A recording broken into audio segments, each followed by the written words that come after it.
High in the snowy mountains, howling winds carried falling snow, chilling the air to a biting frost. A man's voice echoed from a small cave. Fool, think you can escape this trap? Where's the artifact? A disheveled, panting man groaned in pain. Raising defiant eyes, he sneered. Idiot, would you confess if you were me? Despite heavy injuries, he refused to yield. His left arm, severed in two, dangled. Facing his arrogance, the hooded leader gnashed his teeth. Tisich, tough guy, huh? Arrogant bastard. A subordinate intervened. Enough. Contact the main team first. He pulled out a communication spirit stone. We've captured the Northern Phantom. Please confirm our coordinates. The other end replied. Coordinates locked. We're coming. After reporting, he turned to the Northern Phantom. Not bad. Holding out with a severed arm? But why do both you and the Emperor target the same artifact? Another chimed. Why else?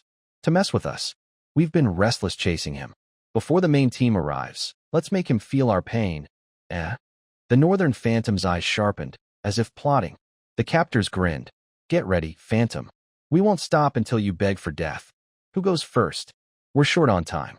They decided with a coin toss. The hooded leader smirked. Heads, I start. But they never imagined that, as they focused on the coin, the Phantom gritted his teeth, biting his severed hand and reattaching it to his stump. He thought, no way I'll lie down and die. The first failed awakener of the Draker family, Tarek Draker, born to a great dragon-slaying clan, couldn't use aura. Unable to awaken, I lost my chance to be a knight. Treated like trash, I was exiled. So, I did everything to grow stronger and survive. Someone said obsessing over strength leads nowhere, but that damn philosophy. The coin landed. The hooded leader shouted, Sweet heads. But before he could celebrate, his head flew. Death came swiftly. Only the strong have a voice. The Northern Phantom struck, beheading one with a chilling gaze. The weak are crushed by the strong, stripped of everything. That's this world's truth. Panting, blood oozing from his arm, he stood, danger still lurking. After dispatching the two lackeys, their reinforcements arrived. A crowd faced the Northern Phantom. Escape seemed impossible.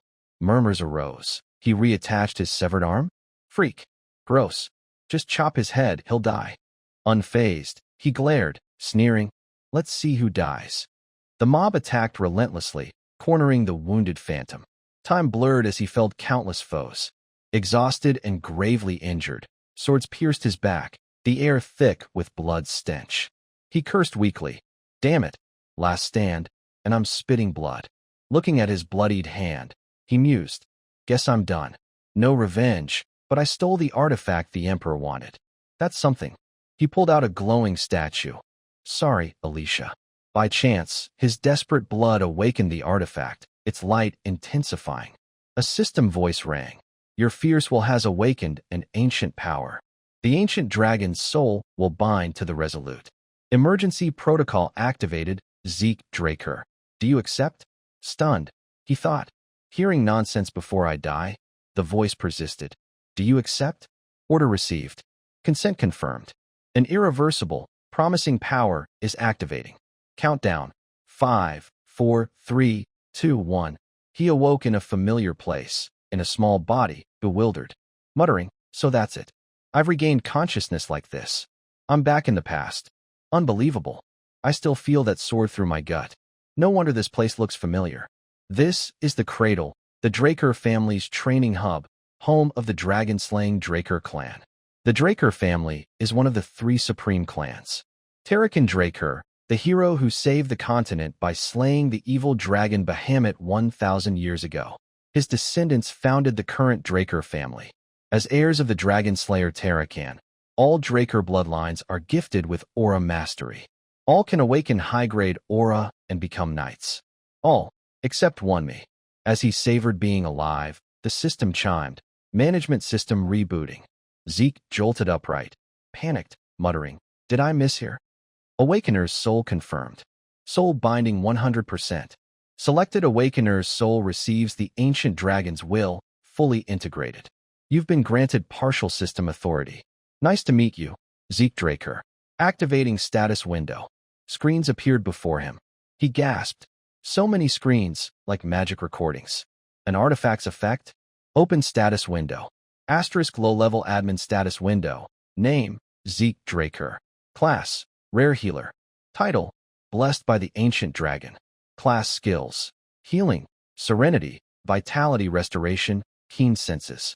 Skills, Precise Stab E, Novice, /E, Novice. Critical Strike D, Novice. Dragon Art, Locked, requires 10 points. Current Karma points, none.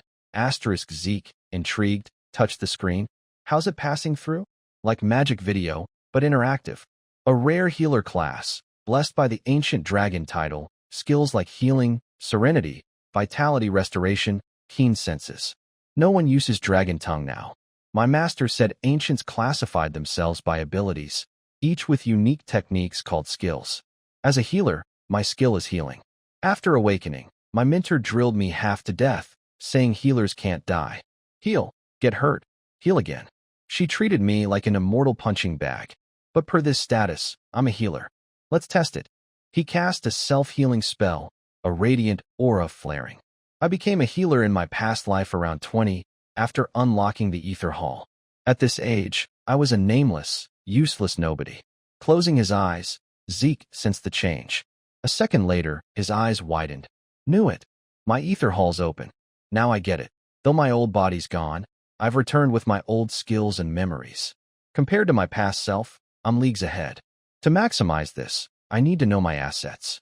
A voice called, "Young Master Zeke, may I enter?" Zeke flinched, scrambling to hide the status screen, tugging his hair. The voice continued, "Pretending you're not there won't help."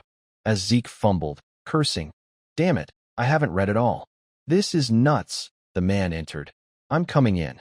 Zeke shouted, "Wait," but couldn't stop him.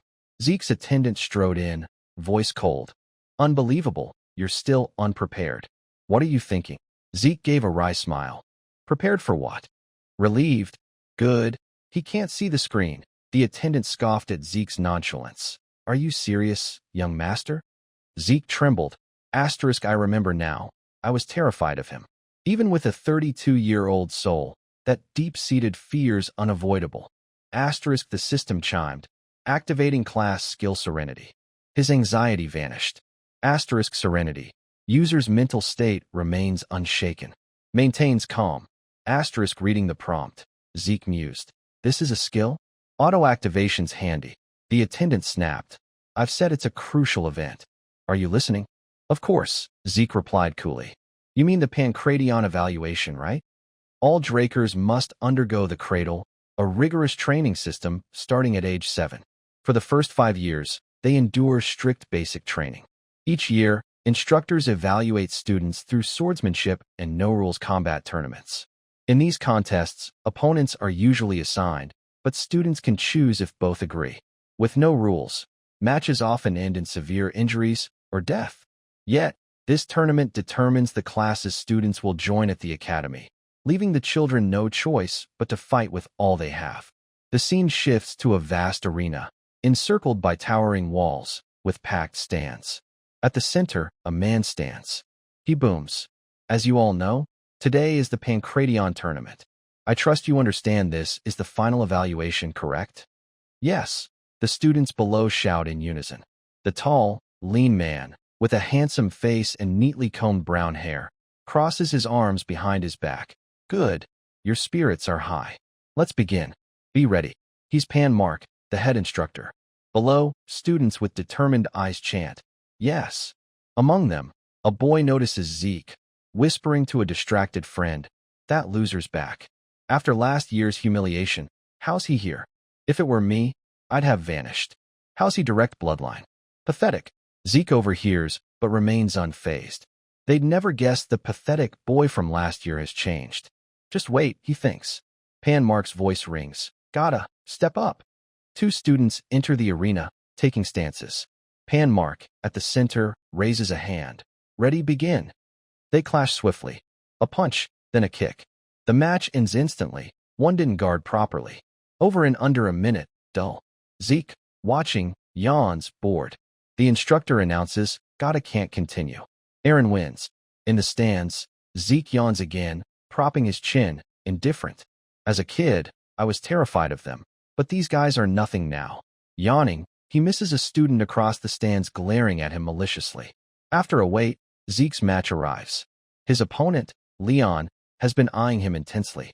While Zeke looks tired and uninterested, Leon is eager, itching to crush him. The instructor shouts, "Zeke, Leon, are you ready?" Both reply, "Yes." Zeke rubs his eyes. Leon. "Huh?" Leon smirks provocatively. "Look at you, back again? Didn't I teach you enough last year?" Zeke recalls the pain. Whatever. Last year, he lost miserably, begging Leon for mercy like a parasite. Leon always belittled and bullied him. Asterisk, he's my opponent every year.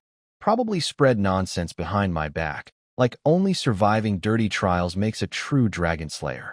Why's this trash my cousin? Asterisk, Zeke smirks disdainfully. Asterisk, why's this monkey my kin? In my past life, I never met my 4 direct blood siblings. But I had dozens of cousins eager to torment me. Asterisk, Leon taunts. Gotta hand it to you. Zeke Draker, brave to return after being pummeled. Or too dumb to learn. Zeke, calm, thinks, it's been ages since I heard this idiot's stupid insults. He retorts, keep barking, and I won't be nice. Leon, enraged, grabs Zeke's hair. What'll you do? You lowly mutt. Wham! A powerful strike sends Leon reeling. The system activates Critical Strike D, dealing critical damage, though mistiming risks a counter. Leon clutches his face. Ugh, my face. Zeke, surprised, thinks, asterisk, I just meant to knock him out, but the skill triggered. I can't control this power. Asterisk, feeling the strength surging, he hears, Zeke attacked before I said start. Leon scrambles up, blood dripping, eyes furious. The judges murmur, stunned, while Zeke coolly says, who says ready? Start on a battlefield? First strike wins. His bloodthirsty gaze shocks Panmark. Leon, trembling, insists, I'm fine, sir. Panmark, seeing Leon's fear but bravado, says, begin the match. Leon, eyes blazing, roars, I'll kill this lowly dog. Zeke, unfazed, mocks. I think you're the idiot who can't learn. The match starts. Leon charges like a gale, while Zeke calmly defends. Zeke's earlier punch spooked Leon, but he regains composure, staying cautious. Asterisk, I felt fear from that punch, but it didn't hurt much. If I guard, he's no threat. Watch his left counter. It's predictable. Asterisk, as Zeke swings as expected, Leon ducks, grabbing Zeke's leg and wrenching to topple him. Die, beast, Leon yells. But shockingly, Leon's the one floored. Panmark, stunned, thinks, asterisk, what just happened? A 12-year-old's combat sense. When Leon dodged and tried to down Zeke, I thought he'd win. But Zeke struck Leon's chin, breaking free. Leon's mistake was letting his guard down, thinking he had control. Yet Zeke stayed calm despite his failed counter. That focus and precision. Is this really Zeke Draker? Asterisk, Leon, sprawled, feels the vast gap, not just in strength, but in Zeke's cold strategy. I need distance. But Zeke kicks Leon's leg hard. Leon collapses, cursing. Damn it. How's this scrawny kid so strong? Furious. You inferior brat. How dare you? Zeke, now controlling his power, feels confident. The system activates keen senses, heightening perception. Leon's punch seems slow motion. Zeke dodges easily, thrilled. I'm used to controlling ether now. Grabbing Leon's arm, he yanks it back. Time to end this. Boom. A loud explosion, dust swirling. No one knows what's happening. As the dust clears, spectators gape in horror. Zeke's precise stab skill activates, targeting weaknesses for critical damage. He charges, grabs Leon's neck, slams him down with terrifying force, finishing with a critical blow. Fighting fiercely, Zeke shouts, even an idiot like you should learn from this, right? Students stare, terrified. Match over. Zeke stands, warning, try anything stupid, you'll see. Brushing back his hair, he says, my head's clearer after sweating. Now I recognize these people. Scanning the crowd, he waves challengingly. What are you staring at? Got a problem? Come down here. I'll take you all. Responding to Zeke's taunt, a boy with reddish-brown hair arrogantly declared, Zeke Draker, I choose you as my opponent. You said I've got a problem? I do. Zeke glanced at him, recognizing Jake and Vardek, another cousin. Smirking, Zeke casually accepted. Fine. But just you? Boring. Liam Stone, join in. He stared at the burly boy behind Jakin, his attendant. That'll make it fair, Zeke said, flashing a scornful grin that made Jakin grind his teeth. You dare insult me? Jakin snapped. Zeke's face turned mockingly cute. Duh, dummy. He chirped playfully. This only enraged Jakin further, who fumed. I'll kill you. Zeke Draker both stepped into the arena. Before the match, head instructor Panmark warned, Zeke, no moves until I signal. Got it? Yes, Zeke nodded, eyeing the hulking figure opposite. Asterisk interesting to meet him here. Liam, future mercenary king. Even in my past life, as Jakin's attendant, he joined the Cradle Academy. Distant kin, neglected in training, he begged to study at Valhalla Academy but ended up a knight in Tiny Baron. After Baron's fall, he became a mercenary in the Chaos Era. People flocked to his strength, and he rose as a top knight, founding the Stone Mercenaries. Uniting 3 major mercenary guilds, he earned the title Mercenary King. His Stone Mercenaries fought for the Empire in the Continental War. I faced him as an enemy alongside the Northerners, but this time, things might differ. Asterisk Zeke mused, unaware the organizers had signaled both sides to prepare. As the signal dropped, Jakin Vardek launched a lightning-fast attack. His punch boomed through the air, but it wasn't enough to faze Zeke, who caught it effortlessly. I said come at me together, Zeke said coldly, exuding a dangerous aura. Jakin, sweating, snarled. Think I'm waiting for your tricks? He swung a high kick at Zeke's head, but pain shot through him. His kick had slammed into Zeke's elbow. Pay attention before you kick, Zeke taunted, raising his elbow. Jakin, momentarily stunned, couldn't attack. Seizing the chance, Zeke lunged. Were you looking? He balled his fist, feinting a punch. Jakin raised his arms to block, but it was a ruse. You're too scared to spot a fake, Zeke sneered, kicking Jakin's knee, making him stumble.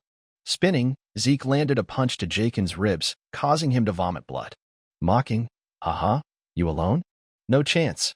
Jakin, realizing his weakness, yelled, Liam, kill this bastard. Facing the future mercenary king, Zeke dropped his cockiness. Asterisk he's just 12 like us. His range is the problem. If he strikes first, I'm done. I need the initiative. Asterisk as Liam raised his arm, Zeke darted forward, landing a punch to halt Liam's attack. Activating /D, a skill unleashing rapid strikes to obscure vision, Zeke's body split into countless purple afterimages, attacking Liam from all angles. Liam could only hunker down and endure. Spectators' faces shifted. What the hell's that? They gasped. Only Panmark recognized it, asterisk northern fist techniques from the Midlands. In a sword-dominated place like this, how does Zeke know it? Asterisk. Zeke, straining from the onslaught, cursed his weak body, asterisk damn, this trash body. Already aching. But Liam's monstrous physique is the real issue. He's not countering or dodging, just tanking everything tougher than his mercenary king days. My body's nearing its limit. His strength is unreal. Still, I'll break his guard and take him down. Asterisk inhaling deeply, Zeke focused power into his right fist. Liam's eyes narrowed, sensing the shift, and heightened his focus. Without warning, Zeke flashed forward, throwing a punch. With terrifying reflexes, Liam tilted his head, slapping Zeke's arm to redirect the blow. The miss stung Zeke. Asterisk ether's invisible. Everyone here has insane senses. Asterisk as Zeke pondered, Liam grabbed his wrist with his left hand, hurling Zeke like a chair with monstrous strength. But Zeke wasn't outdone. Mid-air, he coiled his legs, using the throw's momentum to knee Liam's head. Activating keen senses to boost perception, Zeke clamped both legs around Liam's neck. No matter how strong, without oxygen, you're done, he thought, tightening his grip. Liam fought back, pummeling Zeke's ribs with his left arm, forcing Zeke to spit blood. You maniac! Zeke gritted, enduring. Fine, let's see who lasts. They clashed in a test of endurance, blows echoing. Zeke choked Liam, whose face reddened from oxygen loss. The tension gripped the crowd, eyes sweating with fear. Finally, Liam collapsed, unconscious from asphyxiation. From the stands, another boy watched Zeke's victory, grinning. Nice, Zeke. That's more like it. Now you're worth crushing, Zeke Draker. The next day, as Zeke recovered from his injuries, Decker visited his room to check on him. I heard you were injured in the Pancratian match. Are you all right, young master? If it's not too bold, may I check your pulse? Zeke thought. He wants to see if I've awakened my aura? Buttoning his shirt, he replied. One moment. After fastening the last button, he offered his wrist. Decker thanked him politely. Thank you, young master. Placing 2 fingers on Zeke's wrist, Decker channeled a subtle power. Zeke recognized it as the technique of a blue knight, used to detect awakening. Normally, checking the dantian sufficed, but Decker was thorough. Channeling aura into another's body was already difficult, yet he controlled it with precision. He's definitely a blue knight, Zeke mused. Not all knights are equal. They're ranked by martial prowess and aura control. White swordsman, basic level, most unblessed children. Yellow swordsman, awakened aura and open dantian, all cradle students post-blessing. Mastering aura control earns the knight title. Purple knight can reinforce swords with aura. Blue knight can form aura blades, surpassing human limits. The mercenary King Liam and I, before regression, reached red knight. Black knights exist, but they're rare monsters on the continent. As Decker probed, Zeke wondered, how's a commander like him my caretaker? No matter. He can't detect my ether. Only 2 people in the world can use it. Finishing, Decker said calmly, young master, are you hiding something? Zeke replied cautiously, why? Are you hiding something from me? They locked eyes in silence. Zeke waved it off, heading out. Just kidding. He paused at Decker's question, why the sudden change, young master? Zeke's voice turned cold. Wrong question. Ask why it took me this long to change. Turning with a menacing look, he added, things will shift now. Everything will fall into place. Just follow me. Decker bowed deeply, hand on chest. Understood, young master. He continued, I've prepared the training room as requested. Good. I like your efficiency. See you tomorrow. Zeke smiled. Rest well? He stepped out. Walking the corridor, Zeke thought, I need Decker by my side. If he's spying for information, who sent him? My siblings? Entering the lavish training room Decker prepared, Zeke marveled. TCH, this family lives up to its name. Checking his system, he noted his /skill had reached proficiency, improving with use. Sitting, he pondered, my skills activate naturally based on actions, so I had them before. If I learn something new, will it join the system? What's the difference between skills and class skills? Are they triggered the same way? A new skill, Dragon Human Art, appeared, locked, requiring 10 karma points. He had none. Karma? You earn points by killing monsters, abundant in the Abyss dungeon. But I need Purple Knight level to get there. Curious about his regression and the system's link to the artifact that sent him back, Zeke wondered, why, and what is this system? Gripping a heavy sword, hands trembling, he sighed, as long as it makes me stronger, I'll use it, whatever it is. As a Draker, 2 powers rule the world, Knight's aura and Mage's mana. Knights cultivate aura in their dantian, Mages channel mana through magic circles. These powers are polar opposites, one awakening precludes the other. But Zeke was unlucky, unable to awaken either dantian or magic circle, leading to his rejection by the family and years of wandering. During that time, he met his master, who taught him much. The most valuable lesson was healing with ether, a natural energy his master developed. Zeke became one of the few who could wield it. Training furiously, Zeke recalled those grueling days. My master and I are the only ether users in the world. After an exhausting sword session, Zeke collapsed, leaning on his sword, 2 hours, and I'm half dead. Safe here, right? His healing skill auto-activated, rapidly restoring vitality, erasing training scratches. Healing was rare. Zeke didn't know it existed until meeting his master. Using it publicly would brand him a freak, why he avoided it against Liam. After recovering in private, he grabbed his sword, training until dusk. Sweating, he looked skyward, panting, dinner time. What to tell Decker? He glanced at the training floor, scarred with deep sword marks. A week later, at the Cradle's dining hall, lavish dishes filled the air with aroma. Diners buzzed. Heard about Zeke? He's a different person now. That failure? Maybe he's into dark magic. Nonsense. I hope he's stronger so I can fight him. At a grand table laden with gourmet food, Reina Turuin, the only girl among 3 boys and herself, savored a steak. Each had a personal attendant. One spoke, you may not be hungry, but eat. You need energy for swordplay. Cutting his meat slowly, it was Owen Simon. Opposite, a brash boy with bandaged face, Jakin, snapped. You mocking me? Owen, chewing calmly, just being friendly. Didn't expect your inferiority complex to be that bad. Jakin slammed the table, standing. What? The jolt knocked Reina's meat off her plate, her brow furrowing in annoyance as she glared. Before she spoke, someone asked, so, what's the plan? All thought of Zeke Draker. One said, the Pancration was brutal but impressive. He'll flop in swordsmanship. What can he do if he can't lift a sword? Another added, right? He's so weak he needs custom swords. Regular ones are too heavy. Laughter erupted. A strong, resolute voice cut through. We can't lose to that lowlife. How could he win? You saw it. His pancration victory was luck. Reina stood. I see. Luck? If you believe that, you don't deserve to be Draker Knights. Reina grabbed her sword and left. Sword duels, unlike pancration, used real blades, causing most cradle accidents and highlighting skill gaps. A month after this exam, the blessing ceremony would awaken the Draker's aura. At the arena, the head instructor called, Zeke, step up. Zeke advanced, wielding an absurdly long sword, drawing curious glances. What's with that oversized sword? Thinks a bigger blade makes him stronger. Murmurs rose from the stands. Opposite, Reina approached, declaring, Zeke Draker, I choose you. Her fighting spirit blazed. Fearless, Zeke agreed. Sounds good. I accept. He pointed his sword at her face. Reina calmly drew her blade. Assessing, he wields that two-handed sword effortlessly. Facing him now, this isn't the Zeke I knew, barely able to lift a sword. Has he grown? His aura. Her thoughts stirred unease. Clenching her jaw, she scolded herself. What am I saying? I can't let him intimidate me. She confidently reaffirmed her challenge, though inwardly less certain. I must fight with all my pride. Zeke mused, as always, but facing the Lightning Knight will be intense. Known as the Lightning Knight, she earned fame in the Continental War, one of the strongest of Draker's next generation. Having awakened aura years before the blessing, she likely did so by now, but avoids using it in the cradle to hone her basics. As both steadied, the instructor shouted, Begin. Reina flashed like lightning, thrusting her sword at Zeke. He deflected it with his blade. She retreated to maintain distance, then used her speed to circle behind, launching a powerful stab.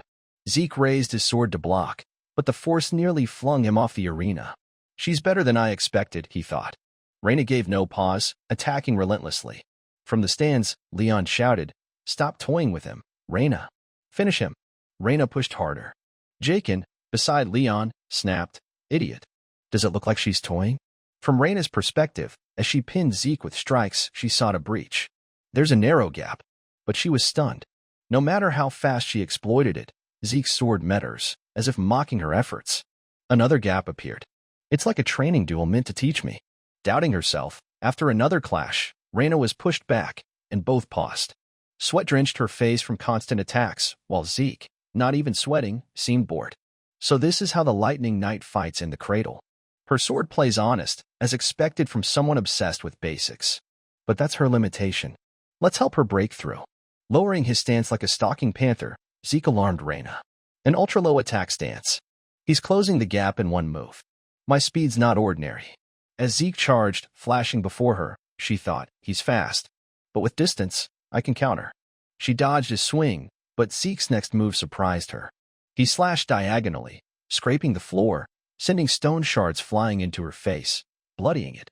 With no time to react, Reina regained her stance, but Zeke seized her imbalance, swinging at her throat. I'm done, she thought. Miraculously, her speed and strength surged, deflecting Zeke's sword, which lodged in the floor. The crowd roared. Zeke lost. Reina's unstoppable. As usual, she didn't use aura, but the instructor saw differently wrong. The students didn't notice, but as Zeke's strike neared, Reina used the tiniest aura, nearly undetectable. Reina, who swore never to use aura until the academy, was forced to buy that boy. Reina, dazed, blamed herself, unable to believe she'd used aura. A voice snapped. What are you doing? Seizing her distraction, Zeke charged without hesitation. The fight's not over. He aimed a fist at her throat, drawing blood, forcing her to kneel. The stands erupted. This is a sword duel. We won't tolerate such dirty attacks. Right. A knight abandoning his sword? Reina won. You've no honor to be a knight. Shameful. Insults rained, but Zeke ignored them. Winning mattered. Reina, after a brief pause, struggled up. Zeke asked, Want to continue? She fumed, I haven't lost. He hit me because I dropped my guard. Realizing, if that was a dagger, I'd be dead, she reluctantly admitted, I lose. The stands fell silent. Zeke Draker, recently called human scum, had defeated one of Draker's finest. Pan Mark, as referee, could hardly believe it, announcing, the winner is Zeke Draker. Both turned and left in silence. The scene shifts to a dilapidated castle, strewn with countless soldier corpses, evidence of a recent monster attack. As others clean up, two men sit drinking tea in a room. The dark-haired man, face etched with distress, glares at his companion. Aben, how can you sip tea in this mess? They say that bastard Zeke beat Reina. He glances at a letter on the table. Aben shakes his head lightly. TCH, always so serious. How long until the blessing ceremony? We've got until the next full moon. Seems like a good time to visit home. Standing, he heads for the door, startling his companion. What? You're going yourself? Yeah, he's piqued my curiosity. I want to know what awakening my little brother's gone through. Aben's cold gaze drifts to the window. Back to Zeke. Though his victory shocked the cradle, he simply returned to base and resumed training. Time flew. A month later, on the blessing ceremony day, Zeke was deep in practice. The more he trained, the more puzzled he grew. How did I, with this body, become a red knight in my past life? Opening his status window, he muttered. The screen appeared, showing significant progress after a month of relentless training. Precise stab reached proficiency, critical strike hit veteran level, and agile footwork reached veteran. Scanning the descriptions, Zeke nodded, as expected. One skill's proficiency surpassed mastery. It ranked up, resetting proficiency. I even boosted agile footwork, gained during combat. A knock interrupted. Without turning, he knew. Decker, what is it? Decker reminded him, we leave in 2 hours. All right, I'll join soon. Prepare everything, Zeke nodded. After readying himself, he boarded a carriage to the main estate for the ceremony. Staring ahead, he mused, it's been ages since I was at the main estate. It's the Draker families, in Duke Troy's territory. Though the main house is at the Four Seasons Fortress in the Midlands, the blessing must happen at the estate, the origin of the Dragon Slayer legend. Arriving, Zeke stepped down. Before him loomed the Draker estate, the Dragon's Lair. In the grand hall, children of age gathered for the ritual. Amid their solemn stance, Zeke scanned the room. Asterisk I never noticed before, but these guests are big names I've only read about in continental papers. The family must have sent spies to watch me. Whatever their motives, once they see my awakening fail, asterisk he thought, they'll ignore me. A piercing gaze caught his attention. Turning, his face twisted with rage. Why's that bastard here? Across the hall, two men shook hands. Been a while, huh, one said. Ha. Indeed, Aben replied. Curious, the other asked, so, why were you at the blessing? Someone in this batch catch your eye? Aben waved it off. Nah, other reasons. Just happens my adorable little brother's here. He glanced at Zeke. This was Aben Draker, second son, known as the Sword Lion. Furious but restrained, Zeke reminded himself, asterisk calmed down. I can't do anything now. In my past life, Aben never attended my blessing. Have my actions changed the future? If so, this could be my chance. Asterisk his hand clenched, trembling. Unaware of Zeke's thoughts, the ceremony host announced, let's begin the blessing. Aaron, step forward. Yes, sir, Aaron replied, approaching a massive knight statue wielding a great sword, before which sat a large chalice of water. Knowing the drill, Aaron rolled up his sleeve, dipping his arm into the chalice. Blood dripped from his palm, and the water glowed, light tracing up his arm, unlocking his dantian. Through the blessing, all Drakers awakened their sealed aura upon cradle graduation at 12, far faster than typical knights at 20. Rare cases awaken a Dragon Slayer trait, aura suppression, guaranteeing at least yellow swordsman rank, with some rivaling red or black knights via true blood awakening. Next was Reina. Her statue emitted red light, delighting Panmark. He ordered a soldier, fetch special gloves for Reina. Aura suppression required custom family gloves to live normally. True blood heirs receive the Draker name, immense family support, and vast privileges. One by one, children awakened their aura until Zeke's turn. As a direct heir, expectations were high. Finally, the main event, someone murmured. While he awakened, another added, true blood, obviously. He beat Reina.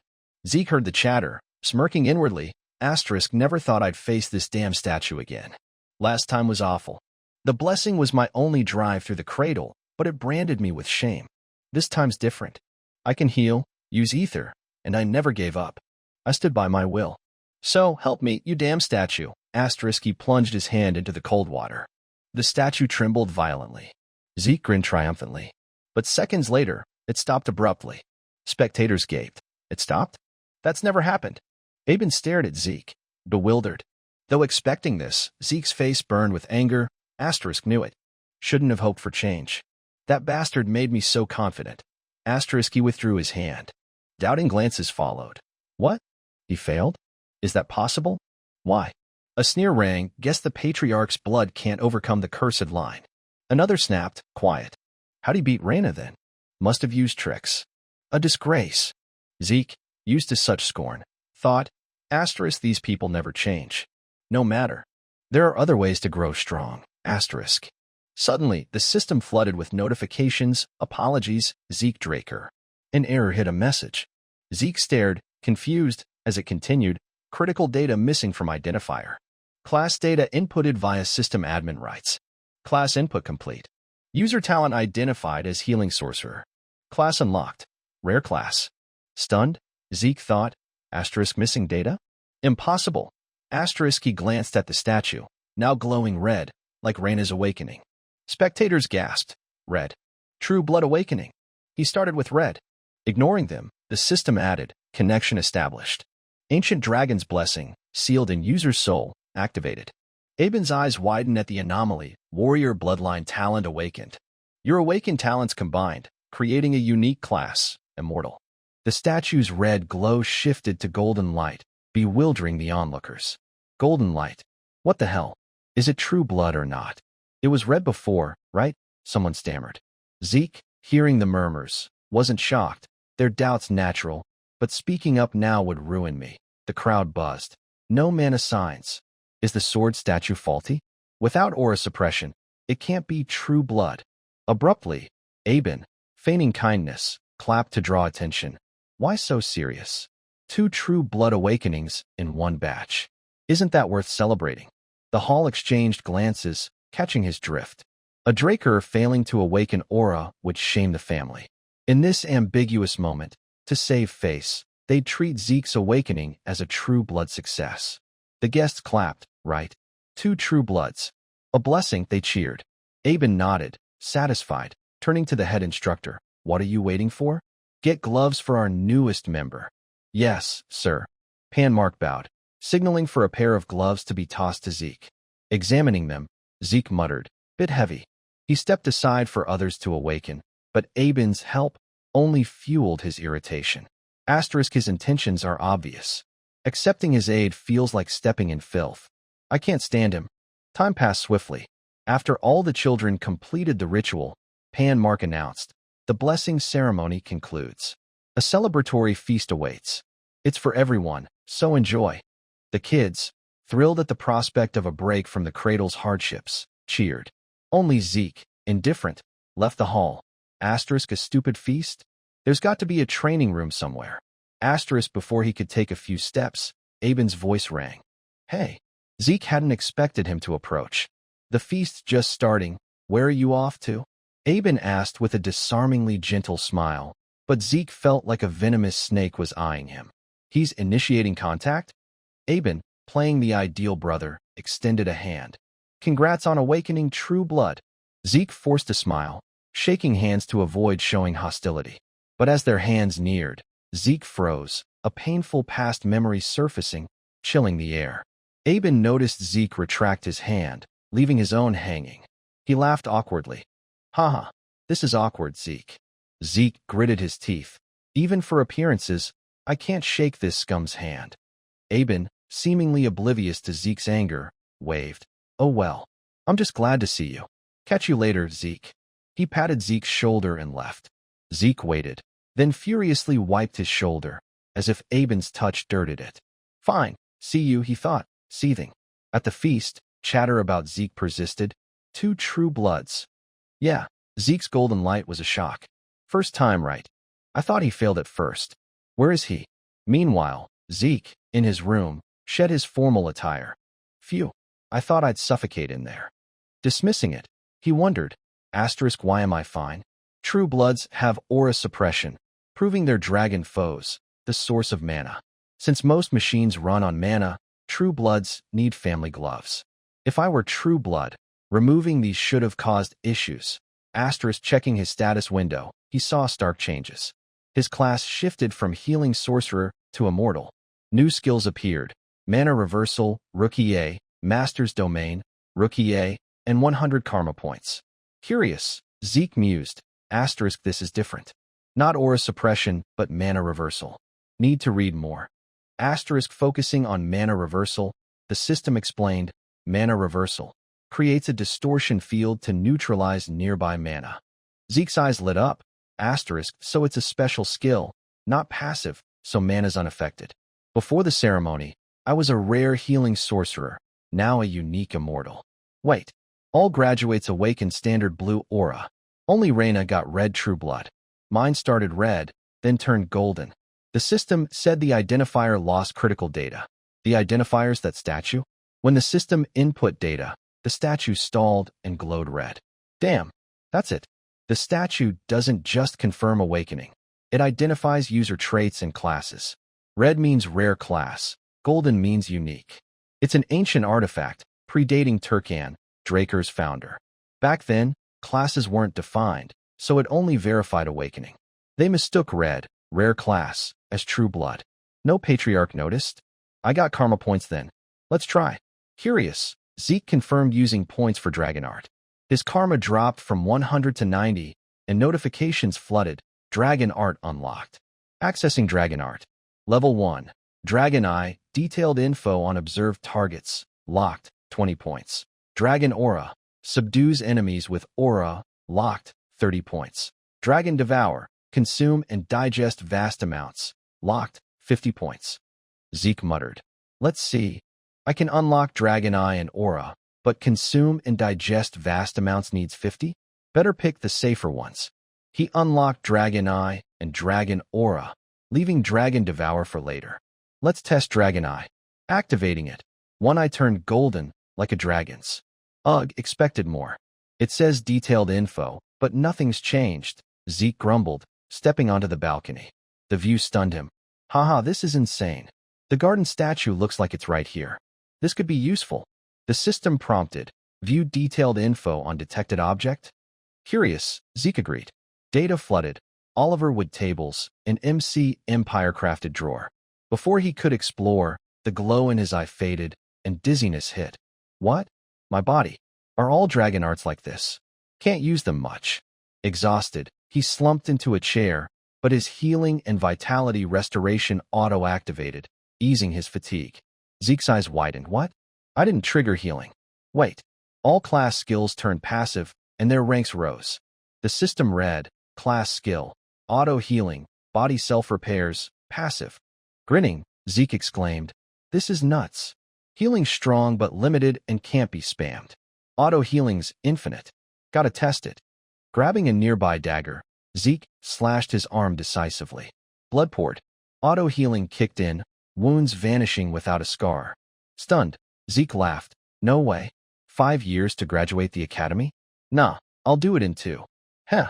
Draker Academy, the continent's greatest knight academy, draws aspiring knights willing to pay a steep price for admission.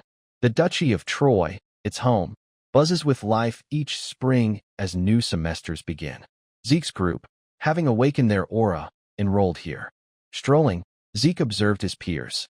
Senior students, honed to perfection, resembled adults, though slightly inferior to cradle graduates.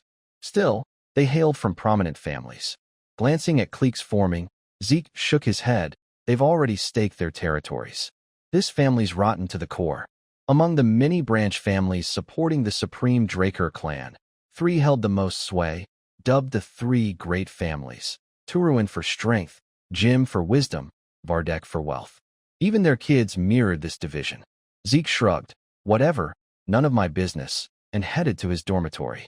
His dorm, the elite Platinum Tower, boasted training halls, a library, and top-tier facilities, reserved for senior students. Even cradle graduates struggled to gain entry. True blood awakeners, however, received the floor master privilege, ownership of an entire floor, the platinum floor. Upon entering, a maid greeted him. Welcome, Zeke Draker. We've been expecting you. We'll escort you to your designated floor. 2 rows of servants bowed. Welcome, young master. Zeke, flustered by the reception, thought, this is a bit much, even for a true blood. In his past life, he'd never dreamed of such treatment. Isn't this overkill? He chuckled awkwardly. An elderly servant noted, Lord Decker awaits in your room. Zeke hurried to his quarters, asking, "Old man Decker, what's up?" Decker replied, "I have something for you." He presented a luxurious box containing high-grade gloves tailored for true bloods, unlike the temporary pair from the ceremony. Trying them on, Zeke nodded. "These are on another level." "Glad you like them," Decker smiled. Zeke added, "Since I've got new gloves, I want a new sword. What do you think?" Decker agreed. "An excellent choice. Troy's near the Great Mountains, rich in high-quality iron and master smiths. Many say a graduate's first weapon is a lifelong masterpiece." He offered to find a skilled smith, but Zeke declined. "No need. I've chosen someone. I'll go myself. Arrange a meeting." He scribbled a name on paper and handed it to Decker. Reading Garan Handback, Decker's eyes gleamed curiously. "Never heard of them. I'll contact them. Also, classes start tomorrow, so review the materials." Always nagging. "Got it," Zeke grumbled. While Decker arranged the meeting, Zeke skimmed the documents, thinking, "The Platinum Floor's isolation gives me freedom to develop dragon arts." A knock interrupted. "Come in," Zeke called. A maid entered. "Young master, Florena sent a dinner invitation." Curious but unsure why, Zeke nodded. "All right, lead the way." At the rooftop, a garden-like tea party setup awaited. Zeke smirked. "Interesting. Like a Southern gang meetup." Reyna, spotting him, nodded. "Welcome, Zeke Draker. My family's a bit unconventional, sorry." She snapped, dismissing her entourage. Zeke, unfazed, said, "Thanks for the invite. Let's eat, then talk."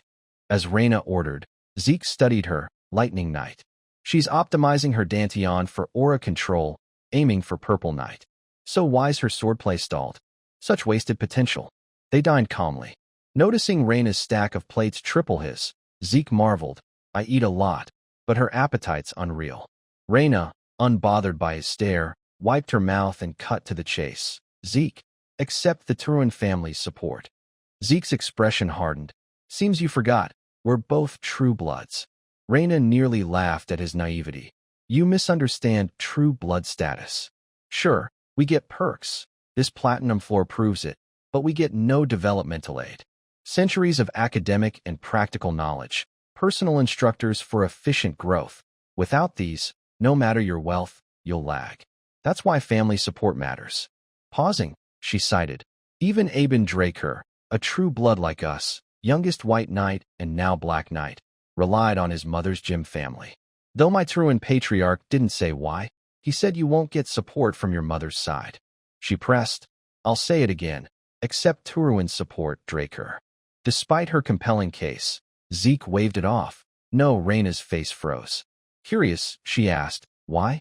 "Turuan's support isn't a drawback." Standing, Zeke replied softly, "It's not that. I don't need more than what I've got as a true blood. It's not much, but it's enough. For this meal, I'll offer advice. Your sword carries too much force. You're fixated on someone. Listen, Reyna, your greatest strength is flexibility from a nimble body. Don't meet attacks head-on to crush foes. Deflect their strikes and deliver precise, elegant blows.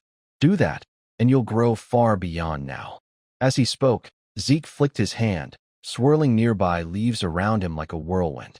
Reyna's eyes widened in shock. With that, Zeke waved. "Thanks for the meal."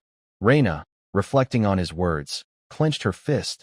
"Turuan stands for strength. I'm just following tradition, not obsessing over others." But he's right. My fixation on proving my Turuan worth seeped into my swordplay. He saw through it. As a child, everyone called me a genius, but no one gave real advice. Zeke Draker's different. Who is he? Back at Zeke's position, he wandered the campus, musing, all my class skills have changed. Their efficiency is insane. How am I fine after training all night? This was thanks to this class skill, infinite vitality, which rapidly offset fatigue with boundless energy, a step above robust vitality. In my past life, this place was hell, but as a true awakener now, it's paradise. Money and power aren't everything, but nothing beats this. A voice called from behind. "Zeke Draker. So you're in the special class too?" Turning, Zeke recognized Owen Simon, third son of the Jim family, one of the three great families. Known for their cunning, Owen often manipulated others to bully Zeke while maintaining a perfect image. Why's he acting friendly now? Owen, playing the good guy, said, "I invited you to dinner, but you didn't reply." "Didn't get my letter?" Zeke smirked. Recalling the letter in his room? Oh, that thing on my desk? Seeing Zeke's recognition, Owen pressed. Why didn't you respond? Zeke chuckled, his face cold. You're hilarious. Why should I? Owen's attitude shifted, but before he could signal, a lackey stepped forward. How rude. Despite the young master's kindness, Zeke Draker. The speaker was a hulking figure with an arrogant face, but Zeke didn't recognize him. Who's this? The brute laughed maniacally. Haha, you don't know me? Seems cradle kids are worthless. Zeke grasped the lackey's intent, but had no time for games. Turning to leave, he said, I get you're showing off for your master, but know who you're talking to. The brute, done talking, ambushed Zeke with a thunder fist. Zeke's reflexes saved him, merely pushed back unharmed. Assessing the strike, senior students can manipulate basic aura. The attacker, seeing Zeke unscathed, boasted, I'm Durbin Roswell. They call me Durbin the Mighty. For young Master Owen, I'll teach you a lesson. Unaware of the danger, he bragged. Durbin the Mighty? A non-knight with a nickname? Laughable, Zeke mocked, charging. He vanished, reappearing before Durbin, landing a mountain crusher punch to his gut. Blood sprayed from Durbin's nose and mouth as he flew back like a cannonball. To deter further pests, Zeke scanned Owen's lackeys, Durbin the Mighty's down. Who's next? Pick fast. Owen, as cunning as Zeke predicted, showed no anger at his lackey's defeat. Instead, he led his entourage past Zeke. You love basking in glory, huh? Pathetic. As they left, Zeke muttered, Draker Academy splits into two classes. The regular class teaches that without talent, effort prevails with strict dawn-to-dusk regiments. The special class lets you pick electives beyond basics, gathering the greatest elites. Eager for the special class, Zeke entered, scanning the room, but most here are just Cradle alumni. Special class? More like Cradle class. He scoffed, recognizing familiar faces he was sick of. As the class chattered, the professor's voice boomed. To inspire our special class freshmen, we have a distinguished guest. Not only the commander in the Eastern Empire War 20 years ago, but a hero who halted the Empire's invasion with sheer cunning. Please welcome General Howard Draker. A portly old man waddled in, waving. Great to meet you all. Howard Draker, the Academy's headmaster and war hero, was revered as a strategic genius. In truth, he leaked intel to enemies for self-preservation, accidentally causing their chaos. Howard's a lucky traitor, not a hero. That rat framed me, got me expelled, and left me homeless, wandering Troy until slavers sold me to Cato's south. Zeke vowed revenge. After brief chatter, Howard left. The teacher resumed, I trust you've noted the headmaster's words. Now, we begin basic lessons. Grab your swords and head to the arena. The students roared, Yes, sir. At the special class's indoor arena, vast despite being enclosed, Zeke frowned at the lesson. Even the special class drills dragon-slaying basics. In my past life, unable to use aura, I wasted 2 years on what should have taken 3 months. Sighing, please be easy. A young knight spoke. Welcome, students. I'm Andre Draker, teaching you dragon-slaying basics. This was the Rose Knight, Andre Draker. Too young for fame, students didn't recognize him. Who's he? So young, some whispered, that's the Draker uniform. Only Zeke knew him. Not a pure awakener, Andre graduated Valhalla as valedictorian, a once-in-a-century genius, earning the Draker name. Even special class teachers were elite. Known for his uncompromising rigor, Andre, seeing the chatter, bellowed, Silence. If you're done talking, class begins. Draw your swords. Students complied. Noticing Zeke's sword, Andre frowned. Student, what's with that sword? Zeke swung it, generating gusts, and shrugged. As you see, I use this. Andre said coldly, step into the arena. Don't you know to choose a sword suited to your body? Zeke sighed, knew this was coming. Tried to impress with the draw, but no dice. Calmly, he said, I can defeat you with this sword, sir. His words shifted the room's atmosphere. Andre unleashed mental pressure, countered by Zeke's indomitable mental defense. Unfazed by the failed intimidation, Andre touched his sword. I see. Student. If your sword so much as grazes me, you'll be exempt from punishment for insolence in this dragon-slaying basics class. Andre's eyes blazed with challenge. Don't worry, I won't use aura on a student. His words thrilled Zeke. Exempt from class? Sweet. I can beat Andre. I know his weakness. But with Aben watching, drawing too much attention's risky. I'll just graze his clothes and lose. Gripping his sword, Zeke agreed. All right. He shot forward like lightning, swinging with full force at Andre's throat. the slash whistling through the air. Andre effortlessly parried, knocking Zeke's sword aside. Unfazed, Zeke thought, as expected of a blue knight. This won't be easy. He circled, attacking from all angles, but couldn't breach the Rose Knight's defense. 30 minutes passed, and the students below marveled. 30 minutes, and he hasn't even grazed Andre's clothes. Too strong. Unbeknownst to them, Andre was trembling with fatigue. He eyed Zeke, puzzled. What stamina? Even suppressing my aura, I'm losing to a student. The thought stung. Zeke, noticing Andre's labored breathing, smirked inwardly. Haha, his stamina's still weak. Suppressing aura's a bad move. Draker's aura training is unique. Activate it during practice, daily tasks, even eating and sleeping, like breathing. Andre's fighting without his sword plays ease, burning stamina faster. Despite failing to land a hit, Zeke analyzed. Losing like this feels off. No choice. I'll force him to use aura. A safe scenario won't cut it. I need an extreme situation to make him use it instinctively. Activating agile footwork, Zeke moved like lightning, flickering around Andre, who struggled to track him. Impossible. How's a student using agile footwork? As Andre faltered, Zeke appeared behind, triggering critical strike. Sensing danger, Andre spun, left with no choice but to use aura. Retreating, he raised his sword overhead. Dragon Slaying Art, Chapter 1, Verse 1, Skyrend. His earth-shaking slash aimed at Zeke, who swiftly raised his sword to block. A deafening clash echoed, stunning onlookers. Zeke's sword cracked, and he sustained heavy injuries. His eyes bloodshot. Damn, that hurts. Activating auto-healing, he thought, now I can pass out. Dropping his sword, he collapsed dramatically, a master actor. Andre sheathed his blade, reluctantly admitting, the student's exempt from remedial classes. Scanning the crowd, he shouted, anyone else want exemption? Silence. No one dared. Feigning anger, Andre barked, then you're all stuck. Raise your swords. You'll drill now. Time flew.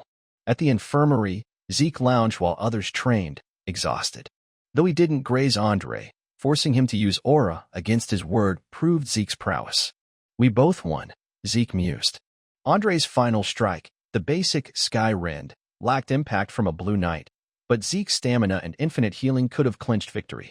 Still not enough for true freedom to live unbound. I need unstoppable power to never yield to anyone. A pungent whiskey stench hit him. A voice slurred. So, you're Ather's youngest?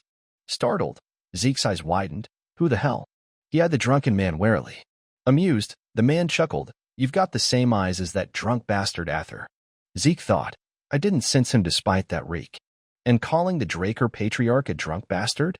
Aloud, he asked, who are you? Ignoring the question, the red-haired man countered. What did you do earlier, kid?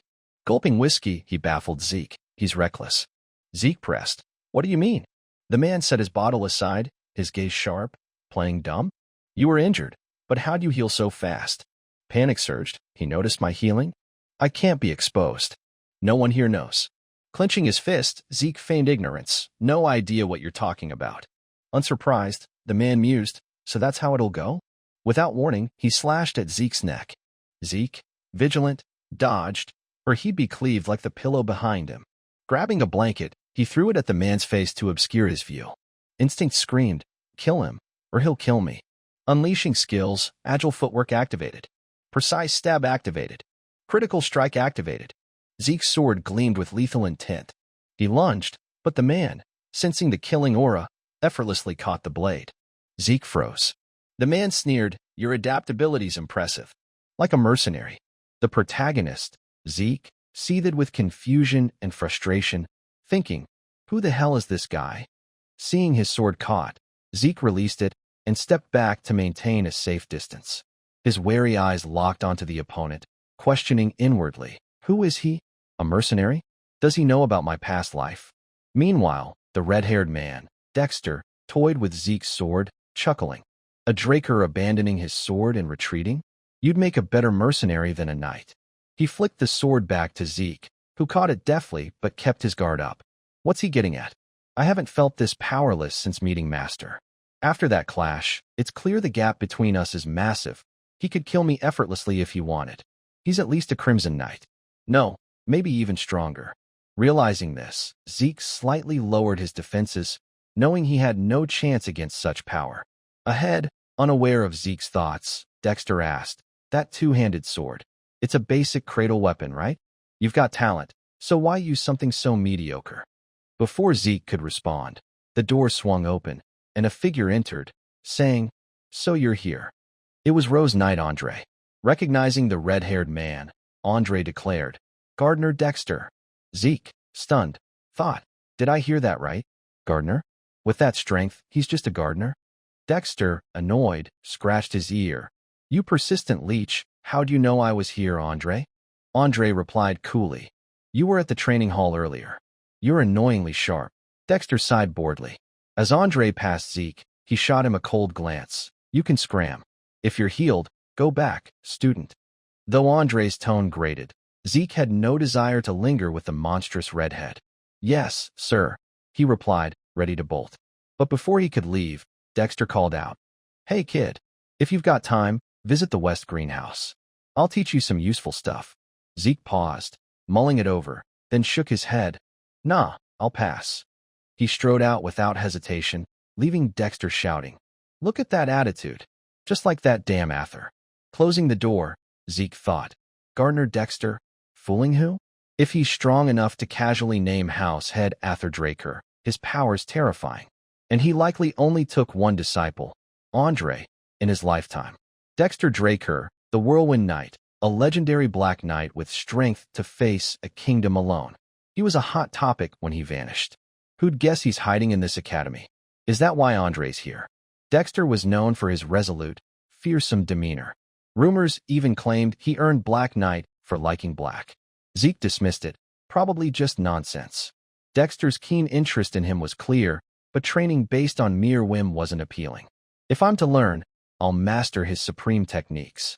I'll turn his interest into resolve, Zeke schemed, a calculating smile forming. He began plotting to seize this opportunity. Time passed swiftly, and the scene shifted to a magic theory class. Professor Fan Nong struggled to engage. In this case, what happens? Below, students slumped, dozing, uninterested. Fan Nong answered himself, "Haha, no one knows. When forming an aura formula, resistance can cause real injury." Before he finished, a student raised a hand. "Teacher, I don't get the aura energy flow law you mentioned." Fan Nong's eyes widened. Thrilled someone listened. His face lit up, and Zeke had to prompt, "Teacher?" Snapping back, Fan Nong regained composure, barely hiding his joy. "Sorry, first time I've gotten a question." Smiling, he explained the aura flow thoroughly for Zeke. Class ended, and students griped. "Why learn magic theory at a night academy? It's just nap time," one said. "Yeah, this subject's so dull," another laughed. Unlike the slackers, Zeke found Fan Nong's lecture clear, thinking, he's no ordinary professor. As Zeke packed up, Fan Nong called, "Wait, Zeke." Turning, Zeke asked, "Yes, Professor?" Fan Nong, sheepish, said, "Nothing big, just, it's been ages since I felt I taught a proper class, thanks to you. If you have questions, visit my research lab anytime." Smiling, he added, "I'm a scholarship alum of Diorpha Magic University, so I know a lot." Zeke's estimation of him rose. I knew he wasn't average, but a Diorpha alum, the cradle of magic? Impressive. With such an offer, Zeke wouldn't refuse. "Got it, Professor." Smiling, he thought befriending a mage was never bad. Mages excel at math and quick thinking, better allies than knights. How useful will Fan Nong be? Zeke pondered. As he mused, Dexter appeared on a chair, as if waiting. Less patient than I thought. Just a week, Zeke shrugged mentally. Spotting Zeke in the courtyard, Dexter asked, "Done, kid? Why haven't you come to the West Greenhouse? You know what I meant by useful stuff." Zeke sighed, bluffing. "I told you, I'm not interested." Facing Dexter, a Black Knight repeatedly rejected, he snapped, "What? Why not?" Zeke made excuses. "I know you're great, but I'm busy with personal training." Dexter smirked. "Oh, personal training can't be neglected. Think I'd buy that." Instantly, Dexter loomed behind Zeke. Startled, Zeke's eyes widened. Before he could react, Dexter's hand struck his neck, knocking him out cold. Time passed, and Zeke awoke in the West Greenhouse, where Dexter tended flowers. Rubbing his sore neck, he muttered, "Didn't expect him to hit me." A week was too long for him. Surveying the place, he asked, "So this is the West Greenhouse?" Dexter, pausing his watering, took a swig of liquor. Up, kid? Zeke asked coldly. You kidnapped me? Dexter admitted casually. Yup, kidnapped you. I'm interested in you, kid. Zeke thought, not even hiding it. He's impatient. Activating agile footwork, he aimed to dash forward like a breeze, thinking, not yet, old man. But how can my speed match Dexter's? In a blink, Dexter blocked him, forcing Zeke back. Yet Dexter was already beside him. No matter how Zeke tried to escape, he couldn't outrun Dexter's freakish speed. He's still toying with me, Zeke thought helplessly. Time to spark something. Testing, he asked. What's so interesting about me? Dexter countered. How do you heal internal injuries so fast? Zeke froze for seconds, but regained composure, smirking. So that's what bugs him. Sensing a way to hook Dexter, he said coolly, if you're that curious, make me answer. Dexter's face grew pensive, as if weighing something. Then he vanished. Zeke, startled, thought he's gone. Where? Scanning around, he missed a spinning sword hurtling from afar. At the last moment, Zeke sensed it, dodging and grabbing it, shouting, Dexter, what are you doing? Dexter grinned. You said make you answer, but that's too easy. Let's bet. He continued. If you can touch my clothes even once, I'll grant you a wish. But if you give up in this fight, you'll spill everything you're hiding. Dexter's face twisted into a maniacal grin, his eyes gleaming with excitement. Like it or not, you're in this now. Zeke, reluctantly dragged into the challenge, had no choice but to agree.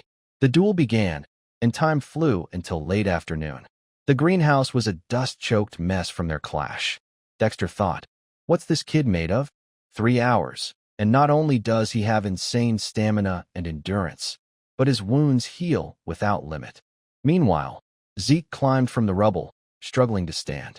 Dexter's gaze fixed on him, astonished, as Zeke's self-healing and endless stamina skills activated. Zeke mused, I could go all day, but I can't win this bet.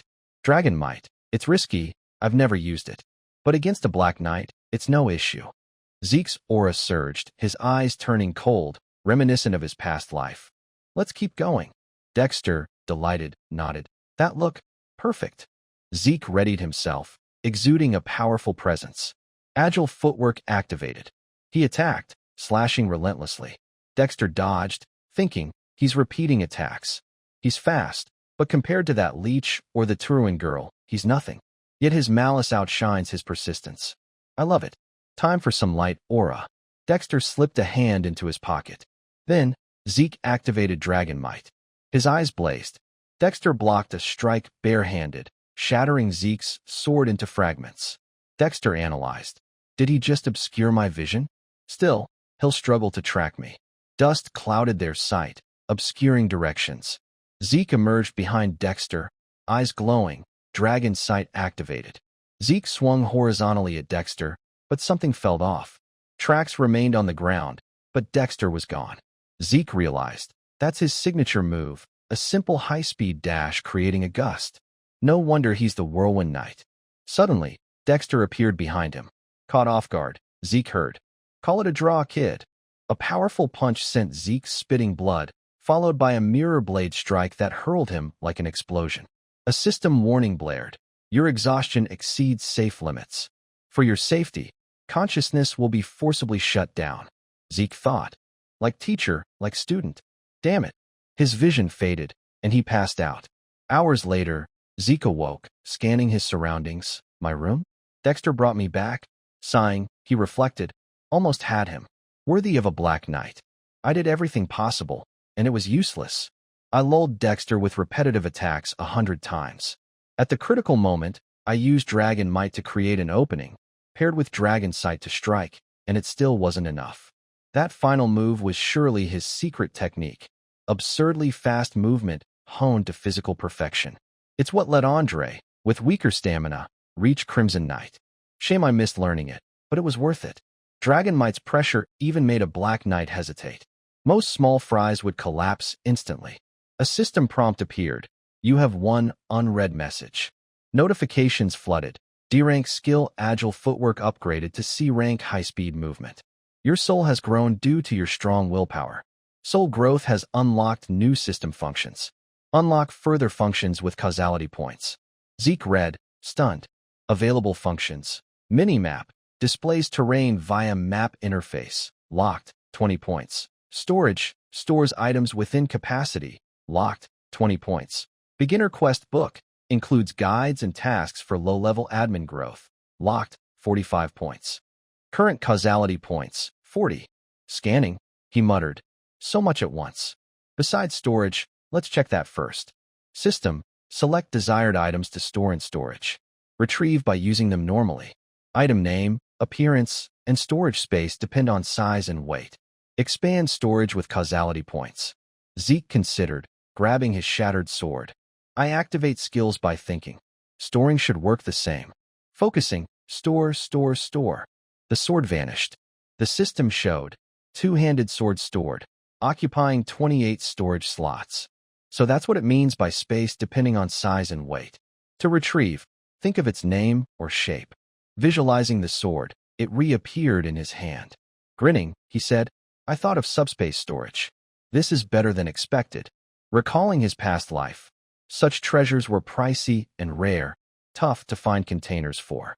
I can even upgrade storage with points. This function's overpowered. Mid-thought, the system displayed low-level admin status window. Name, Zeke Draker. Class, Immortal Singular. Title, Blessed by Ancient Dragon. Reading, he mused, low-level admin functions? What happens at higher levels? If these points are so valuable, I can't use them recklessly. Time to rethink my future plans. A voice called, May I enter, young master? Zeke replied, Come in. The butler, Decker, entered. Zeke asked, What's up? Decker said, A message for you. The sender said you'd know it's from the gardener Dexter. Handing over a handwritten letter, Zeke smirked. Not a total loss. The note read, Kid, challenge me again anytime. Zeke recalled Dexter's words, call it a draw. So that's what he meant by a draw? The chance was still there. The butler bowed, adding, One more thing. I found the blacksmith you mentioned. Zeke perked up, Really? When's the meeting? Decker hesitated. There's the problem. The blacksmith declined. Zeke frowned. What? What? Decker showed an image of a drunken man sprawled among swords. He no longer forges weapons. The next morning, Zeke visited the blacksmith's home. He thought, It's been a while. Papney's Breath is a prestigious name for a forge. Stepping into the large house, he called, Anyone home? Inside, swords littered the floor and hung on walls, with beer cans scattered everywhere. Amid the chaos, a sword glowed brilliantly, Ganon's masterpiece. The blacksmith had said it was the price for saving his life, earning him the title Soul Forger. Known for reading souls before crafting, he forged a sword that could substitute light aura with energy, meeting any wielder's needs. The greatest blacksmith on the continent. Zeke spotted a man chugging liquor.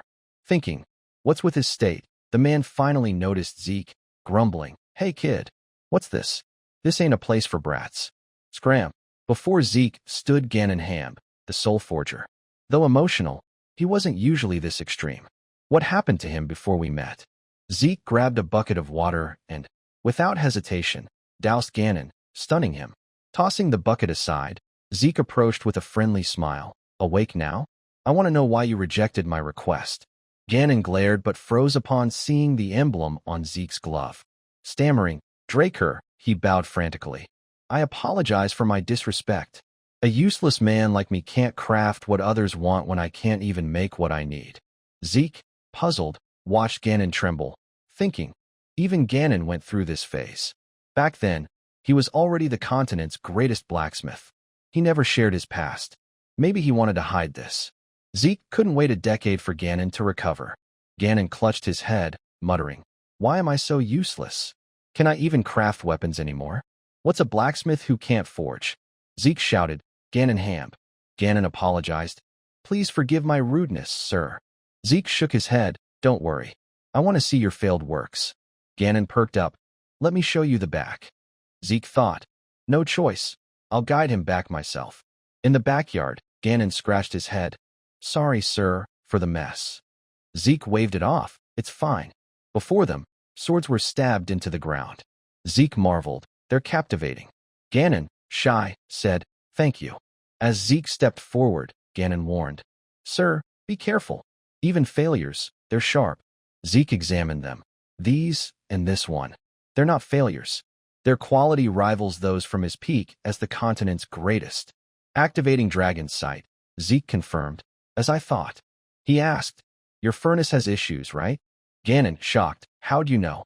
Zeke continued, you've optimized your unique smithing style, mixing metals for lighter, finer materials. He swung a sword, which shattered. But durability's poor. The issue is impurities not properly removed during heat treatment. Ganon, astonished, thought. He instantly recognized my method, pinpointed the flaw, and its cause. Clenching his fists, he said, Sir, this is sudden, but I have a request. Zeke replied, What? Inside, Ganon revealed a detailed blueprint. Can you look at this? Zeke studied it, thinking, Ganon's secret, the magic furnace design he revealed years later. He recalled Ganon saying, Why hide it from my savior? A furnace with magic-adjusted heat is my secret. Back to now, Zeke said. With this, your smithing will work perfectly. Ganon grinned mischievously. I knew you'd see it. Zeke asked, You have the full design. Why not build it? Ganon's face fell. The key part is the aura energy law. Building it via a magic tower costs 10,000 gold. Zeke, stunned, thought, a family of 4 lives on 10 gold monthly. That's 1,000 times more. No wonder it took him a decade. He muttered, That's absurd. Ganon pleaded, I need your help. As a Draker and true blood awakened, if you fund this furnace, I'll fulfill any request, free, unconditionally, until my last breath. Zeke thought, this is tough but doable. As a true blood house guardian, I could secure 10,000 gold, but I can't abandon the radiant sword. Then, realizing, his biggest issue is the aura energy law. Wait, grabbing the blueprint, he said, All right, I'll do it. Ganon, grateful. Really, sir? Zeke turned to leave. I know a mage who can help. If I get answers, I'll let you know. Oh, and stop drinking. Ganon, tears streaming. Thank you. Truly thank you. I'll serve you forever. His sobbing was a mess. Thank you, my savior. Zeke, exasperated. All right, I get it. Stop. I'll update you when it's done. Later, at Draker Academy's research building, Zeke mused, why do those magic tower bastards charge so much? The design looks simple. Fan Nong specializes in aura energy law design. His lab might have answers. Pausing, his eyes narrowed at an alley. Old memories surged. In that alley, cadets bullied Zeke. He'd sobbed, clinging to their legs. I'm sorry. It's my fault. Please spare me. The leader snarled. What? Zeke knelt, tears flowing. I apologize, Sir Conrad. I dared touch your noble body. Conrad shoved Zeke's head down. Good words, Zeke. As a reward, clean the dirt you stained. Zeke meekly bowed. Thank you, Sir Conrad. Now, Zeke seethed, those bastards. Those memories still burn. Their curses echo. Trash like you only hinders others' existence. Conrad had beaten Zeke's face bloody, with onlookers cheering. Conrad raged. That damn Zeke too. An unprecedented golden light reaction. A true blood awakened above all. Losing to that lowlife scum was inevitable due to his sneak attack before the match. But how did that lucky trash beat me to become a true blood? From afar, Zeke approached, taunting. Wow, so quick. Already found my replacement. His face cold, eyes murderous. You've got 3 seconds. Get on the ground, or you're dead. The scene was intense, but the thugs showed no fear. One pointed at Zeke, taunting. Your arrogance has gone through the roof since you awakened true blood, Zeke Draker. Are you sure you're really awakened? Furious, Zeke jabbed a finger at him. Shut it. Get down, or don't blame me. A terrifying pressure radiated from Zeke. Across from him, Lion, sweating, thought. What's this pressure? Just months ago, he was a nobody before me. Now I'm scared of him. Anger surged, fueling his resolve. Lion roared. How dare you talk to me like that, you lowlife? Get him. He ordered his lackeys. The loyal goons charged, grinning, thinking Zeke was an easy target. Zeke sighed. I warned you, don't cry later. Dodging the first punch, Zeke smashed a fist into the attacker's face, blood spraying as he collapsed. Instantly, he hooked another's chin, sending him sprawling. A third swung from above, but Zeke caught his arm, twisting and hurling him into another. A knee strike to the face knocked out the next, eyes rolling back. Lion's crew was mercilessly thrashed, each felled with a single blow. Lion watched, dumbfounded. Impossible. Is this really the Zeke Draker I know? After dispatching the rabble, Zeke turned to Lion, voice icy. No need to fear me. Trust me, it'll only hurt for a moment. Panicked, Lion drew his sword, trembling. Stay back. Come closer, and I'll cut you. His bravado betrayed by shaking hands. Zeke's eyes grew colder at the drawn sword. You drew a blade outside the training grounds? You know what that means, right? His voice dripped with killing intent. To counter Lion's murderous intent, drawing a sword outside the sacred training grounds. I, a Draker, respond with my honor. The duel ahead ends when one of us dies. This is our sole duty, free of responsibility for the outcome. Liam Stone, you're the witness. Let's proceed. Zeke's tone held a thrill.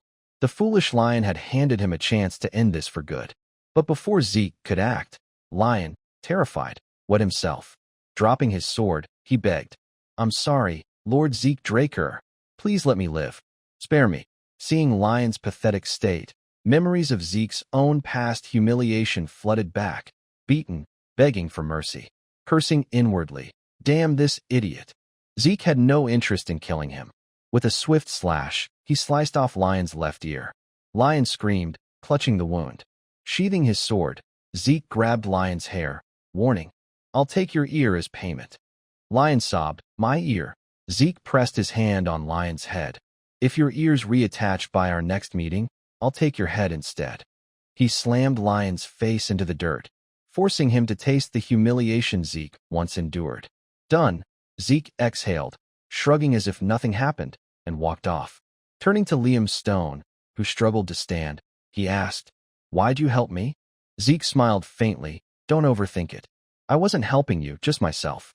A whisper to his past, weak self. Leaving the alley, Zeke scratched his head. Damn, Ganon's rubbing off on me. Almost said something cringy. Time passed, and the scene shifted to Fan Nong's lab. Zeke presented the blacksmith's blueprint, asking, Is it feasible, Professor? Fan Nong studied it, replying, Straight up, it's feasible. Zeke's eyes lit up, really? Will you take it on? But things were never that simple. Fan Nong cautioned, Hold on, hear me out. The overall structure's simple, but the core, responsible for energy output, is the heart of it. Pointing at the blueprint, he explained, The circuits have tricky limitations. Minor issues, but they demand sufficient energy and instant output adjustment. That's unprecedented. Zeke's smile faded. Probing, but it's doable, right? Yes, Fan Nong confirmed. 2 options for the core. I could tweak the design myself, but that'd take a decade, maybe 15 years. 15 years? Zeke yelped. Yup, it's time-intensive, Fan Nong said calmly. Option 2, skip core tweaks and use equivalent materials. Saves time, but you'd need high-grade compressed aura stone. Zeke bolted upright. What? Isn't that an ancient artifact, impossible to make now? Fan Nong nodded. Exactly.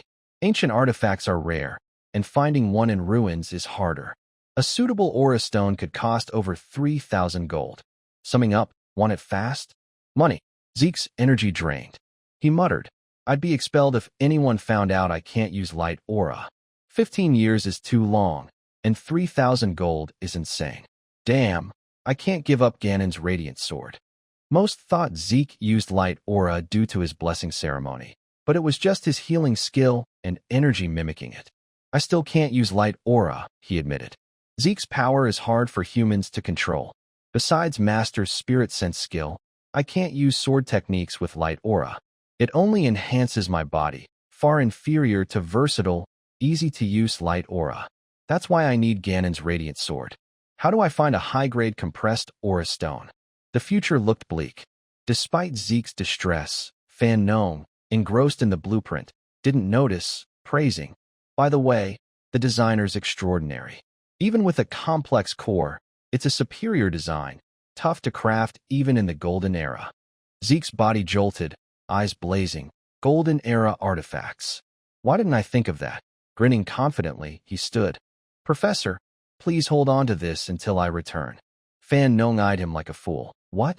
You want me to spend 15 years perfecting it? Zeke laughed. Haha, no way. I'll bring one back. What I mean is a highly compressed spirit stone. The Golden Age was a historical period marked by the War of Liberation, where humanity rose up against the dominion of dragons. This era ended with the defeat of the evil dragon Bahamut, vanquished by Turkin Drakkar, the first head of the Drakkar family. Thanks to this victory, humanity enjoyed a century of peace. During that time, many ancient artifacts were discovered in dragon caves. These were relics from the era of the Hero King, the pinnacle of magic. These artifacts, with techniques and magic far surpassing modern standards, included the highly compressed spirit stone, capable of supplying spiritual energy to an entire village, a treasure from the Hero King's era. The scene shifts to the central library of Drakkar Academy. Though rarely visited, it is maintained as a legacy. The library is said to have been established by Turkin himself during the Academy's expansion. The library's archive room holds records related to artifacts from the Golden Age. During those days of excavation, countless artifacts were unearthed, sparking a frenzy across the continent. However, their true significance remains unrecognized today. Zeke wanders through the archive room, searching for clues, but after a while, he sighs. I could rummage around all day and still find nothing. Out of options, he activates his Dragon's Eye skill. Immediately after, Zeke notices something unusual, a wall tile emitting a strange red glow. Without hesitation, he rushes over and taps on it. The protagonist examines the tile he's just discovered. When he taps it, a hollow sound echoes, confirming his suspicion. This is it, Zeke thinks to himself. Wasting no time, he uses the spirit sense power of his origin spirit, a technique he learned from his master. This skill allows Zeke to materialize his will, applying attributes like cutting and manipulation in various situations. However, it has a major drawback. It consumes a significant amount of energy for any action. Zeke's energy blade easily slices through the tile, but the effort leaves him drenched in sweat, exhausted. Looks like using this skill is still too much for me, he mutters. He carefully removes the tile, slips through the opening, and places it back to conceal the entrance. Inside, Zeke finds himself in a dark underground palace. He has to use a torch to light his way. As he moves forward, he mumbles, "The reports didn't mention it was this deep." Just then, he hears footsteps, startling him. He quickly extinguishes the torch and listens carefully. The sound grows closer, making Zeke suspicious. It should be at least a decade before anyone discovers these ruins. Could someone have found them before me? Thinking this, he cautiously peeks out. Before him are two skeletons, one wielding a spear, the other a shovel. Zeke frowns. Skeletons, huh? All right, this shouldn't be too tough. He swiftly draws his sword from his inventory and activates his critical strike skill. In an instant, he beheads the spear-wielding skeleton. Then, with a powerful swing, he cleaves the shovel-wielding one in half. As both are defeated, a notification appears before Zeke. You have defeated two skeletons. Gain 2 karma points. Current karma points, 22. Seeing this, Zeke feels like he's stumbled upon a new treasure. Oh, right. I can earn points by defeating monsters. Isn't this the best way to farm points? I completely forgot about this while focusing on the artifacts. Excited, Zeke grips his sword and sets off to find more lovable skeletons to send to their next life. I'm coming for you, my precious points. He realizes these monsters are weak, harmless, and provide karma points. As he casually collects points, Zeke begins to strategize. This is too easy. The beginner quest book requires 45 karma points. The minimap only needs 20, and skills like Dragon's Eye, Devour, and second-tier skills require 50. With my current points, I can only unlock the minimap. With that, Zeke activates the minimap function. A holographic interface appears, displaying the surrounding area. Looking at the red dot marking his position, Zeke quickly grasps the situation. The protagonist gazes at the 3D map in amazement. He notices a distinct area in the corner of the map and wonders, what's this? He touches the area, and the system instantly switches the map from 2D to 3D for better visualization. Impressed by this flexibility, Zeke can't help but exclaim, "Amazing! This is exactly what I need." The protagonist's excitement grows as his eyes fixate on a room glowing red. He wonders, why is only that room a different color? He taps it, and the system displays a prompt. Would you like to navigate to the selected location, storage room? Options: yes or no. Seeing this, Zeke is astonished. Storage room? In the past, the exploration team took days to find this place, and I found it this easily. Without hesitation, he confirms. The system responds immediately. We will provide the fastest route to your designated location. The 3D map automatically traces a path to the room. Seeing this, Zeke can't help but laugh. Haha, unbelievable. With this, how could I ever get lost? Following the map's guidance, Zeke arrives at a massive door. He pauses and mutters, "This must be it. But how do I get in?" He touches the door. Instantly, a protective spell activates, repelling his hand. Zeke frowns at the door. A safeguard charm. Good thing I'm wearing gloves, or I might have lost my hand. I can't break through this spell. Frustrated, Zeke asks the system, "System, can't you open it for me?" Surprisingly, the system responds, "We have received the administrator's request. Connecting to the security device. Safeguard charm has been disabled." Zeke is stunned. Huh? You're responding to what I said. The system replies, "Correct, Administrator Zeke Draker. Do you have any further requests?" The protagonist is momentarily shocked. He didn't expect to be able to interact with the system. Regaining his composure, he asks, "If that's the case, why was I forced to reincarnate?" The system responds, "I cannot answer that question." Zeke presses, "Then what is this administrator system?" "I cannot answer that question." "Who created you?"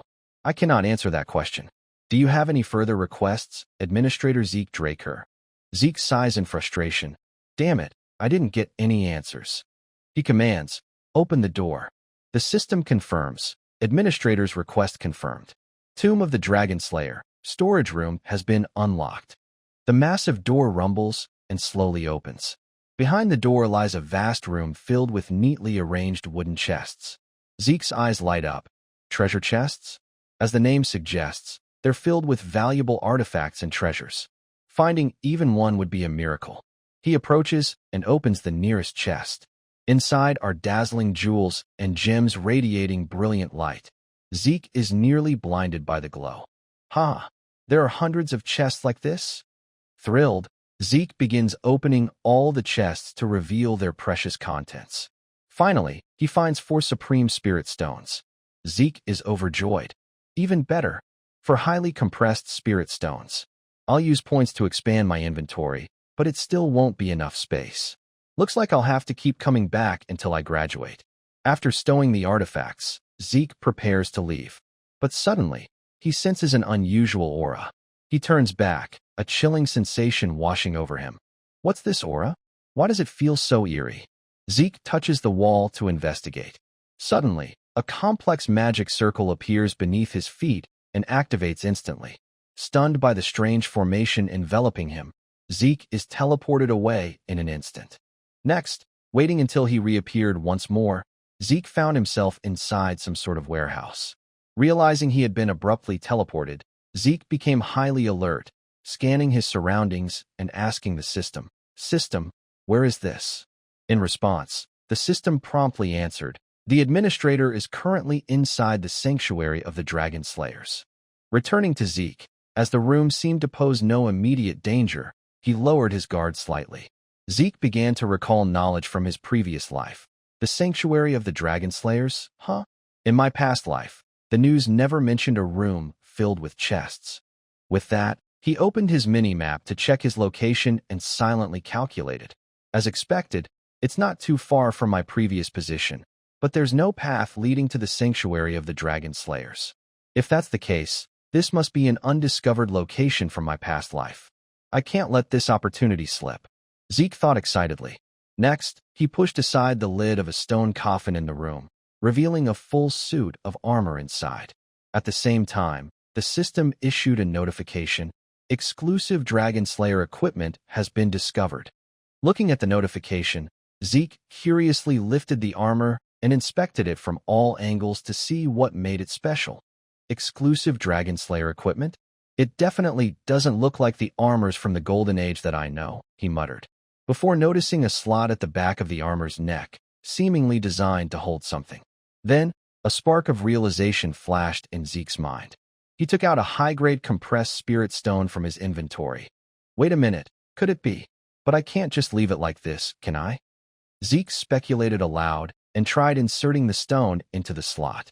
As expected, his intuition was spot on. The stone began to emit intense energy, activating the armor.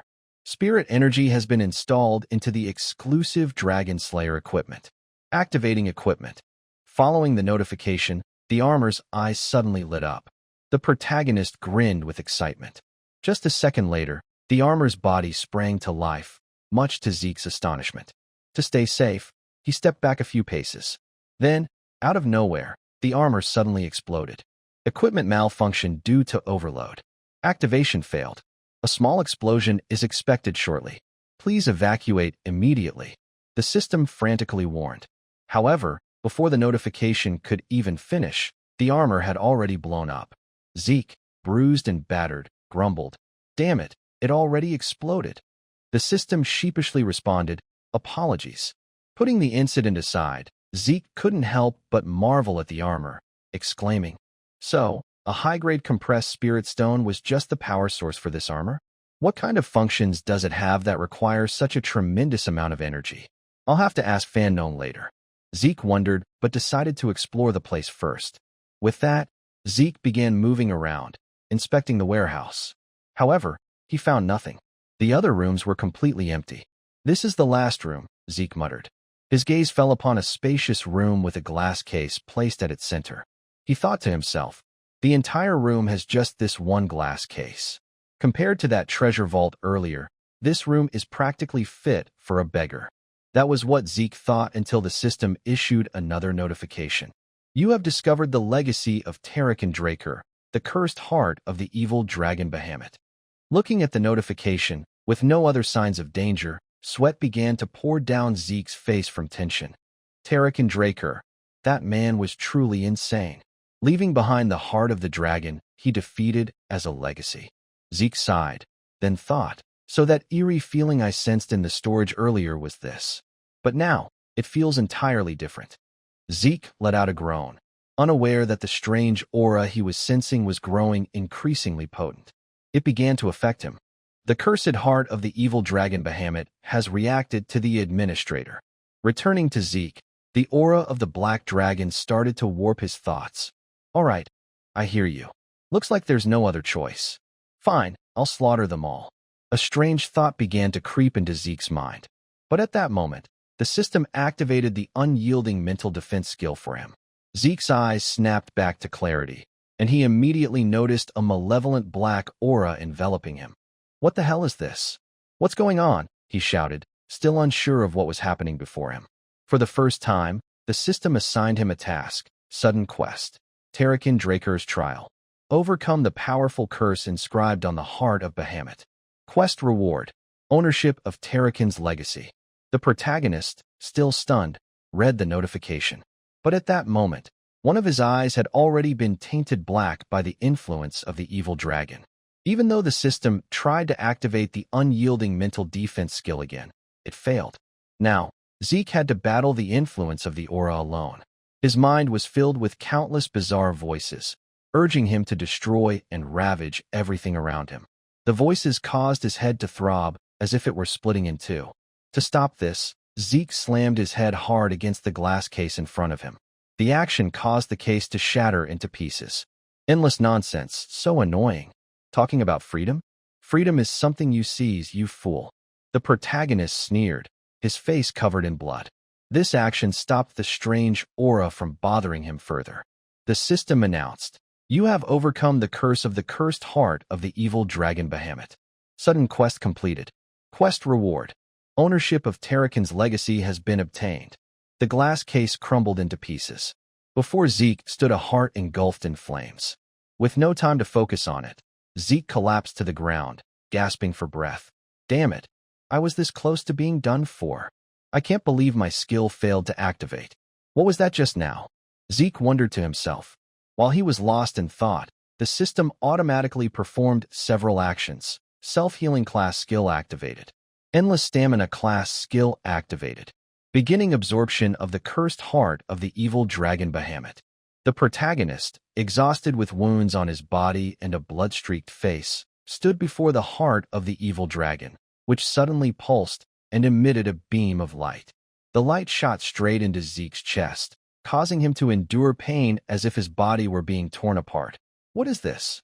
Zeke screamed in agony. Condensed divine spirit energy is rushing into my body, but I don't have a spirit vortex to contain it. This vast amount of spirit energy with nowhere to go is destroying my body. What do I do? Around him, the spirit energy grew increasingly intense, illuminating a large area in red. Something, Zeke reminded himself. Then, gritting his teeth to endure the pain, he tackled the issue. Full-body absolute seal technique. Encase the spirit energy in ether and seal it within the ether chamber. Zeke thought through clenched teeth, channeling all the ether in his body to seal the immense spirit energy. Then, a massive explosion occurred where he stood, sending up clouds of smoke and dust. Moments later, as the dust settled, Zeke's body remained unscathed within the haze. However, the violent energy continued to ravage his body. A few seconds later, the ferocious energy finally subsided. Only then could the protagonist let out a sigh of relief. So, I survived, huh? With that, he surveyed the devastated surroundings and mused, the heart is gone. So that spirit energy belonged to Bahamut. The protagonist concluded. At that moment, his eyes lit up with curiosity. From the faint reflection of a broken glass shard, Zeke saw a tattoo of the evil dragon on his chest. Unable to resist, he touched the tattoo and muttered, "Is this because I sealed Bahamut's spirit energy?" As soon as he spoke, a flood of system notifications appeared before him. Absorbed spirit energy has refined the administrator's body. The administrator's physique has transformed into the heavenly bone body. Detected administrator's power cannot be processed, compressing and sealing 95% of the power. As the heir, you gain access to Terrakin Draker's secure archive, activating beginner-level quest, providing guidance for low-level administrators. Returning to Zeke, the influx of new information overwhelmed him. Heavenly Bone Body, Terrakin Draker's secure archive, quest guidance. Another pile of bizarre stuff. As usual, Zeke waved his hand dismissively, saying, "I'll deal with it later. Clear it for now." But at that moment, another screen suddenly appeared. His expression shifted. "Hold on. Wait a second. Go back to that. My ancestor was truly generous." He stroked his chin with a sly grin.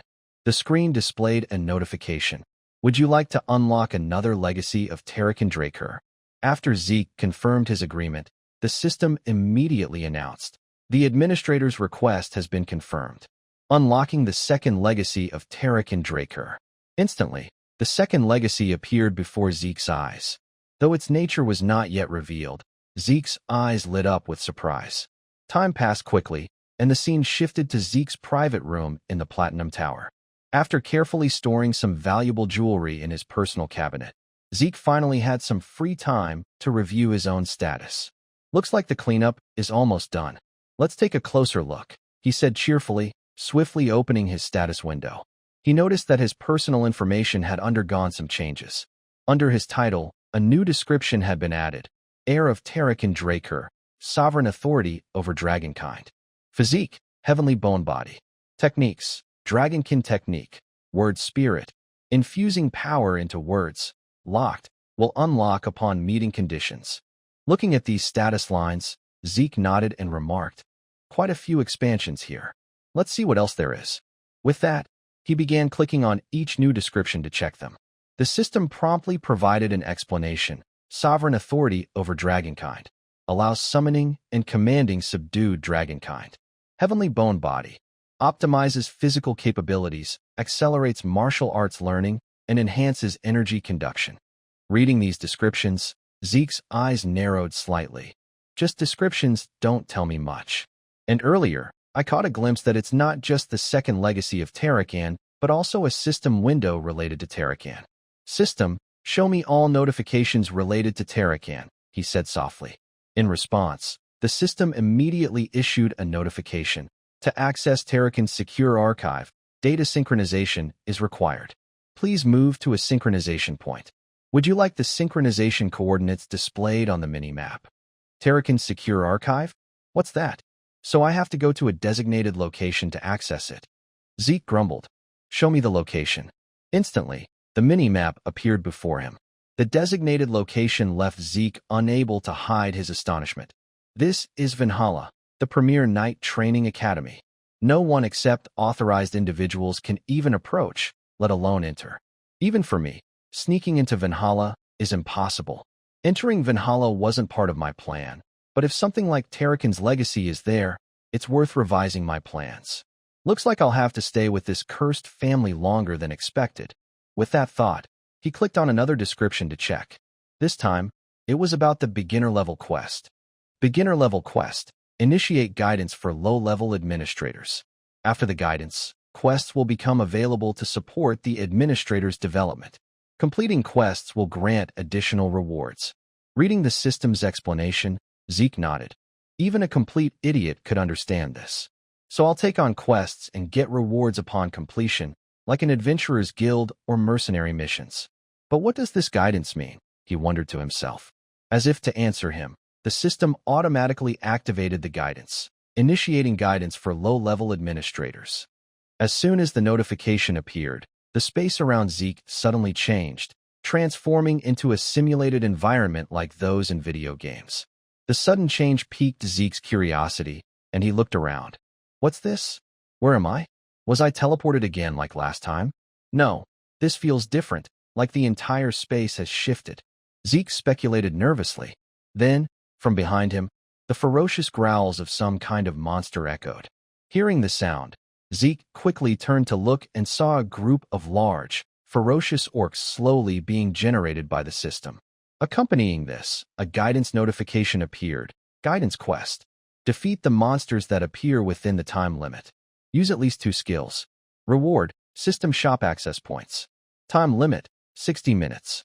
Seeing the notification, Zeke's mind immediately pieced together its purpose. Orcs suddenly appearing in a prearranged quest, paired with this guidance, means it's creating situations where I can actively use the system. This should have been provided earlier. He grumbled. But while he was still lost in thought, the orcs surrounded him and swung their massive spiked clubs straight at him. The blow was so powerful it caused an explosion on the ground, sending dust flying everywhere. Fortunately, despite thinking about the system quest, Zeke hadn't lowered his guard, knowing he was surrounded by monsters. As they attacked, he simultaneously activated his high-speed movement and chain-slash skills to dodge and counterattack. Zeke's sword moved like a flash of lightning, cutting the orcs into countless pieces before they could even react.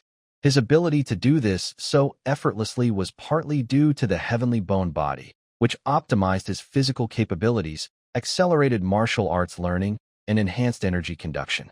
Zeke thought to himself in surprise, wow, the sword in my hand feels as light as a feather. So this is the effect of the heavenly bone body. At this level, I could easily take down a commander-level enemy. After finishing off the orcs, the system announced, guidance quest completed. Following that, the simulated space around him gradually dissipated as if it had never existed. Oh, I'm back. So it was all just an illusion? The realism is no joke, Zeke nodded, sheathing his sword into his inventory. Then, the system issued the rewards for completing the quest. Bonus reward. Critical hit added to rewards. Bonus reward. Time added to rewards. Quest reward, 40 points. Shop category unlocked. Reading this, Zeke eagerly checked his new functions. I can buy items through the system? What is this? So convenient. This is awesome. Following Zeke's gaze, as soon as he opened the shop, he saw several highly useful items. Giant skin, 10 points. An elixir resembling the tough hide of a giant, temporarily increasing defense when used. Breath of the fire giant, 2 points. An elixir containing the unique breath of a fire giant, releasing unextinguishable flames. Low-grade speed rune stone, 7 points. A magic stone engraved with ancient runes, slightly increasing movement speed. Wings of the sky, 5 points. An elixir made from bird feathers, temporarily boosting agility. Looking at these items, Zeke's hands itched with excitement. These are all rare treasures worth hundreds of gold coins. Just selling the items in this shop could make me a fortune. Meanwhile, the system issued a reminder. Please place the item you wish to sell in the designated window. Items stored in your inventory can also be sold. Training dual-handed sword. This item cannot be sold. Elf's dagger. Would you like to sell this item? Sale price, for points. Returning to Zeke, the low price for the dagger made him pause. Selling seems to apply only to ancient treasures. For points for this dagger? I could get at least 100 gold coins for it at an auction. Selling items isn't worth it unless I desperately need points. With that, he swiped away the screen in front of him. Then, Zeke stretched tiredly. Phew, what an exhausting day. I'm definitely sleeping in tonight. Time passed quickly, and the scene shifted to the researchers building the next morning. Zeke sought out Professor Farron to hand over the spirit stone. When he presented it, the young professor couldn't hide his astonishment. You really brought back a high-grade compressed spirit stone in just one day? How did you manage that? In response, Zeke obviously couldn't mention the dungeon incident, so he brushed it off. It's complicated. So, when will the new equipment be ready? It's already finished, Farron replied calmly. Finished already? You're incredible, Professor. Zeke praised. In return, the professor complimented him. Your bringing this here is even more incredible. While sipping tea, Zeke glanced at the professor and silently assessed him. Suspicious. Whenever a high-grade compressed spirit stone is discovered, major continental factions register various ancient symbols as serial numbers to manage ownership of valuable spirit stones. By checking the serial number, you can determine the excavation time, location, and current owner. But the ones I brought would never be registered in that book. They're entirely my own discovery. Suspicion aside, he does have good appraisal skills and talent. Returning to Professor Farron, after completing some final checks, he spoke up. I've verified the serial number. Shall we begin? Next, the two headed to their friend Ganon's forge to finish assembling the furnace. With the energy source now in place, the furnace began emitting a powerful energy. Seeing his furnace operational, Ganon couldn't contain his joy. Meanwhile, Zeke and Farron, standing behind him, were happy for him. Once everything was running smoothly, Professor Farron bid them farewell to teach his class. I have to go teach. Thank you. Goodbye, Professor, Zeke quickly replied. As for Ganon, he hadn't stopped smiling. I never imagined I'd see a fully functional magic furnace in my lifetime. Thank you so much. Hearing this, Zeke shook his head lightly. It's just a deal, no need to go that far. You haven't forgotten the terms we agreed on, right? Of course. Please state your request, Ganon replied eagerly. Zeke then pulled an item from his backpack and requested, Make me a sword with this. Ganon's eyes lit up with a mix of shock. Sir, this is... What Zeke had taken out was the hardest fang of the evil dragon behemoth. With the eyes of an experienced blacksmith, Ganon immediately recognized the material. Wow, a dragon's fang? With this size and condition, I've never seen anything like it. Where did you find this? To Zeke, this was the second legacy of Terrakin Draker, from the heavenly dragon to this fang. He felt like a tomb raider. It's complicated to explain, Zeke said lightly. Then he noticed Ganon trembling uncontrollably, as if struck by a fever. You not only gave me a magic furnace, but also the chance to forge a dragon's fang. I'll repay your trust. I, Ganon Ham, will pour my life into this sword. As he spoke, Ganon radiated an aura so bright it nearly blinded Zeke. His words stirred a memory in Zeke. In his past life, Ganon had said something similar. He's truly resolute, Zeke thought to himself, deciding to leave everything to Ganon. I trust you. Let's see what kind of sword you'll create. I'm looking forward to it. The scene shifts to Zeke's bedroom, where he's still buzzing with excitement, eagerly anticipating the sword that the genius blacksmith will craft for him. Making a sword, so thrilling, Zeke said, both nervous and delighted. Then he recalled the message from Uncle Duck. It's been a week since I got that note telling me to come back after the bet with Duck was settled. Looks like it's time for something to happen, Zeke muttered to himself. Sure enough, at that moment, Uncle Duck's figure suddenly appeared outside on the balcony, glaring at him with eyes full of rage. Why didn't you show up this time, kid? Answer honestly. Seeing the red-haired man's furious face, Zeke's entire body trembled uncontrollably. He looks like he wants to kill me, he thought, trying to regain his composure before replying. Well, you said to come back if I wanted a challenge. Naturally, since I had no intention of going, I didn't show up. In front of him, Duck seemed unable to accept this answer. He charged forward, grabbed Zeke by the collar, and demanded, I told you to be honest. With that, Duck gripped Zeke's collar tightly, giving him no chance to react, and threw him straight out the window. Zeke's face froze in shock. It's too high. At this height, I'll die instantly without a chance to heal. Thinking quickly to save his life, he twisted midair and reached out to grab the balcony railing. But before his hand could grasp it, Duck's arm shot out, seizing Zeke by the throat and speaking coldly. You don't want to challenge me again? I don't think you're foolish enough to misunderstand my intentions. But it's the opposite. You didn't show up after losing, didn't even go to the infirmary, as if you were deliberately trying to provoke me. I'll give you 5 seconds. This time, answer honestly. His words dripped with killing intent, making Zeke realize he'd pushed things too far. What? He knew but still egged me on. Thinking this, Zeke looked at him with a teasing glint in his eyes. That's absurd. You didn't even reveal your true identity. Am I wrong, Gardner Dexter? Hearing Zeke's words, Uncle Duck suddenly broke into a smile and promptly tossed Zeke back inside like a chair, causing the room's furniture to shatter under the impact. All right, you're right, kid. I was once a Black Knight of the Draker family. My name is Duck Draker, he said, extending a hand toward Zeke. Now that Duck had revealed his identity, Zeke placed a hand on his chest and greeted him. Esteemed elder of the family and former member of the Black Knights Order, I sincerely apologize for the disrespect I've shown. He spoke calmly, like a true knight. His unsurprised expression made Duck slightly suspicious.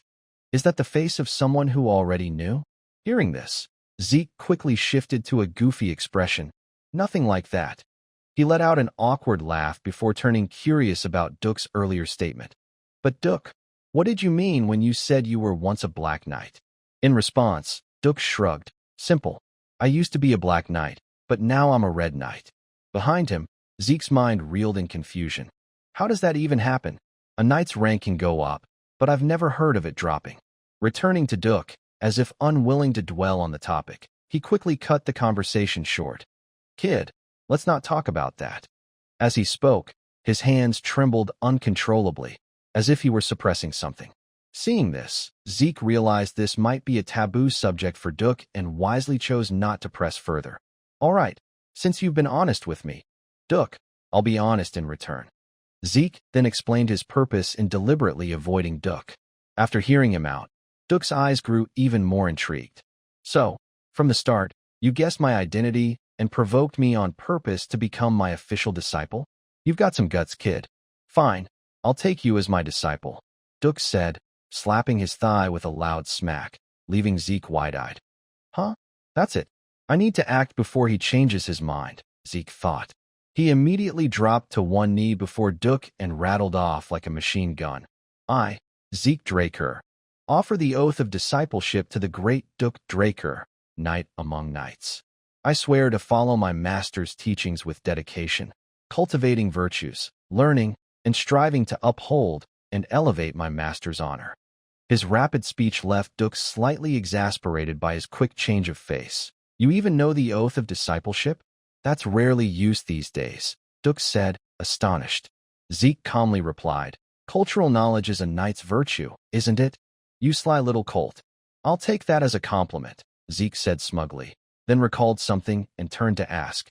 But master, may I ask one question? Across from him, Duck sighed. Calling me master already, huh? All right, ask away. Seizing the chance, Zeke quickly posed his question. What about me caught your eye to make you decide to take me as a disciple? As he asked, Zeke recalled memories of Duck from his past life. Duck was notorious for not taking disciples. Even the century's prodigy, Andre, had to beg for years to become his only student. So why did he accept me so easily? I have a guess. He must have seen my potential during the bet, something surpassing even Andre's talent. He's clearly got a sharp eye, Zeke thought, a smile creeping onto his face.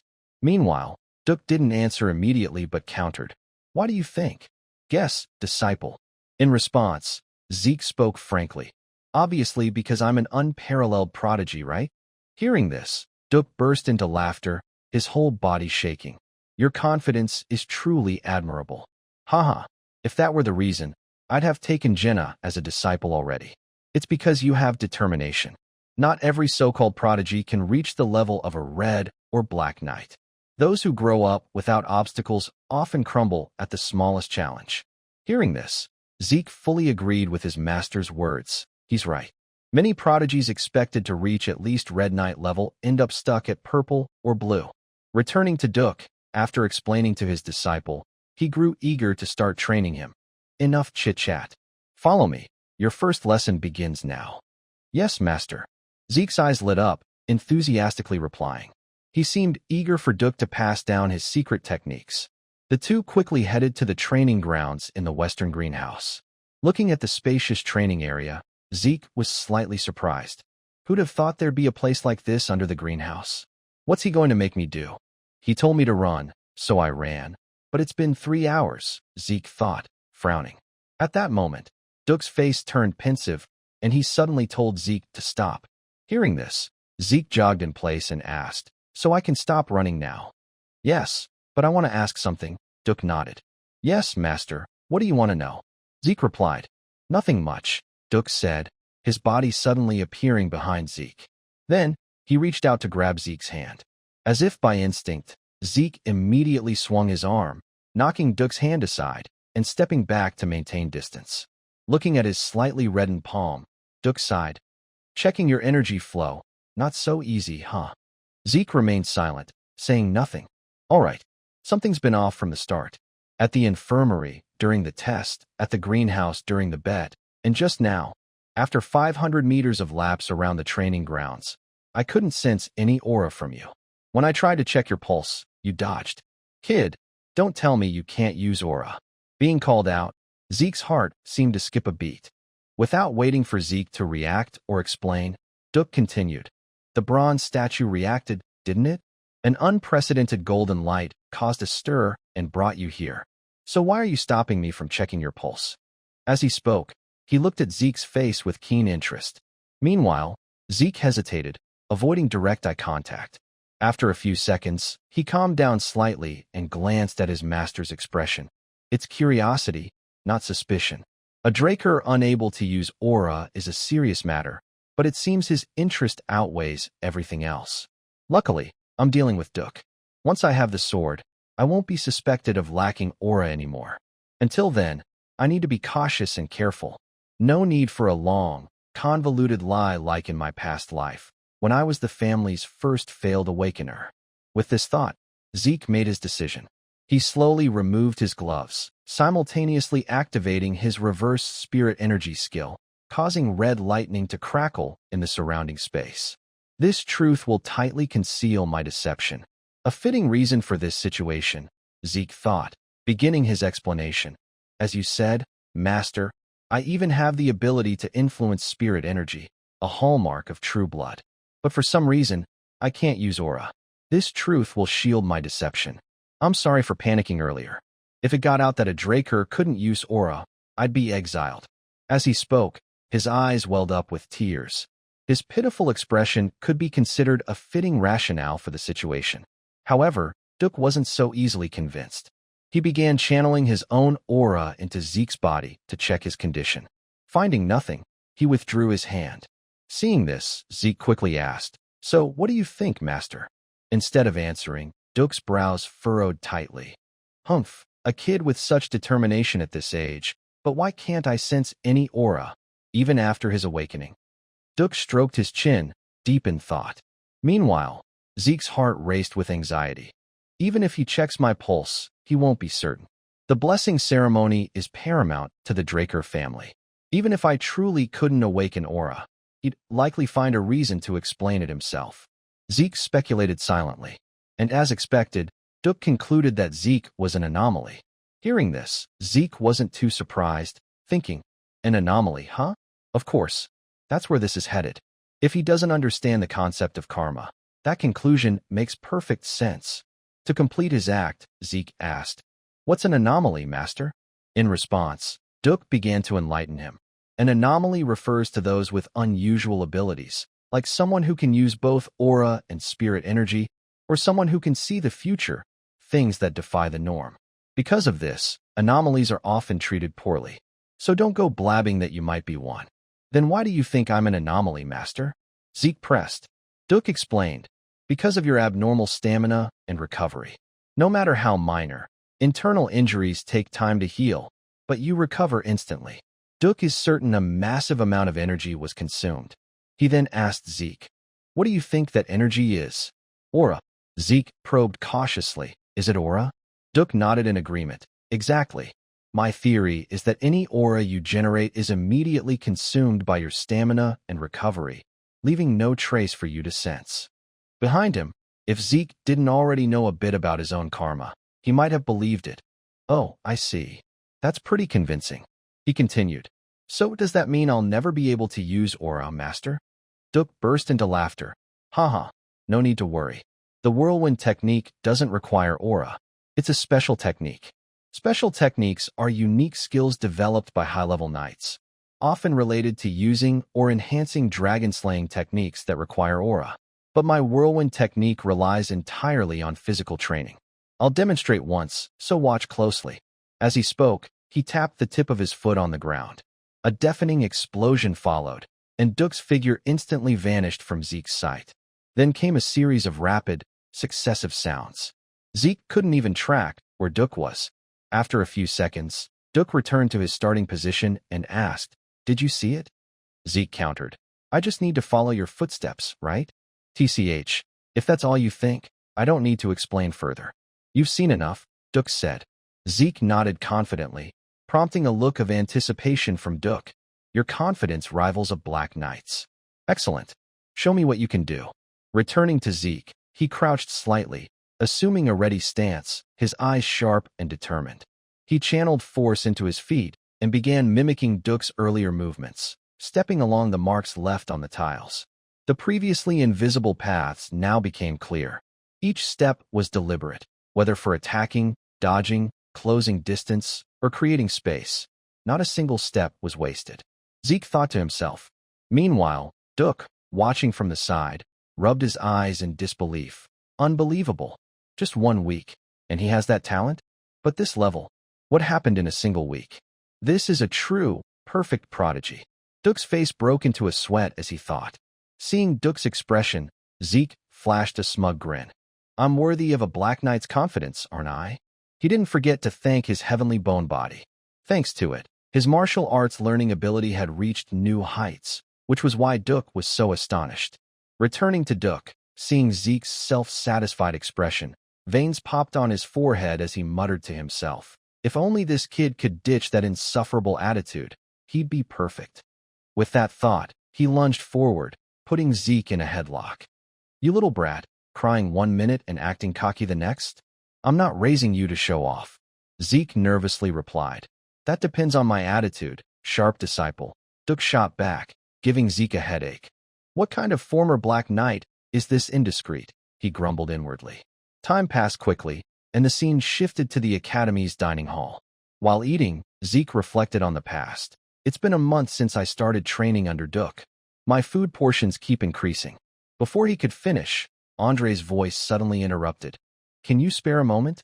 Hearing this, though curious why the genius was seeking him, Zeke shrugged. "If it's here, sure, because I'm busy." Andre nodded and got straight to the point. "Fine. How did you convince Dexter?" "Straight to the point, huh? He must be rattled that I became a disciple. Though I'm not officially one yet," Zeke thought, then said, "No convincing needed. Dexter chose me himself." His response sparked anger in Andre's eyes. He snapped, "So it's because you're true blood." Across from him, Zeke paused his eating, glaring at the Rose Knight. "What? You're that insecure?" Andre's face darkened. "Is that all you have to say?" Unfazed, Zeke continued. "No, that's only half. Even if he was initially drawn to my lineage, do you think someone like Dexter would take a disciple for such a simple reason? The reason I became his disciple is that I sparked his interest. That's thanks to my talent. So instead of wasting time on petty jealousy to boost your confidence, why not work to become someone worthy of being chosen?" Zeke's lecture left Andre's face twisted, unable to retort. The scene shifts to the greenhouse training grounds, where Zeke, watching the knight running frantically, turned to the red-haired Duk. "What's going on, master?" Hearing the question, even Duk was puzzled. "I'm wondering the same. What's wrong with that kid?" He begged to stay close, even offered to handle logistics if needed. "I told him to run 300 laps without aura if he wanted to stay, and now he's doing it." "That guy's a certified lunatic," Duk sighed. Meanwhile, Zeke reassessed Andre with a new perspective. 300 laps without aura? I thought he was just arrogant, but he's got some determination. The scene shifts to the outside of the academy's gates, where a large crowd is gathered in solemn formation. Whispers and murmurs ripple through the onlookers. What's going on? Why are all the students suddenly called out here? In response, another person marvels at the questioner's ignorance. You idiot! Have you forgotten what day it is? The family head is visiting today. As the crowd waits in anticipation, a carriage bearing the Draker family crest soon arrives. Upon seeing it, a young knight loudly announces, "The head of the Draker family is arriving." Hearing this, the portly Howard Draker strokes his beard and says, "Everyone, prepare yourselves." "Yes, Principal," the group responds in unison. The carriage comes to a stop, and a man with silver hair steps out, nodding in greeting. "It's been a while, Howard." At these words, the stout old man hurriedly bows. "I respectfully greet the master of the Draker family." As his voice rings out, the surrounding crowd shouts in unison, "We respectfully greet the master of the Draker family." Time passes, and it's now 12 o'clock noon. A hand reaches out, and the platinum-haired man steps forward, patting Howard Draker on the shoulder and saying, "You've been through a lot. I can imagine." In response, the portly man shakes his head. "My efforts are nothing compared to yours, family head." "Then I'll continue to rely on you." This handsome man is Arthur Draker, the head of the Draker family, one of the 3 great dragon-slaying clans. Turning to Howard, after the greetings conclude, he suggests, "Arthur, let's head inside. It's scorching today." However, before he can finish, Arthur raises a hand to stop him. He then steps onto a raised platform where all the students can see him, spreads his arms wide, and declares, "Young dragon slayers, you are the future and hope of the Draker family. Train diligently. Your growth is the growth of Draker." Hearing the family head's words, the students erupt with fervor, shouting back, "We will engrave your words in our hearts, family head." Satisfied, Arthur turns to leave. "All right, let's go." "Yes, family head." "Yes, master." Time passes quickly, and the scene shifts to Arthur's private room. For some reason, Zeke has been summoned to meet him. Upon entering, Zeke bows deeply and says, "To the master of all knights and the guardian of the Dragon Slayer's honor, Arthur Draker, I, Zeke Draker, a member of this family, offer my respect and greetings." Across from him, Uncle Arthur chuckles at his son's formality. "Huh. Even those at the Four Seasons Fortress don't greet like that anymore. Skip the formalities and sit down. I heard you like tea, so I brought something exquisite. I hope it suits your taste." He hands Zeke a cup of freshly poured tea. This gesture makes Zeke pause and think. Even my taste in tea was reported to the family? There's a saying, the Emperor may not know, but the Drakers know everything. Now I feel it. Opposite him, Arthur continues, "The reason I summoned you is that I heard surprising news. Duke has taken a disciple." Hearing this, Zeke smirks, thinking, straight to the point, no beating around the bush? Aloud, he says, "Sir Duke simply showed me generosity." Arthur, knowing full well it's not that simple, doesn't press further. "Is that so? If you say so, then it must be true. I don't know what your goals are, but as long as you follow Duke's teachings." Before he can finish, Zeke interrupts, proclaiming, "I will become the strongest on the continent." At these words, a subtle shift occurs in the family head's eyes. Ignoring this, Zeke continues sharing his dream. "Stronger than anyone, so I can live freer than anyone. That's my goal." As his words end, Arthur sets his teacup on the table and says coldly, "Then that includes surpassing me, doesn't it?" With his words, a terrifying pressure emanates from him, causing Zeke's biological alarm to blare incessantly. Sweat pours from Zeke's body, and a sense of impending doom engulfs his mind. Within this range, the life and death of all beings are controlled. The heavenly sword body, the pinnacle of aura manipulation, can only be achieved by Black Knights. Though terrified to the point of trembling, Zeke grits his teeth and says, "Of course." Seeing his stubborn expression, for some reason, Arthur flashes a faint smile and gradually releases his pressure. He then says, "Of all the things I've heard recently, that's the most intriguing. I came to the academy to encourage you, but seeing you now, Encouragement alone isn't enough. With that, he reaches into his coat pocket, as if to retrieve something. Zeke, sweating profusely, thinks, I thought Duke's level was absurd, but this is on a whole different plane. At that moment, Ather places a black card on the table and says, as a gift for becoming Duke's disciple.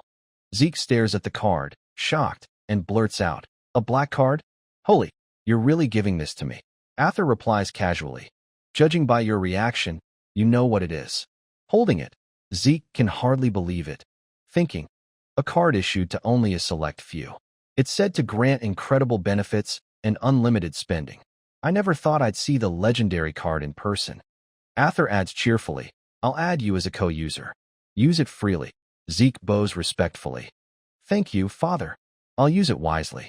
But inwardly, he's filled with questions. His words are kind, but his intentions are clear. Since the card tracks transactions, it makes my actions easier to trace. Still, using such a subtle method instead of forceful control means he's not too concerned about me yet. While Zeke's mind swirls with thoughts, Ather's voice cuts through. I won't waste more of your precious time. Zeke, you will become the strongest. You may leave now. Zeke responds, understood, master, and quickly exits. Within minutes of Zeke leaving, his master, Uncle Duke, appears. He steps in, looks around, and sighs, what a detestable guy. Hearing Duke's familiar voice, Ather responds calmly. Why so agitated, Duke? Duke raises an eyebrow, his tone dripping with sarcasm. You have to ask? The kid you left in the cradle back then, and now you're playing the caring father? Ather, unfazed and accustomed to his old friend's demeanor, replies coolly. As family head, I have no other choice. You know that. But what you just said slanders the family head. Hearing this, Duke slumps into a chair, waving dismissively. Fine, arrest me then. His carefree attitude makes Ather laugh. Haha, this is why you're the only one I can talk to comfortably. He pulls out a bottle of fine liquor. The label makes Duke's eyes gleam. Let's drink and talk. Oh, Red Dragon's breath. You sure know how to pick him. As they raise their glasses, the conversation turns serious. Ather lowers his voice. Have you heard about the strange state of the continent lately? Duke smirks. I'm stuck in the academy all day. How would I know? Ather doesn't buy it. Your infamous ears across the continent are still active, aren't they? Duke sighs, as if expecting the question. You already know everything. Why ask, you old fox? Ather nods, his expression tinged with concern. The Emperor, obsessed with immortality, is scouring the continent. Do you think it's possible? Duke replies firmly, of course not. Eternal youth might be feasible, but absolute immortality? No way. Ather agrees, unless it's true. What if it involves an ancient dragon artifact? Duke, sobered by the words, shouted. What? Unbeknownst to both, Zeke was hiding in the adjacent room, eavesdropping on their entire conversation. As I said, magic can make you look younger, but immortality is impossible. Unless what? Zeke used his skill to clearly hear a segment of their dialogue. The artifact he's searching for is related to an ancient dragon? It's possible, Duke said. Could he have already found its location? Ather continued. That's also possible. The Black Knights reported a high likelihood it's in the northern continent. Hearing this, Duke fell into thought. The northern continent? Is this information the Empire still hasn't obtained? Exactly. However, it's only a matter of time before they discover it. It reminds me of the past. That mad emperor, right after ascending the throne, started a war to unify the continent. Only after seizing half the central continent did the war stop. I thought he'd abandoned that insane dream, but I guess not, Duke said. If an artifact that grants immortality truly exists, Ather added, then the continent will once again be engulfed in flames. Given the gravity of this issue, I've agreed to personally head to the north. Duke, shocked, exclaimed, What? You're going to face him yourself? Even knowing that bastard emperor will go berserk.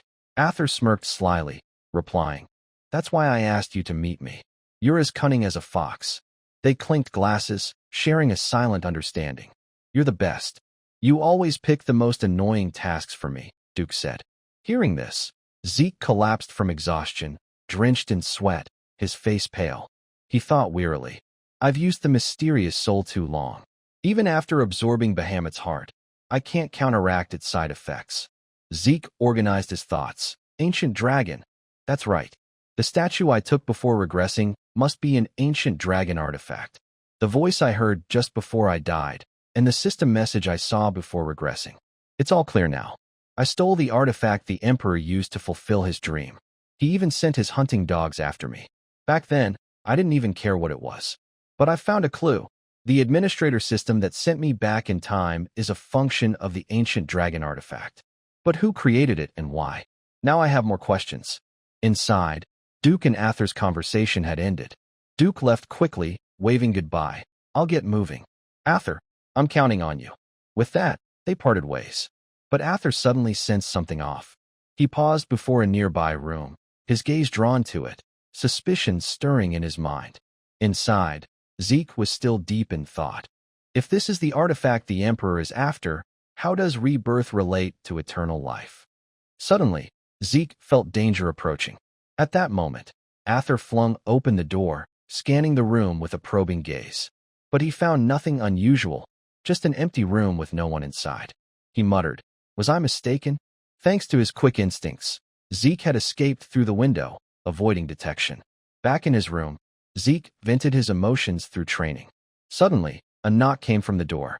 Annoyed, Zeke snapped. "Didn't I say not to disturb me in the training room?" The elderly attendant replied, "My apologies, young master. A classmate is here to see you. Shall I send them away?" Hearing this, Zeke frowned, wondering, a classmate? I don't have any friends at the academy. Is it Dina? Curiosity got the better of him, and he agreed. Fine, let them in. But the visitor's appearance surprised him even more.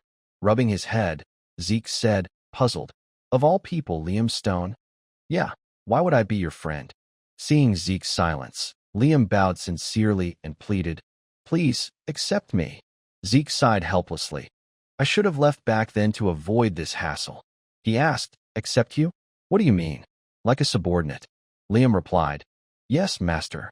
I swear my loyalty to you." "What about Jakin?" Liam clenched his fists, cracking the ground, and answered firmly, "I've abandoned him. I need to get into Valhalla." Zeke looked at him, at a loss for words. It was the same in his past life. Why is he so obsessed with Valhalla? Liam continued, "Please, accept me." Exasperated, Zeke said, "Are you an idiot? You should have chosen Simin or Turuin. I have no family backing, so I'm useless in helping you get into Valhalla. And why should I trust you? Frankly, you could be a spy sent by Jakin." At this, sweat poured down Liam's face. He reached behind, drew the sword from his back, raised it high, and without hesitation sliced off one of his ears. Blood splattered around as he said weakly, in pain, "Of course you doubt me. I'll prove it by any means. If you ask me to silence myself, I'll cut my tongue. If you ask me to cripple myself, I'll cut my heel. I'll give my life to you, master." Zeke glanced back, memories of his frail past life self flashing through his mind. He, too, had lost an ear.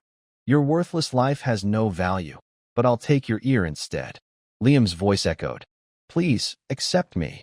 In his past life, that weak Zeke had met the master of his life. "I want to be stronger than anyone. Please teach me, master." Now, seeing Liam's pathetic state as he begged relentlessly, Zeke raised his sword high and stepped behind him. "One strike.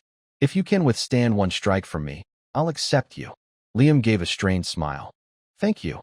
You've been treated right." "Yes, I've." Liam stood, feeling the oppressive aura radiating from Zeke. He thought, "I thought taking one strike wouldn't be too hard. After all, I'm a Draker aura user. But is this really someone my age?" Liam began to tremble, his face paling with anxiety. Standing before Zeke, even breathing felt laborious. A second later, both swung their swords and charged. Zeke unleashed a powerful strike, the air trembling with its shocking force. Their blades clashed, sparking brightly. A series of cracking sounds rang out. Instantly, Liam's sword was knocked skyward, flying far away. Seeing this, Liam felt as if the sky had collapsed, overwhelmed with fear. Zeke looked at him with slight disappointment and said, "Is that all you've got? Pathetic. You may have great determination, but if it's Valhalla, you'd better give up," Zeke said flatly, turning to leave. Liam, left stunned, hurriedly called out, "Lord Zeke." Meanwhile, Zeke thought to himself, It seems Jakin really did abandon him. If he wasn't Jakin's subordinate, he wouldn't have been able to enter a place meant for those of low-born lineage, an academy where even someone of legitimate lineage like me was once expelled. It wouldn't be surprising if Liam got kicked out now. His anxiety is understandable. Suddenly, as he walked, Zeke froze when Liam rushed forward, grabbing his leg in earnest. Zeke thought inwardly, is it worth him clinging to this extent? In his past life, Liam was expelled from the academy, and his Knight Legion collapsed. Yet, he still reached Red Knight status and was dubbed the Mercenary King. Now, with tears streaming down his face, Liam pleaded, please give me one more chance, Lord Duke. Zeke was taken aback, so he has no intention of giving up. Moved by his sincerity, Zeke finally relented. All right, I'll give you one more chance. But on one condition. If I want you to become mute, you'll cut out your tongue. If I want you crippled, you'll chop off your leg, got it? Pausing for a beat, Zeke placed a hand on Liam's shoulder and said icily, then, cut off your right arm. Hearing this, Liam's face turned pale with fear. He hadn't expected Zeke to be so ruthless. Sweat poured down like rain. Seeing Liam hesitate, Zeke continued, what? Having second thoughts. Zeke knew this demand would force Liam to abandon his life as a swordsman. For an ordinary person, it would be unthinkable. When Liam showed no movement, Zeke turned away, saying coldly, I have tons of training to do. If you can't do it, get lost and clear the air. With that, Zeke resumed his practice. Time waited for no one, and he had no intention of wasting another second. Though his words were harsh, deep down Zeke thought, I don't know why you're so desperate, but don't lose heart, Liam. Even if you don't make it to Valhalla, you can still reach the Red Realm. But what Zeke didn't expect was that Liam didn't leave.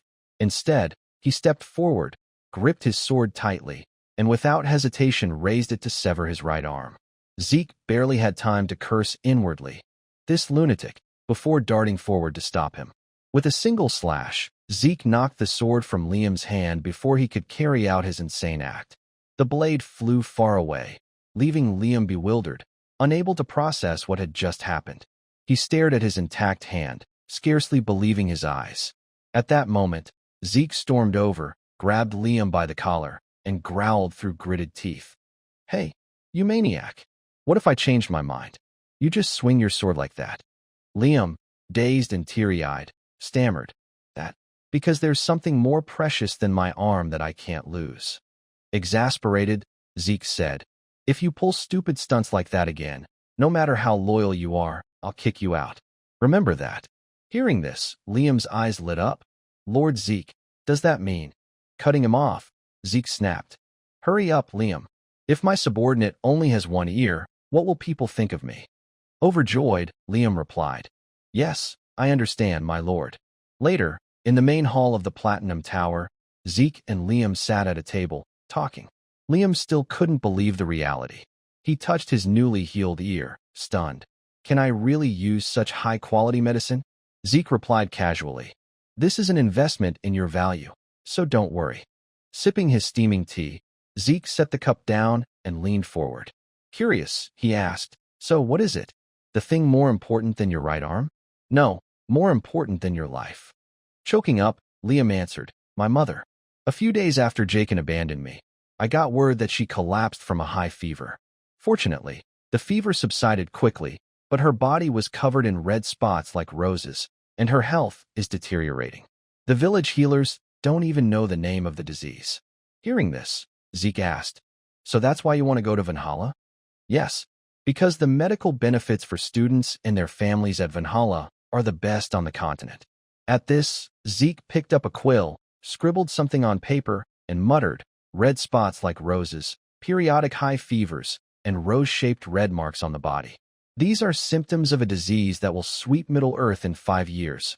Rose disease, with a high infection rate and massive mortality.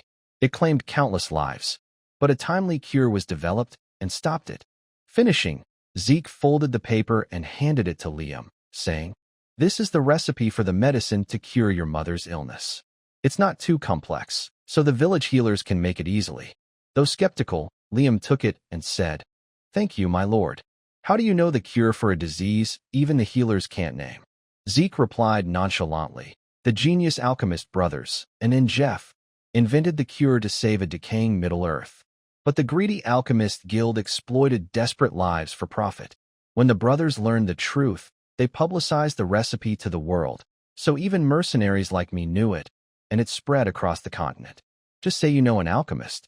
Now that you have the cure, you don't need to go to Valhalla or stay under my command. Hearing this, Liam hurriedly replied, No way. I swore to dedicate my life to you, Lord Zeke. He knelt, clenching his fists. I swear lifelong loyalty to my master. Zeke smiled. The oath of loyalty, huh? Knowing the mercenary from my past life is my subordinate feels reassuring. If you fall behind, I'll abandon you. So follow me well. Liam beamed. Yes, I understand, master. Time passed swiftly, and the scene shifted to the academy. A voice echoed in a room. What's the matter, student Owen? Owen placed a hand on his chest, respectfully replying. Yes, principal, I have a proposal. Could we increase the difficulty of this semester's exam? The principal, surprised, asked, Oh, why's that? You may think me arrogant, but this year's first-year students are exceptionally skilled. Noble's heirs are present, along with 2 true blood awakeners. If the exam follows last year's difficulty, it won't distinguish their abilities. The principal found Owen's reasoning sound, as expected of a seaman descendant. I'll consider it positively. Owen replied. Thank you, principal. After presenting his request, Owen left, leaving the principal alone. Pleased, he thought. Bloodlines truly don't lie. I hadn't expected to share his thinking. Considering future troubles, it's best to nip the buds early. The scene shifts to another location on the day of the semester evaluation test, the dungeon exploration, a unique assessment method at Draker Academy. In this test, students must escape a dungeon within a time limit in pairs. The distinctive feature is that each dungeon's difficulty is tailored specifically for each pair, with every dungeon presenting a completely different challenge. This is the core aspect of the test. On this side, Zeke and Liam stand ready, awaiting their turn. Noticing his companion's nervous demeanor, Zeke quietly asks, Are you scared, Liam? Caught off guard, Liam stammers. Yes, I'm a bit tense. Zeke chuckles. Fair enough. Too much worry leads to mistakes. Too little leads to arrogance. But the right amount keeps you clear of both. Suddenly, a voice calls out, Zeke Draker, Liam Stone. Brimming with confidence, Zeke strides toward the dungeon with Liam in tow. Let's go. Yes, master. With that, the two begin their descent into the dungeon. But Zeke abruptly raises a hand to halt. Hold on. Liam looks at him, puzzled. A figure ahead speaks up. You're going that way. A dark doorway materializes before them. This sparks suspicion in Zeke, though he remains silent. The figure continues. What are you standing there for? Go, student Zeke. Zeke lets out a long sigh before stepping toward the dungeon with Liam. Yes, we'll follow orders. Thus begins the dungeon exploration. Each dungeon varies in difficulty, but since these are Draker-controlled test dungeons, there's no significant danger. The goal is to escape within the time limit. Each pair's timer starts upon entry, with exactly 96 hours allotted. As basic combat skills are part of the evaluation, bringing back the head of a slain monster earns bonus points. However, the most critical objective is escaping the dungeon. Failing to exit within the time limit results in a failing grade, meaning an automatic test failure. After a long day of searching and slaying monsters, Zeke says casually, We're tired. Let's eat something. Liam, still anxious, replies, You've handled everything from setting up camp to preparing food. You should rest first, my lord. Zeke smiles lightly. I can work 4 days without sleep, don't worry. Liam nods. Then I'll rest first, if you don't mind. All right, I'll wake you if anything happens. That night, Zeke sits alone by the campfire, its faint glow flickering in the dark dungeon.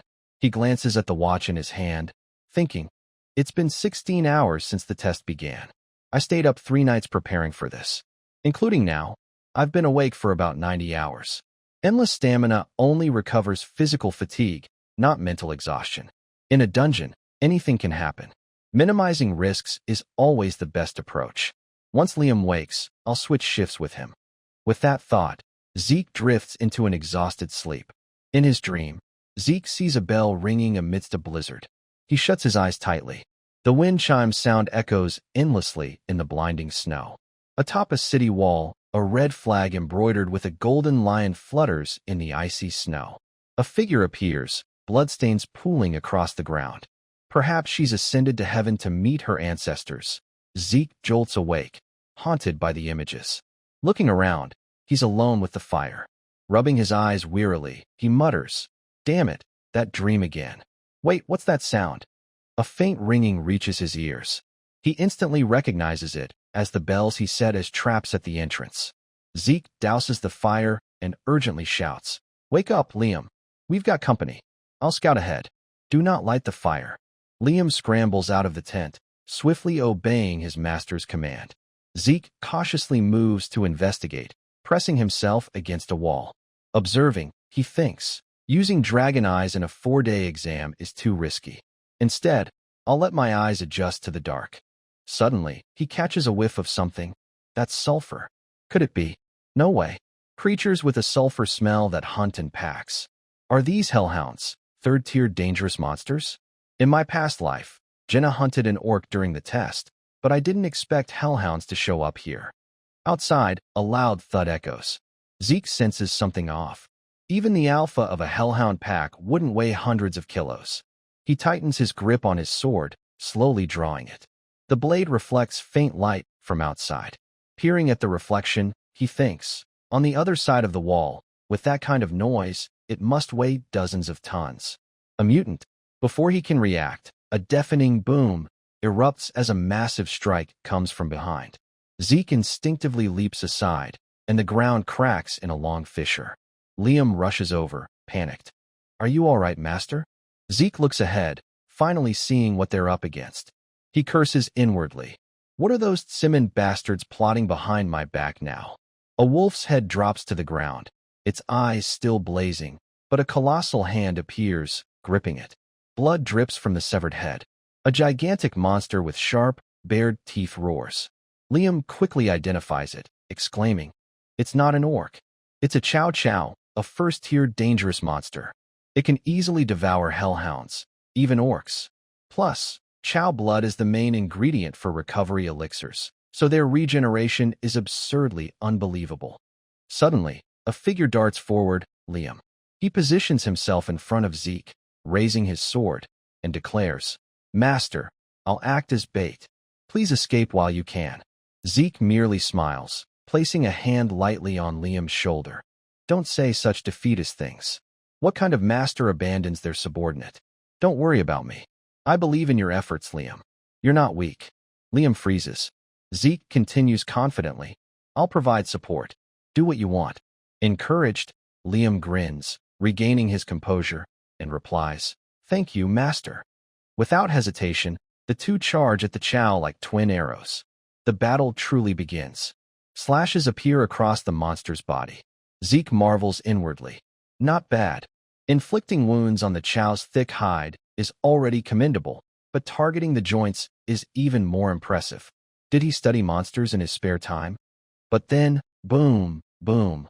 A massive arm swings down, aiming straight for Liam. Instantly, Zeke springs into action. In a flash, he appears behind Liam.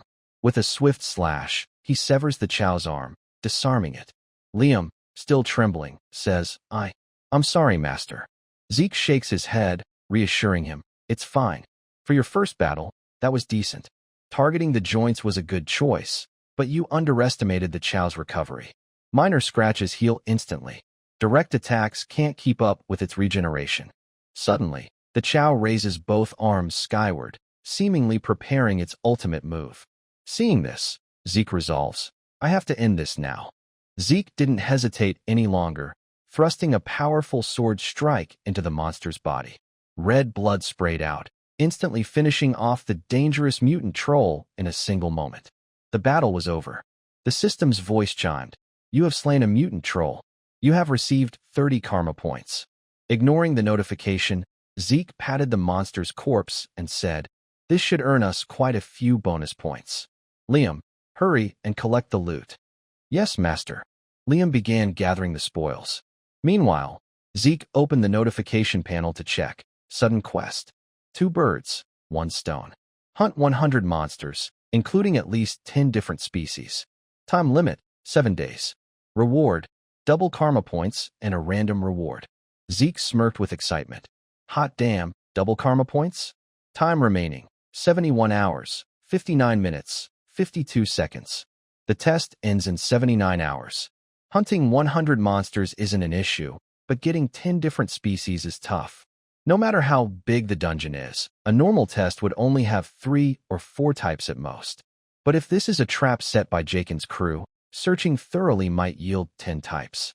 Completing the quest and escaping the dungeon will be tight. Just then, Liam reported, "Master, I'm done." Zeke inspected the loot Liam collected, fully satisfied. This is the head collection pouch, issued with the countdown timer. It's far less efficient than a spatial bag, but it's enough to carry the loot back. Good job. Let's move, Liam. No time to waste. Liam responded clearly, with resolve. Understood. Let's go. In the following time, the two relentlessly hunted monsters. Big or small, none escaped. Time waited for no one. Facing colossal beasts like the troll, those prolonged battles left even an immortal like Zeke feeling fatigued. Liam stood guard as Zeke rested. Suddenly, Zeke asked, "How are you holding up? We've hunted quite a few monsters. Are you getting used to real combat yet?" Liam replied uncertainly, "I'm not sure." Zeke said in a low voice, "No worries. It takes time to adjust. Taking longer is normal." He then fell into deep thought. Moments later, when the system panel appeared, he realized only 50 minutes remained. Yet, he was still one monster short. I've even hunted vampire spiders the size of a finger, but it's still only 9 species. There's nowhere else to look. Those Simon bastards could have prepared one more type. Suddenly, a loud noise startled him, his eyes widening. The sound was so massive it caused a tremor, making the stones beneath his feet jump. The ground abruptly split open. Zeke lunged toward his subordinate, shouting, "Liam, drop the bag." On Liam's side, he stood dazed, unsure of what was happening. Then a slash came down. It was Zeke, acting to save his subordinate. Monster blood splattered across his face, but Zeke couldn't avoid injury. This terrified Liam. Master's left arm was injured because of me. It can't even move. Liam wanted to ask, but Zeke cut him off. "Don't worry, it's just monster blood." Perhaps it was a lie to reassure his subordinate, but it left a big question mark in Liam's mind. Zeke continued, "This time, stand back and watch, Liam. Keep your eyes on the monster. It won't notice you. That's a dungeon ruin, a highly dangerous monster designed to eliminate purple rank targets." Those bastards. Before Zeke could finish cursing, the ruin charged straight at him. Those bastards are really going all out against me. Fine, I'll go all in with them today. Let's see who comes out on top. The ruin's attack sent dust flying everywhere. Liam, watching from the sidelines, was gripped by fear, sweating profusely, his face drained of color. Suddenly, a crazy idea struck Liam. He turned, looked at something, then crouched to rummage through the bag. Back to the immortal Zeke, he was parrying the ruin's sharp teeth with his sword. After dodging, he swiftly left a tattoo on the monster's body. He thought, even a blue knight would hesitate facing a dungeon ruin in a place like this. Its ability to burrow underground during movement drags out the fight. Suddenly, a section of the wall behind him cracked. The ruin's attention shifted, and it lunged at Zeke. The ruin opened its massive XXXL mouth to intimidate, but, "You're not on my level, kid." Zeke dodged the attack, assuming a combat stance despite the bleeding wound on his arm. His eyes blazed with determination. Bracing himself, he unleashed a critical slash. Zeke ran a long path along the creature's body, making it roar in agony. "If that's how it is, I'll split you in half." He stomped the ground, cracking it open, then used the momentum to leap high and strike the massive ruin. His sword pierced the monster's body, but the attack backfired as Zeke realized he was surrounded. The ruin coiled tightly around him, causing him to spit blood in pain. A barrage of attacks followed. At the critical moment, a sword pierced the monster's body. It was none other than Liam's strike. Mustering all his courage, he carved a long gash near Zeke, instantly relieving the pressure on his master. Zeke sprang free from the ruin's grasp. Liam shouted in panic, "Master, are you okay?" Zeke, surprised, replied, "What did you do, Liam?" "I coated the sword with anesthetic," Liam said, holding up the vial. This stunned Zeke. I see. The main ingredient in that anesthetic is belladonna. For most creatures, it's just a mild numbing agent, but for ruins, it's a deadly poison. To think, in this dire situation, you remembered belladonna as toxic to ruins and used the anesthetic as a substitute. That's incredibly quick thinking. Your adaptability and fast judgment are truly worthy. Snapping out of his thoughts, Zeke ordered his subordinate, Liam, when I signal, strike again with your sword. He knew accepting Liam was the right choice. Zeke then darted onto the ruin's body. His swift, graceful movements, tinged with purple, allowed him to quickly reach an attack position. Arriving at the ruin's head, Zeke shouted, signaling Liam. Liam immediately thrust his sword into the ruin's body, causing it to roar in pain once more. But the creature sensed the real danger. A surge of purple aura erupted, and the protagonist's dazzling glow enveloped Zeke and his sword. The ultimate move, Soul Body Severing Slash, was activated. With a single, sweeping slash across the ruin, it was cleaved in two. Zeke struck a heroic pose for all to admire. The system notifications rang out continuously. You have completed the sudden quest. Karma points earned through the quest have been doubled. 2 random gift boxes have been awarded as quest rewards. Current karma points, 780.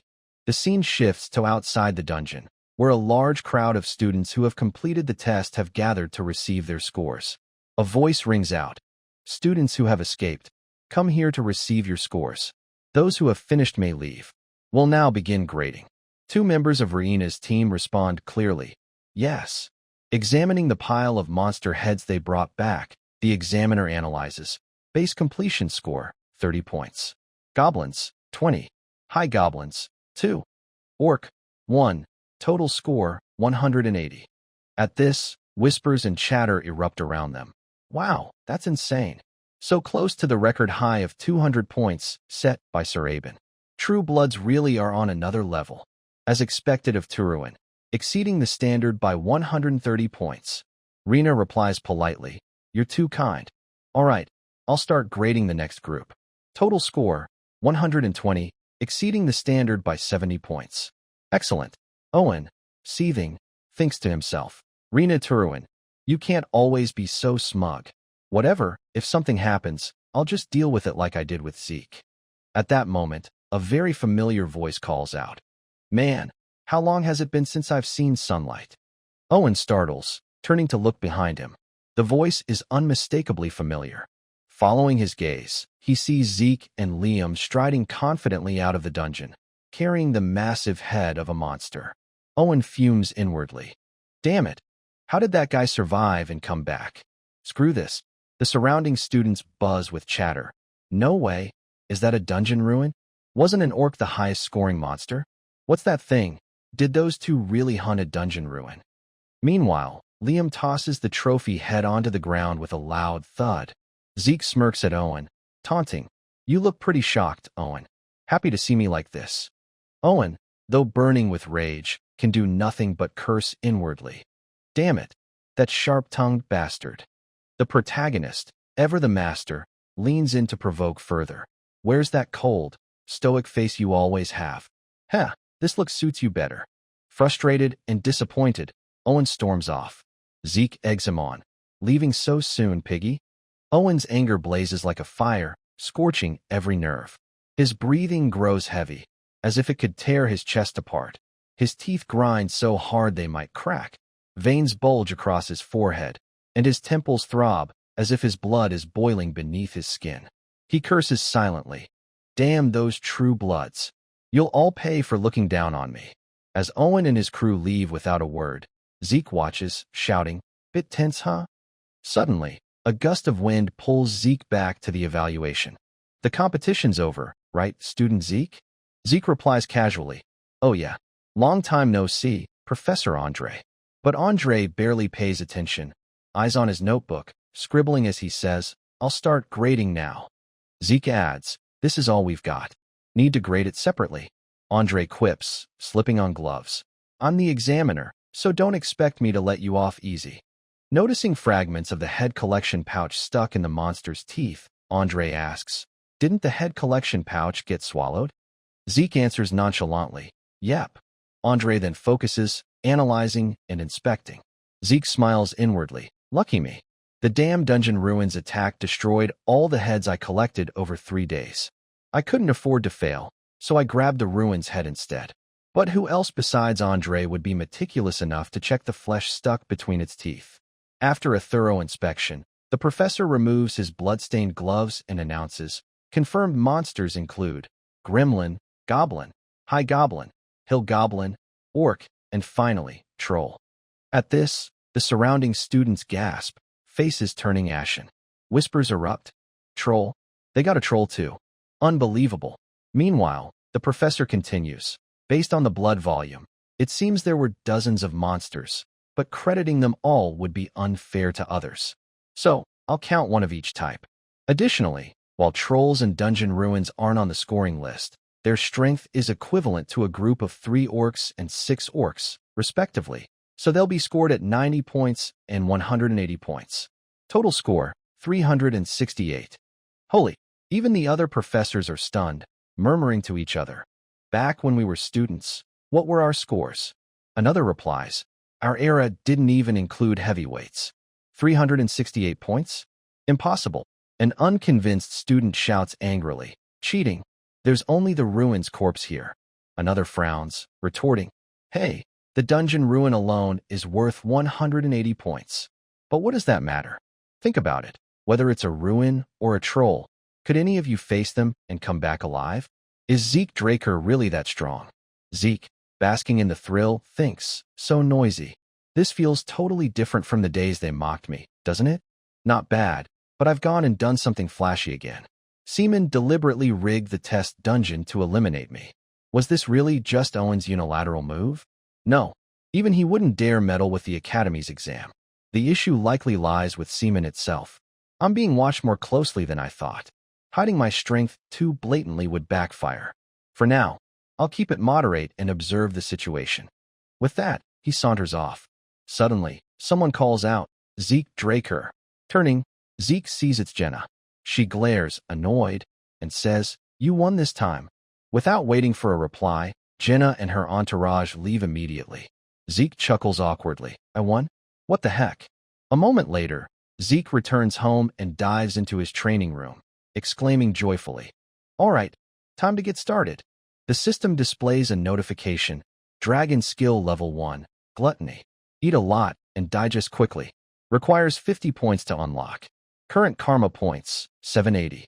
Reading it, he muses, a useless skill I ignored before, but now I can casually invest 50 points. Would you like to activate Dragon Skill Gluttony? Without hesitation, Zeke replies, yes. Instantly, the surrounding space seems to shift, leaving him stunned. He mutters, the skill description changed? Dragon Skill Level 1, Gluttony. In Gluttony state, you can digest anything and convert it into energy. Moreover, if you digest a monster with bloodline skills, you can absorb their abilities. Absorb monster abilities? I should have activated this before the exam. Energy conversion? Gotta test it. With that, he grabs a small piece of dried meat and activates Gluttony. A second later, a strange aura emanates from the meat, swirling outward, leaving Zeke frozen for a moment. It doesn't stop there. A faint wisp of aura invades the space behind him. Confused, he thinks, what the hell? It's like being sucked into a swamp. The dried meat gradually vanishes into the darkness, its energy absorbed, restoring a portion of Zeke's depleted stamina, as if he'd taken a short nap. His headache eases.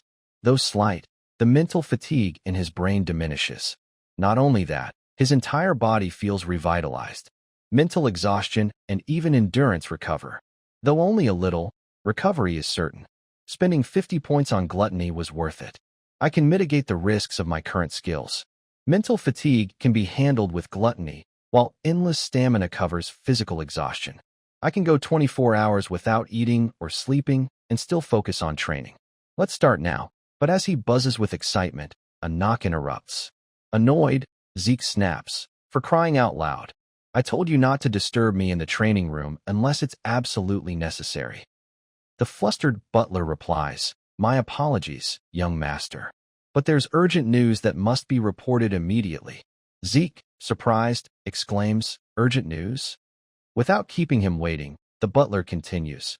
Your sword has been completed. Zeke flashes a triumphant grin. Hell yeah, that's what I'm talking about. He immediately heads to the blacksmith's, asking, Ganon, the sword's done, right? Yes. Please wait a moment. In his past life, Ganon forged him a sword made of mithril and pure steel, the sun-piercing sword Graham. Anyone could tell it was a magnificent weapon. This time, even with dragon fangs as material, Zeke expects it to be like Graham. But what's brought before him isn't the gleaming masterpiece he imagined. What the hell is this? Zeke quickly picked up the sword to inspect it, thinking, it looks like an ordinary sword on the outside. After a moment of observation, he asked, puzzled, did you intentionally leave the blade unsharpened? The blacksmith, slightly taken aback, stammered, well, that's just how this sword is. Zeke glanced at the blacksmith's reaction, then placed the sword back in its box, adding, so, this is the form you thought was most suitable for me? Ganon smiled, thinking, exactly. Most people would find it confusing, but he's seen through my intentions. If it's him, with that thought, Ganon spoke up. Actually, this sword doesn't have a name yet. I tried naming it, but couldn't come up with anything. Could you name it, my lord? Zeke, surprised, pointed at himself. Me? Memories of his past life surfaced. The sun-piercing sword Graham was named by Ganon himself. Yet now Ganon can't name a sword? I thought this was still Graham, just altered in appearance since it's made from dragon fangs. But it seems this is an entirely different sword from Graham. Thinking aloud, Zeke said, its name, while pulling out a dagger to sharpen it. This action left the blacksmith wide-eyed with shock. He shouted anxiously, what are you doing, my lord? Uncertain of Zeke's intentions, Ganon watched as Zeke deliberately cut his hand, blood flowing freely. Panicked, Ganon yelled, quick, blood. We need to stop the bleeding. But Zeke, the one injured, remained eerily calm, staring at his hand and musing. Even with my healing factor always active, I'm sure I can control the skill I'm using. The system's voice chimed. Administrator request confirmed. Temporarily disable continuous activation of the occupational skill healing factor. With the skill deactivated, the wound on his hand didn't heal instantly. Satisfied, Zeke said, just as I predicted. All right, let's get started. Closing his eyes tightly, he let the wound bleed freely, droplets falling onto the sword. Ganon watched with suspicion, seemingly able to guess Zeke's intent just by observing. He thought, is this the sword-naming ritual? The sword-naming ritual, a traditional dwarven ceremony where the owner drips their blood, infused with energies like aura or mana, onto the sword to activate the ritual. During the process, the participant enters a deep subconscious state, wandering endlessly until they find the sword's name. Due to its danger, the ritual has been nearly forgotten. He knows about the ancient dwarven ritual? How did he learn of it? Meanwhile, Zeke was lost in his own whirlwind of thoughts. Among countless names flooding his mind, he had to choose one to carry forward with him. A new name for a new sword. As countless names blended and faded in his mind, only one remained. Black Sword Bahamut. The system automatically updated. Black Sword Bahamut has been registered as equipment. Zeke's eyes slowly opened. Before him, a radiant light merged with the sword. He smiled. The name I chose is that of the evil dragon? Is my subconscious okay? Hearing the name Zeke chose, the blacksmith gasped in awe. You're truly extraordinary. Even among dwarves, few know of the sword-naming ritual. Zeke gave an awkward laugh, replying, I just happened to learn about it while studying dwarven history. Looking at his carefully bandaged arm, he smiled, thinking, it's been a while since I had to bandage like this. Ganon, excited, added, would you like to rest a bit? I have something I must give you. Zeke responded, all right, take your time finding it. Thank you, my lord.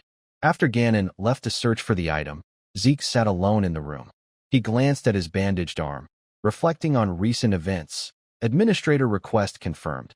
Temporarily disable continuous activation of the occupational skill healing factor.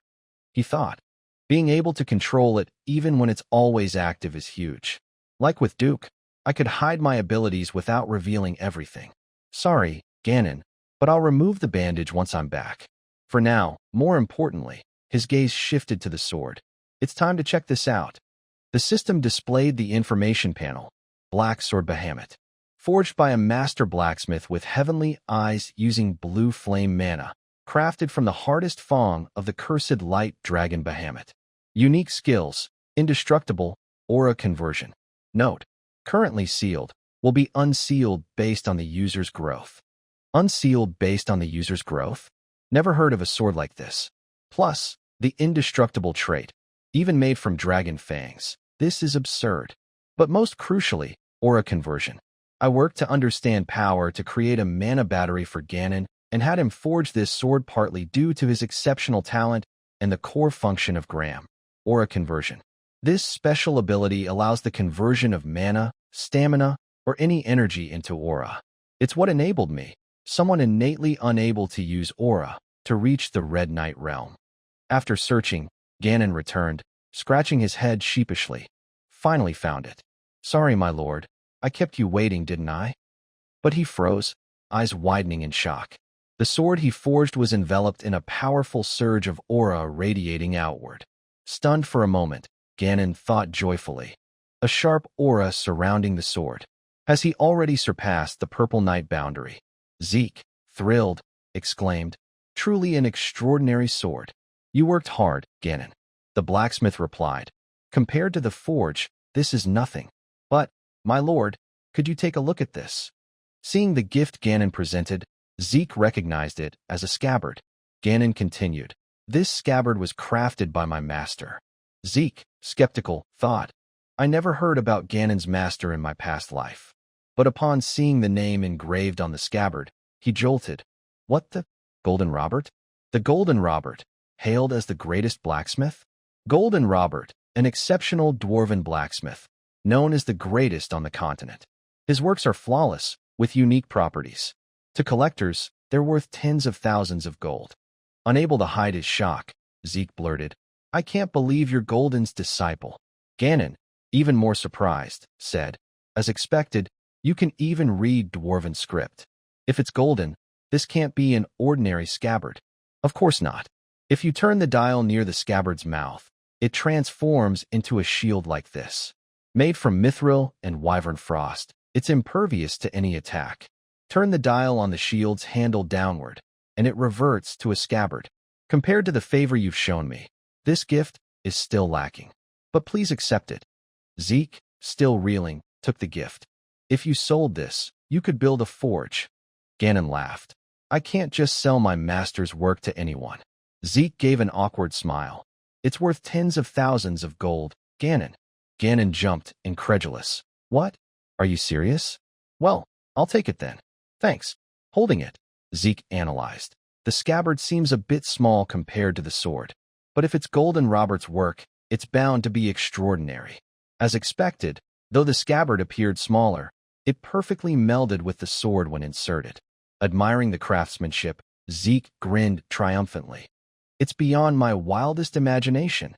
He then said, I've received an incredibly valuable gift. Thank you, Ganon. I'm glad you like it. Elated, Zeke returned home with the sword. Upon checking the system's equipment details, he was even more stunned. Cloud iron equipment? That's an extremely rare material. Scabbard details, forged from cloud iron, both sturdy and lightweight. Special ability, none. Feature, when equipped with a full cloud iron set, a special ability will activate. Zeke thought. The random gift box from the sudden quest reward. I thought it was like a treasure chest, but it contains items far more valuable. Looking at the remaining box, he said, All right, let's check the second box. A faint glow emerged. Seeing the gift, Zeke froze, dumbfounded. Holy, what is this? Zeke held the object in his hands, stunned.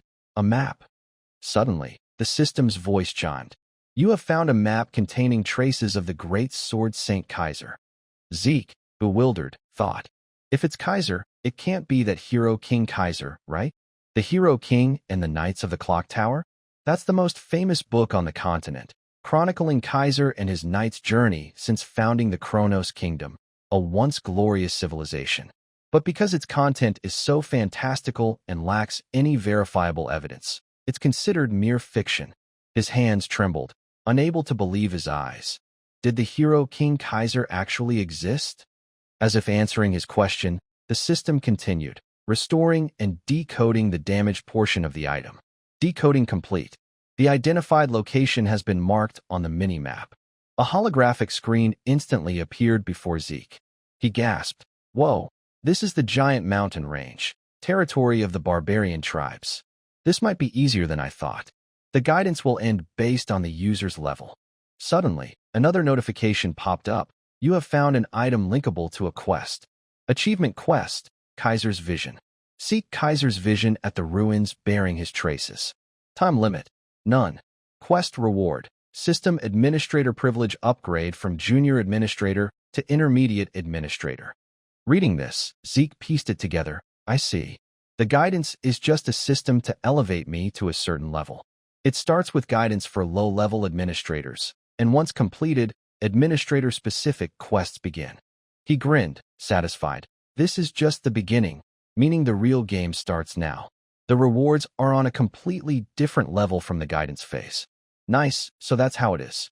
Confidently, he declared, "I'll sweep through everything, leaving nothing behind. First, let's use the accumulated points." The system updated continuously. You have used 50 points to unlock Dragon Skill Level 2. You can check information about Dragon Skill Level 2. He opened it. Dragon Skill Level 2. Dragon Scale Armor. Crystallized dragon scales form a sturdy armor, greatly enhancing magic resistance. Unlock, 78 points. Dragon Skill Level 2. Dragon Claw. Summon powerful dragon claws to annihilate enemies with a single swipe. Unlock, 80 points. After reading, Zeke pondered. I still have plenty of points, but I don't know when I'll get another chance to earn this many. It's a pity, but for now, I'll just invest in a few potions and these two skills. I'll save 400 points for emergencies.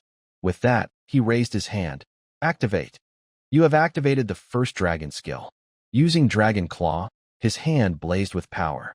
Without hesitation, Zeke hurled the fiery energy forward. The surrounding earth and stone cracked under its overwhelming pressure. Looking at the aftermath, a long gouge in the ground, he laughed heartily. Haha, this skill is badass. All right, next step. Let's try Dragon Scale Armor. Suddenly, his sword was knocked far away. He thought, even without aura, my slash could tear through anything. Yet the blade was repelled? Though it's just my bare body, it feels like I'm wearing full heavy armor. Dragon Claw for offense, Dragon Scale Armor for defense. Simple, but insanely effective. My body's warmed up enough. Let's keep going. The scene shifts to the central arena of Draker Academy, where an instructor's voice booms. Semester evaluation exam. Before we begin, I'll briefly review the rules. See those dummies behind me? They're specially crafted. Ordinary strength can barely scratch them. But infusing aura into your strike can easily destroy them. However, if you can't even leave a scratch, you'll be eliminated immediately. All prior evaluations will be voided, and you'll have to start over. At this, murmurs ripple through the crowd below. Start over? So we won't advance. Just then, the instructor shouts, silence. Those called, step forward. The next name, Aaron, called out. He didn't dare delay, stepping up immediately. Owen, observing from behind, thought, it's normal for first-timers to be nervous, but for me, this training is no different from my family's aura forging system. The Academy's aura training system was established by the Seaman family. Whether it's low-tier awakeners or true bloods, no one can match me in aura control. Huh. Owen brimmed with confidence in his talent. Finally called, he smirked and strode toward the dummies. Without hesitation, he launched himself forward, unleashing a stunning slash. A powerful, abundant aura enveloped him. The students below gaped, awestruck by his sheer coolness. Someone shouted, sword resonance. It's sword resonance. That's insane. Even the grading professor was surprised by Owen's performance, exclaiming, only 13 years old and already performing sword resonance? Truly extraordinary. Another agreed. Indeed, a family lineage makes all the difference. But for Owen, this wasn't enough. He immediately gained momentum and charged forward, unleashing razor-sharp slashes. Wherever he went, the dummies buckled. Each one was carved up by his blade, sliced in every conceivable way, not a single strike missing. The students below watched, utterly shocked, unable to believe their eyes. Owen had swept through, sparing no dummy. He stood smugly, basking in the admiring gazes of the weaker students. An instructor approached to inspect, exclaiming, "Remarkable, worthy of seamen." At this rate, surpassing Sir Aben is only a matter of time. But being compared to Aben suddenly made Owen feel overshadowed. Angrily, he brushed off the instructor's hand, his face darkening with frustration. He stormed off, fuming. An instructor sighed. That insolent brat. The exam continued smoothly. One after another, students stepped up to test their skills. Many struggled to even scratch the dummies. Two instructors exchanged comments. Looks like everyone's working like oxen and struggling hard. Another added, Owen's dominance has shaken their morale. He thought, still, no one's failed yet. Even if it's just a tiny amount, every student has managed to infuse aura into their sword. This is indeed a special class. But even in a place full of geniuses, the inferior will still be weeded out. Suddenly, Jinnah spoke politely. Excuse me, instructor, I have a request. Speak. I'd like to be evaluated using dragon-slaying technique. This was a standard for advanced students, yet Rena said calmly, Yes, I understand. Owen, observing from below, thought, became a true blood awakener, and now you're arrogant to the skies? Infusing aura into a sword and performing dragon-slaying technique are entirely different levels. Just maintaining aura on a weapon requires intense focus, but dragon-slaying technique is another beast. Besides controlling aura, you need to regulate its consumption with each movement. At best, you'll swing a few times before your aura dissipates. Your pride has dug your own grave, Jinnah to ruin. The instructor asked, if you choose dragon-slaying technique, the failure criteria will be much stricter. Are you sure? Jinnah replied firmly. I'm certain. Haha. All right, do as you wish. Rena bowed respectfully, placing a hand on her chest. Thank you, sir. She then raised her sword high, slowly channeling energy into it.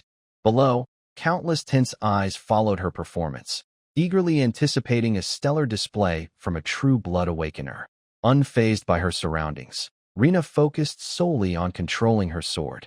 The blade sliced through the air, carrying a chilling aura.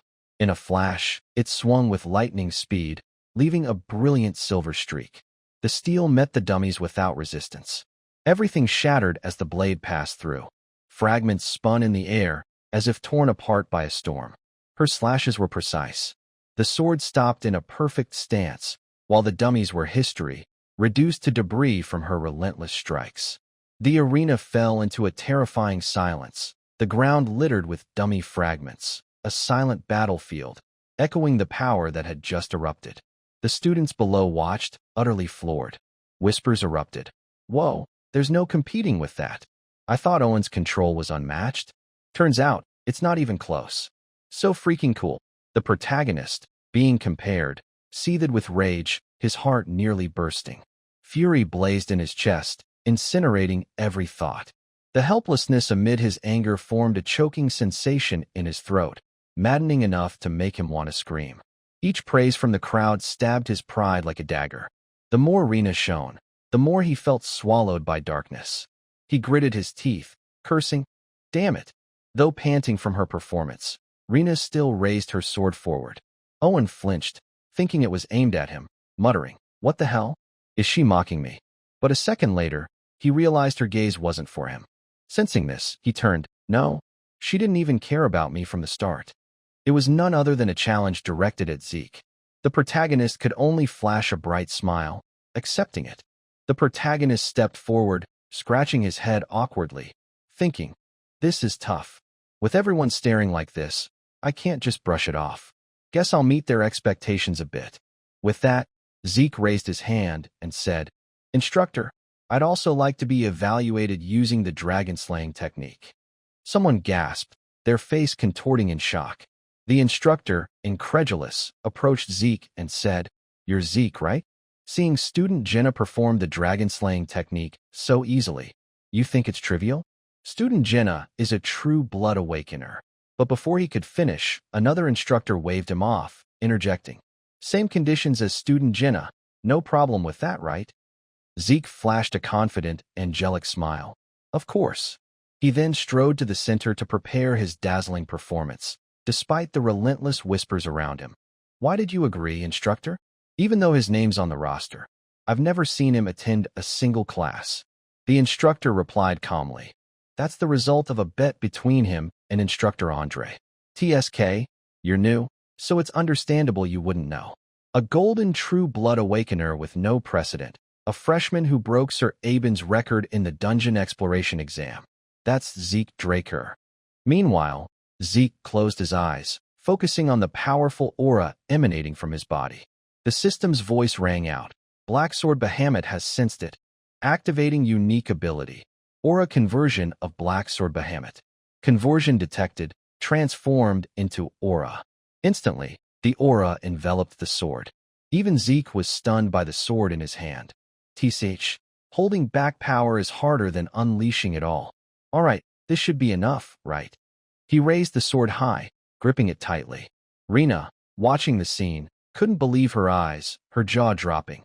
That's the first move of the dragon-slaying technique. Heavenly Slash's opening stance. Compared to me, no, even compared to Instructor Andre, it's not inferior. At the same time, Zeke's blade cleaved the dummy before him in a single stroke. Not stopping there, he danced with his sword as if in a world of his own. He thought, I practiced the dragon-slaying technique relentlessly for 2 years before regressing. The sword's trajectory, foot placement, even the flow of aura, my body reacts instinctively, even without conscious intent. A sword art that once bored me to death, but revisiting the basics isn't so bad. After his performance, Zeke paused to observe, thinking, this should be enough to rile up Rina, right? But the crowd began buzzing. Did he really envelop the sword in aura just now? Yeah, I saw it. The entire greatsword. Does that mean Zeke's reached the Purple Night realm? Overhearing this, Zeke flinched. He'd been deliberately hiding his true strength, but it seemed he'd let a flaw slip. Panicked, he thought. I must have been too focused, letting aura leak unconsciously. I only meant to adjust my power to match Rina's level. Damn it. I've gone and made myself stand out again. Even the instructors were shaken by Zeke's display. They couldn't fathom a first-year male student reaching the Purple Night realm. How could something so absurd actually happen? This also inadvertently dealt a heavy blow to someone's psyche. Owen was seething but powerless. Shame surged within him, his confidence crumbling into dust. In stark contrast, Rina was utterly intrigued by Zeke. As expected, I didn't misjudge him.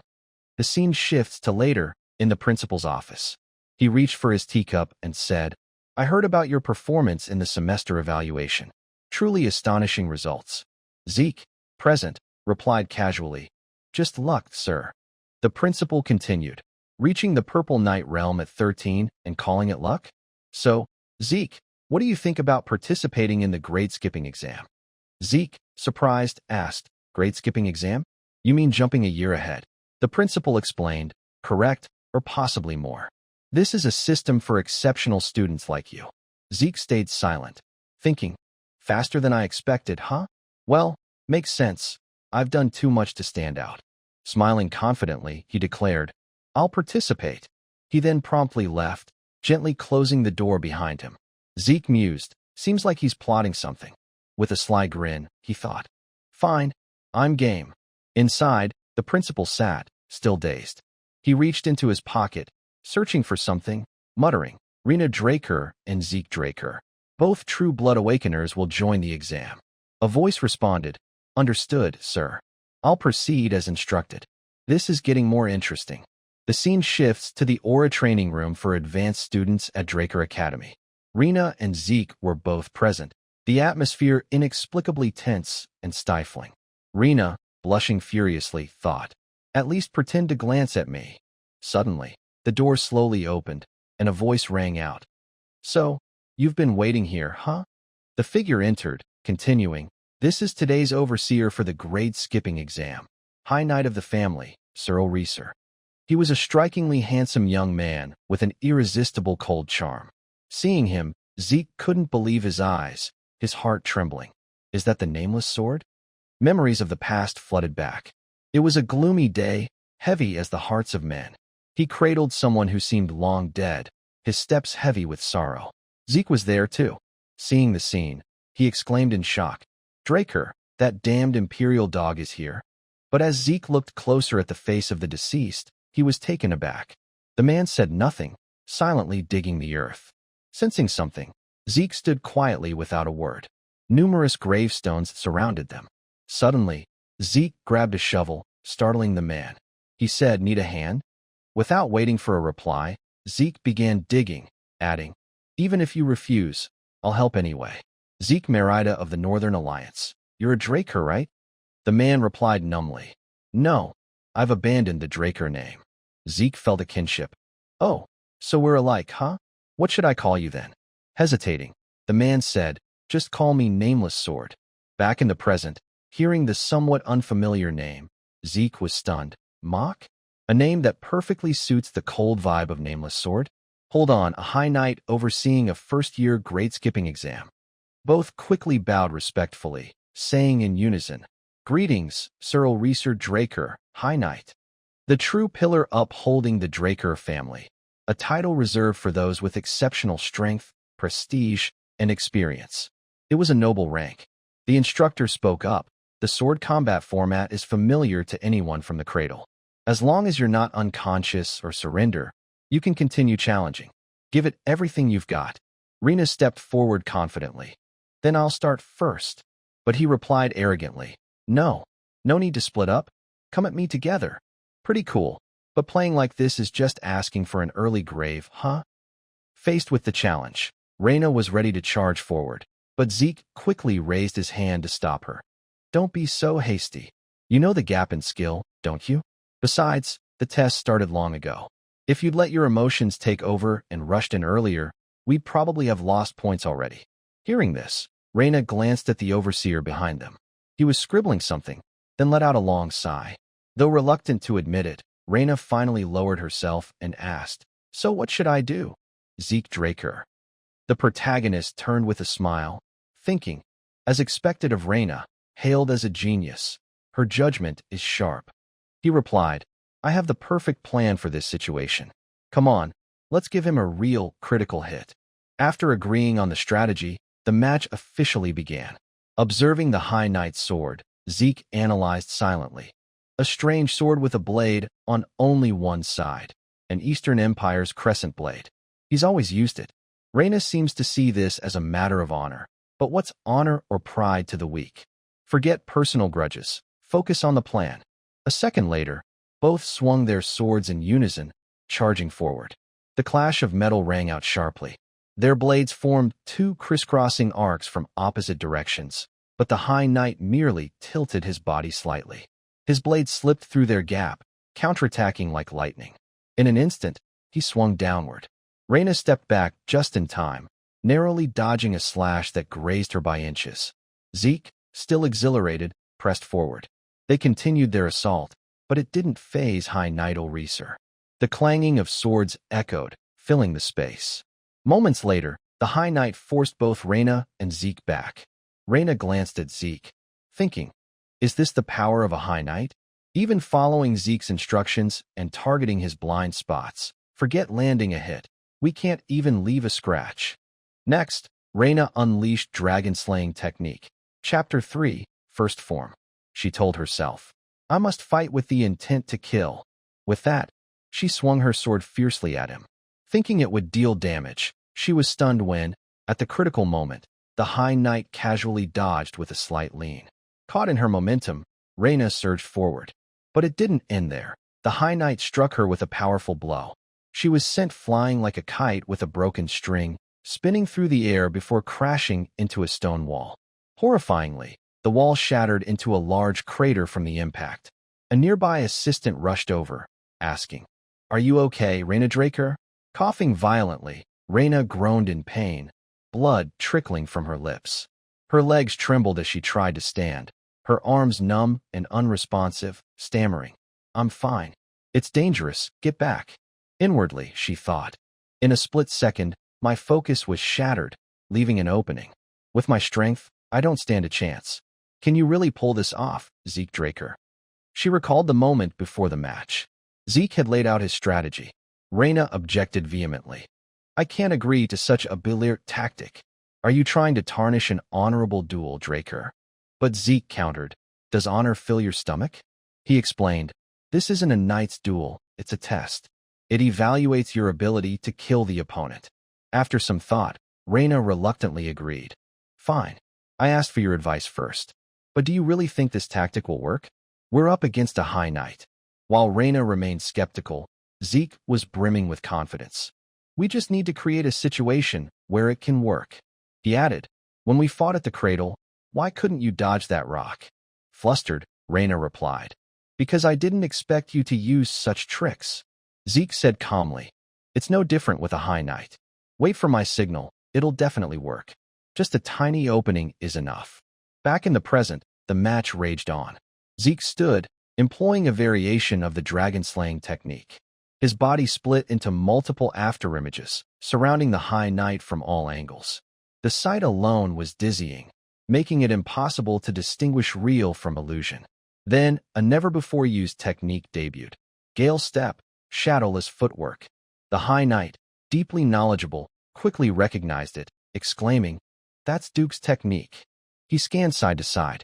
Suddenly, Zeke lunged with a slash, but the high knight blocked it swiftly. Zeke grinned confidently, saying, from now on, you'd better brace yourself. At that moment, the lights went out, plunging the arena into darkness. The high knight, surprised, thought, turning off the lights? Using the mana-disrupting trait of a true blood awakener, huh? He swung his sword, knocking Zeke back, then performed flawlessly in the dark. No matter where Zeke struck, he parried effortlessly, as easy as eating candy. Truly, a high knight's prowess was not to be underestimated. He thought, such a childish idea. Thinking obscuring vision can create an opening against a high knight? But what's this uneasy feeling? In darkness so thick I can barely make out shapes. He moves as if he sees everything clearly. Perfect timing. I want to test a new dragon skill. This is the best opportunity. Owen's not the type to blab anyway. Zeke activated dragon skill, Dragon Claw. Swift as the wind, he toyed with the high knight, making him struggle to keep up. The high knight was stunned. Is this the swordsmanship of a first year? It's not even swordsmanship, it's too unique. Regardless, Zeke Draker has surpassed a student's level. Reina, too, seemed to navigate the darkness like Zeke.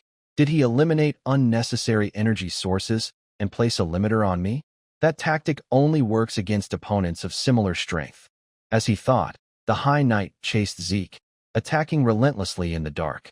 Only the glint of clashing blades illuminated the scene. The swords collided at speeds too fast for the naked eye, sparks flashing before the sound could register, sharp and cold.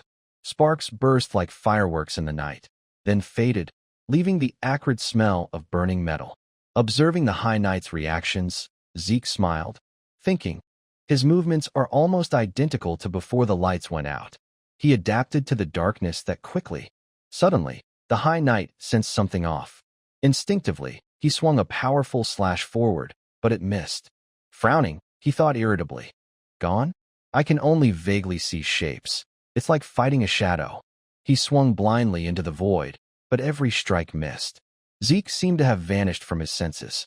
Just then, a light bulb fell from above, landing right in front of the high knight. But that wasn't all. Zeke cut down more bulbs, which rained down like a storm, all part of his plan. The noise completely masked Zeke's aura, and the high knight lost track of him entirely. He looked bewildered. Suddenly, Zeke appeared before him, flashing a bright but cunning smile, shouting, now's the time. Here we go. As the high knight struggled to comprehend, a light bulb plummeted toward him. Zeke recalled Professor Fannon's words. The structure and materials are simple, but as is, it's single use.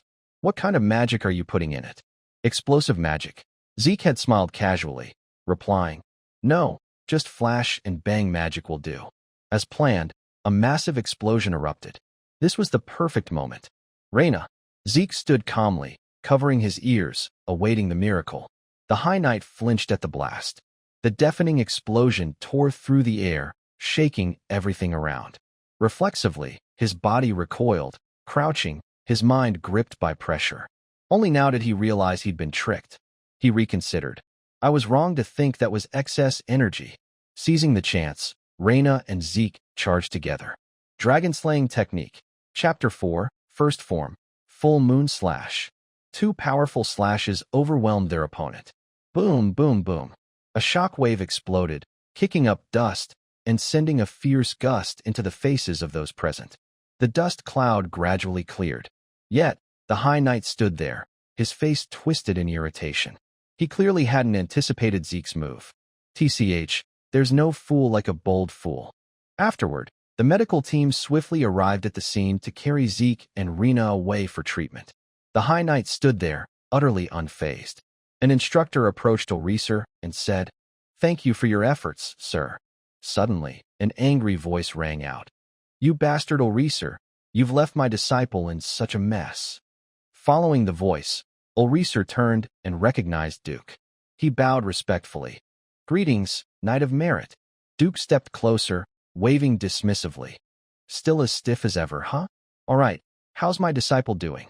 He slung an arm around Ulriser's shoulder, grinning excitedly. Ulriser reflected on what had just happened.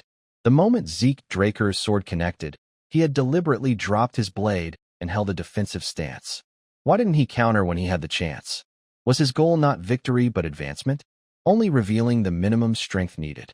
With that, Ulriser said, "Zeke Draker has far exceeded my evaluation scope." Later, in the meeting room, a review session for student advancements took place. After hearing everyone's opinions, the academy head concluded, "So, we're all in agreement with this resolution?" Everyone responded in unison, "Yes, sir."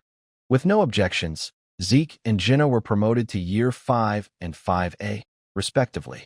Afterward, Zeke tried to live as quietly as possible after inheriting all of Duke's secret techniques and seals.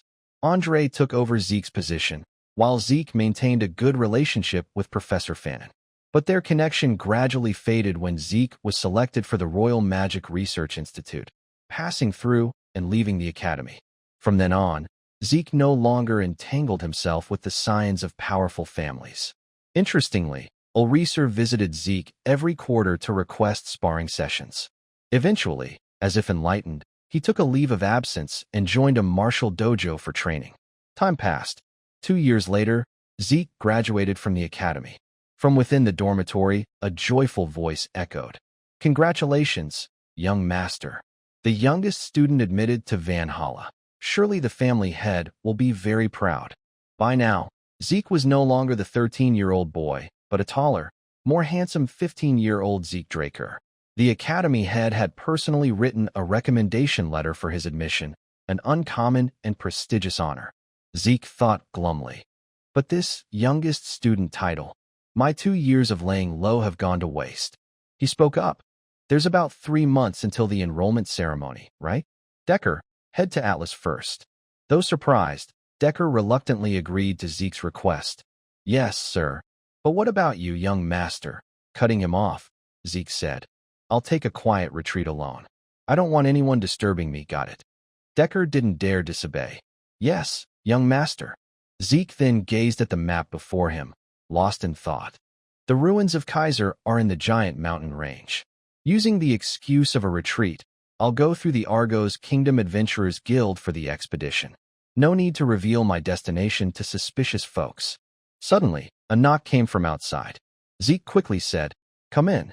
Liam entered, bowing respectfully. "Your servant pays respects to Master Zeke Draker." Zeke turned, saying, "Liam, didn't I tell you that greeting's too much? A simple one's enough." Decker, understanding, said, "Then I'll take my leave, young master." "Yeah, handle the Valhalla enrollment with the black card." After Decker left, Liam asked, "Why did you summon me to the Platinum Estate, sir?" Zeke replied casually, "I heard you've been transferred to the special class, right? As your master, how could I stand by? I've compiled everything you'll need at the academy. Predicted exam questions for the semester evaluation, training manuals, and essentials for the tests." He handed them to Liam. As Liam stood frozen in shock, Zeke continued, "Go to Breath of Papia, show them this list, and they'll provide everything. Also, when you reach Year 4, you'll need a sword suited to you. Get one custom-made at Breath of Fafnir. I've paid in full, so no worries. I trust you won't let me down, Liam." Hearing this, Liam was so moved that tears welled up, threatening to spill. He bowed again, voice trembling with gratitude.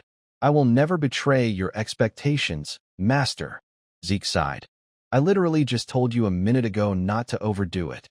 Liam gave an awkward smile. I'll correct myself, sir. The Argos Kingdom, located in the far north of the central continent, was one of the 4 central kingdoms alongside Delptb and Alenia. The giant mountain range marked the boundary between beast territories and the continent, hosting countless dungeons of varying sizes, attracting adventurers eager for a life-changing haul. The founding king of Argos, a name now faded in history, linked adventurers with dungeons, making it the kingdom's core industry. With royal support, they divided the giant mountain range into hundreds of zones and established transport routes and transfer points. This was the precursor to the Argos Adventurers Guild, an organization now spanning the continent. At the registration counter, an announcement rang out. Next, number 546. Number 546. No show for 546. Next, number 547. Congratulations, you're now an adventurer, Zeke Murray. Submit these documents to the licensing office to receive your registration card. Zeke, disguised, had transformed into a completely different person. He smiled, thanks, and left. A version of Zeke with a wig and magic glasses. No one could recognize him now, eh? Looking at the documents, he thought, satisfied. To move freely, it's best to have an adventurer's identity. I can't just strut around openly as a Draker. Now let's start the treasure hunt. Soon, carriages carrying adventurers set off one by one. Zeke boarded one, thinking, finding a shared seat during peak season is lucky enough. Suddenly, a voice called out, Hey, buddy, you an adventurer too? Zeke slowly opened his eyes, glanced at the guy sitting opposite, and smirked. Looking that nervous, but it's your first time in a dungeon, huh? Another person sidled up to Zeke, eagerly saying, What do you say, buddy? Want to join our team? Don't let looks fool you. We're seasoned pros. Dungeons are dangerous these days. Going solo makes you easy prey for monsters. Zeke stayed silent, thinking, no matter where I go, trash like this always pops up, huh? They didn't give up, continuing to coax. They say the first team you join in a dungeon decides half your fate in the adventuring world. Ever heard that one, buddy? Zeke sighed, exasperated. Classic script of dungeon scammers, luring newbies to use as monster bait or sell to slave traders. What the hell? Though he thought this, he stayed quiet, neither accepting nor refusing. Meanwhile, their eyes were all fixed on him. Fed up, Zeke stood, snapping, Shut your traps. His words stunned them. What? What's that, buddy? Did I say something wrong? But Zeke said nothing more, walking straight ahead. He leaned toward a small window and told the driver, 500 meters to the left rear, there are monsters. Looks like orcs. So this is a monster zone. The driver, shocked, replied, What? What are you talking about? This is a safe route. Laughter erupted around them. Haha, must be newbie nerves, buddy. Don't you know this route's managed by the Kingdom's Adventurers Guild headquarters? Not even wild beasts can get in, let alone monsters. But Zeke's next words sent chills down their spines. Then what's that behind you? The driver's eyes widened, disbelieving. What? In truth, an orc with glowing red eyes and sharp fangs was roaring behind him, drooling as if craving fresh meat. Boom, boom, boom. The carriage was immediately attacked. Life's full of surprises. Anything can happen. It wasn't just one ferocious monster, but a whole horde. Each swung axes relentlessly. The scene descended into chaos. Towering and muscular, with rough, stone-like skin and blood-red eyes gleaming with savage hunger, they raised heavy axes and rusted hammers, smashing the carriage to pieces. The horses neighed in panic, retreating, but it was too late. They managed a few cries before collapsing. Now, only the sounds of splintering wood and clashing weapons filled the forest.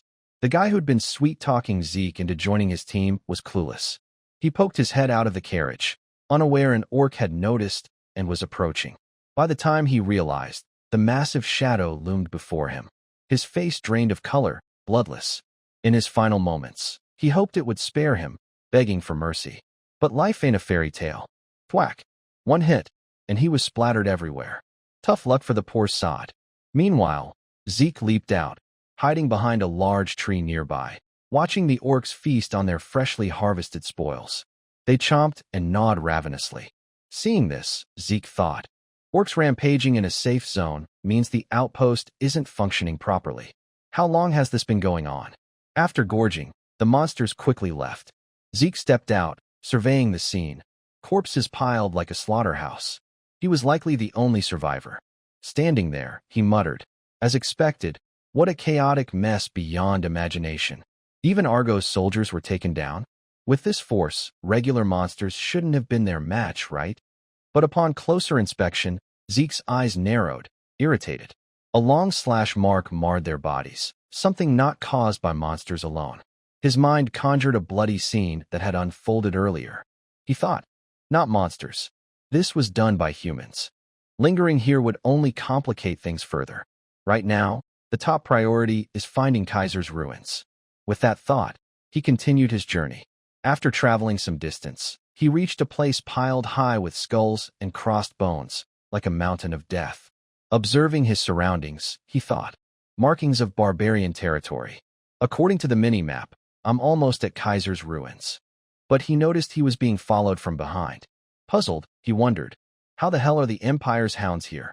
The hounds, a unit directly under the Emperor, recruiting only the most elite talents from the Empire's night trainees, specializing in tracking and assassination. At this point, the hounds were still a mystery, their existence known to few even within the Empire. But soon, when the Empire ignited the Continental War, they would swiftly rise as a key force. I closely monitored their movements via the mini-map on my way here. I can't forget their signature pursuit technique, because before I regressed, these bastards killed me. Plus, Duke said the Emperor, obsessed with immortality, is scouring the continent for something. That's right. Even before my regression, the Emperor was fixated on ancient relics. His ambition to unify the continent was mad enough, yet he greedily chased the pipe dream of immortality. Could it be that the Empire has already found Kaiser's ruins here? I'll have to confirm it myself. With that, he vanished in an instant, leaving the hounds trailing him bewildered, exchanging confused glances. One of them, with a long scar across his face, sensed something off and reached into his chest pocket, searching for something. He pulled out a gun, but before he could fire, Zeke ambushed him, moving so fast the hound couldn't react. The gun fired into the air, and one of his hands parted ways with its owner. A clean, precise slash from Zeke. Tracking me, huh? He spoke up. A yellow flare signals an unexpected situation. As expected, you're the team leader. Just 3 of you. So this is an outer patrol unit? Normally, a squad has 12, right? Hearing this, another hound approached from a distance, shouting, "What the hell? Who are you? Who sent you?" Zeke didn't bother answering, instead sending the team leader to the afterlife, his head severed in a split second. Then he said, "Still don't get it? I'm the one asking questions here. Think carefully, you've got 2 mouths left. If one shuts up for good, the other won't speak for long either. Make a smart choice." In the end, Zeke dealt with them all cleanly. They never saw the sun again. After the satisfying slaughter, Zeke opened his map to study it. This is their temporary base? It's bustling. Did they turn the outpost into that pile of mangled corpses? They dared to touch the kingdom's soldiers? Have they really found the ruins? Guess I'll go in and see. Anyone who dares raise a sword against me won't walk away unscathed. At their once peaceful base, a guard yawned widely. Looking down, he sighed, muttering, "No way. What lunatic would storm barbarian territory and station guards like this?" Another guard nodded. "Yeah, it's weird." But before they could process it, one was suddenly attacked. The other met the same fate. In less than a minute, both guards were gone without a trace. Someone passed by like a gust of wind. Inside, a black-clad man barely noticed something amiss. Another, seeing him frozen, snapped, "Why are you standing there? Get in." He replied, "Wait, didn't you hear something from the gate just now?" The other glanced at the gate, saying, "Didn't hear a thing," unaware their comrades had been attacked. Suddenly, blood sprayed, the noise drawing attention. But he only caught a glimpse, witnessing his allies had cleaved off by a stranger. He was floored. Intruder. Before he could say more, Zeke, fast as lightning, punched him in the face, silencing him. Without hesitation, Zeke sent him to meet his ancestors. In moments, His sword was drenched in blood. He mused. This reminds me of back then, when I got orders from the boss, worn out from a 5-year faction war, to attack Pavila cattle. It felt exactly like this. Now, Zeke was surrounded by them. From above, a leader spoke. Southern assassin dagger techniques? Mecane or Pavila, whichever side you're from. Stepping foot here means you won't leave alive. Surrender now, and I'll kill you gently. Following the voice, Zeke looked up, thinking, he's the commander here? Barely touching Blue Knight level. This cheap trash, compared to the hounds I faced in my past life, you're still green. Unfazed, he retorted sharply. Laughable. Kill me gently? Is that what someone who just slaughtered their comrades says? Shouldn't you tear me apart and wipe out 3 generations to avenge your fallen allies? Is the central continent full of nothing but cowardly weaklings? His taunts enraged them. The commander roared. Damn it. Grant his wish. Tear him apart while he's still breathing. At his command, they launched their attack. Each swung their sword, aiming straight for Zeke. As they slashed predictably, Zeke thought, something's off. Are the hounds really only at this level? Are they too weak, or have I just gotten too strong? No need to observe further. He activated his mana reflex skill. The surrounding light extinguished, plunging the cave into darkness. The commander, perched above, looked baffled, thinking, power outage right now? Could it be mana interference from the dragon-slaying technique? Wait, he's been fighting barehanded from the start, not even using aura. His swordsmanship is southern style. Definitely an assassin. Just a technical glitch then. After a moment, he shouted to calm his men, don't panic. It'll be back on soon. Just hold a defensive stance until then. But oh boy, shockingly, when the lights returned, a horrific scene unfolded. In mere seconds, Zeke had wiped out all the hounds below. Corpses littered the cold ground. The commander couldn't believe his eyes, sweat pouring like rain, muttering in shock. What the hell is this? Zeke had crept behind him unnoticed, saying, the Emperor's got some guts, targeting the hero King Kaiser's ruins, huh? Trembling, the commander stammered, Kaiser's ruins? What the hell are you talking about? But as he turned, Zeke was gone. Only his eerie voice lingered. Don't worry, even if you don't talk, I'll find out myself. In the darkness, a hand brimming with killing intent pressed a sharp blade to his throat. Realizing death was near, he panicked. Wait, we really don't know anything. Don't know anything, huh? Don't know you still die. Blood sprayed, and the ill-fated commander couldn't escape death. After finishing, Zeke quietly walked toward the cave's exit, where blinding light poured in. He tossed a sword there, thinking, everything here will be framed as Mecane's doing. Mecane, the criminal organization from the southern continent I was part of in my past life. A gang that'll do anything for money. After the southern continent's Cusco kingdom fell to civil war, the lawless wasteland split between Mecane and Pavila. I could have used only dragon skills to hide my identity, but I deliberately used southern swordsmanship and left Mecane's signature warning. Giving a clear target is safer. The Empire will think this was a southern gang's work. Even if the Empire acts on this, it'll just help me eliminate Mecane. That's a win for me. Based on the letter I found, the Emperor is far crazier than I thought. His orders were simply to search for ancient ruins.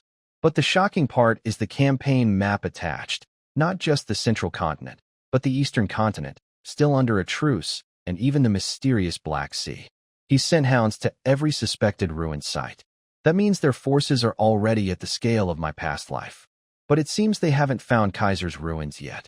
I'd better act fast. Suddenly, from the hound's den, a red flare shot up. Having already left, Zeke smiled, saying, a red flare? Is that the signal for the heavenly net trap? Zeke bolted like a gust of wind, his feet crushing dry leaves with sharp, rustling sounds. His breaths were ragged, chest heaving as if it might burst, but his legs didn't pause for a second. Hearing noises behind him, he glanced back, thinking, caught up already? The red flare's meaning, 5 branches of the heavenly net trap, he told himself. I have to eliminate this threat at all costs. Centered on the flare, they'd scour the area to locate their target, then tighten the encirclement. The kill order meant all hunters in the region would maintain the trap indefinitely until the issuer recalled it. It was practically a death sentence. In his past life, even when stealing a relic the Emperor coveted in the northern continent, he'd perished under the heavenly net. But now he had the system. As he thought, he monitored the system's display, tracking the hound's positions and numbers. Suddenly, a hound appeared, slashing forward. The steel glinted in the dark as he lunged. The strike was fierce, tearing through the air, aimed at Zeke with enough force to end him in one blow. But with agility, Zeke dodged, the blade grazing him by inches.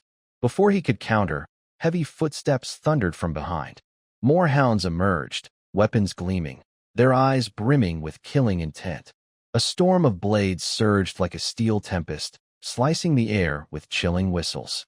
They flashed by in an instant, reflecting cold light before descending like the Reaper's scythe. The hounds were trying to overwhelm Zeke, leaving no room to breathe. A single misstep would mean death. He thought, this might be worth a fight. Taking momentum, he leaped backward. The clash of metal rang out, sparks flying amid relentless strikes. The jump saved him, breaking free from the hound's encirclement. Looking ahead, he continued. As expected, these are way tougher than the ones in the cave. Just then, another group of hounds caught up, charging with murderous intent. Now, he was completely surrounded. No escape now. Scratching his head, he sighed. This is getting messy. Checking the map, he thought. If I use my full strength, I could break out. But that'd mean throwing away the mechane disguise I worked so hard to craft. No other way. I didn't plan to use this for this situation. He pulled out a horn from around his neck, hesitating. But with no choice, he used it, the only option left. Standing there, Zeke blew a resounding blast. Small but mighty, the horn's sound tore through the forest's silence, echoing off trees and spreading through the misty haze like a commanding summons. The prolonged echoes mingled with the wind whistling through the leaves, creating a chilling symphony. The hounds, confused, scanned their surroundings. What's that? Reinforcements. But before finishing, one noticed something and frowned. A scream rang out. Smoke grenade. The sound was a decoy. Catch him. Instantly, smoke bombs ripped through the air, exploding into a thick cloud that swallowed the forest in dense fog. Dust swirled, obscuring vision, turning everything hazy and chaotic. In the thick gray smoke, a faint figure emerged, Zeke, standing calmly amid the haze. His lips curled into a playful smirk, eyes glinting with amusement as he watched the hounds flounder in the mist. This wasn't just a fight, it was his game, and he held the reins. But as the smoke cleared, Zeke was gone. The hound's leader, furious, roared, "Don't panic. Once the heavenly net is set, no one escapes. Hold your positions and watch for unusual smoke or shadow movements." But they couldn't have guessed Zeke had vanished without a trace. The leader thought, just obscure our vision and retreat? Or does it tie to that horn? As he suspected, panicked cries erupted behind him. Blood sprayed, and the leader, losing composure, stammered, "What the hell is going on?" His eyes widened, pupils shrinking, reflecting the scene with utter shock. His breath hitched, chest tightening with overwhelming fear. Unable to believe what was happening, terror seeped into every fiber, freezing him.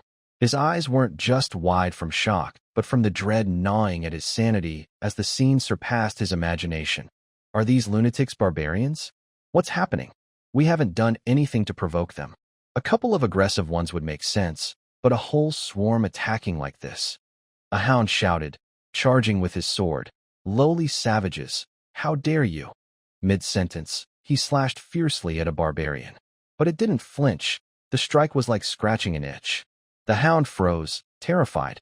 This is bad. I've never seen them this riled up. While still stunned, a fist swung like a sledgehammer.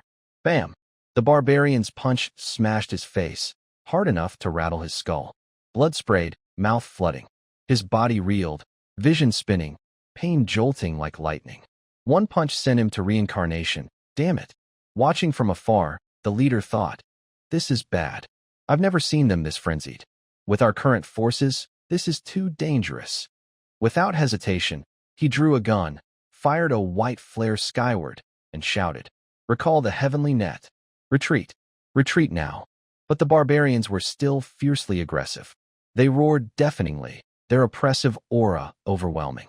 At the retreat signal, the hounds scattered like panicked beasts, fleeing in all directions. Footsteps thundered through the forest, leaves swept aside, dry branches snapping under the weight of their escape. Faces pale with panic, none dared look back.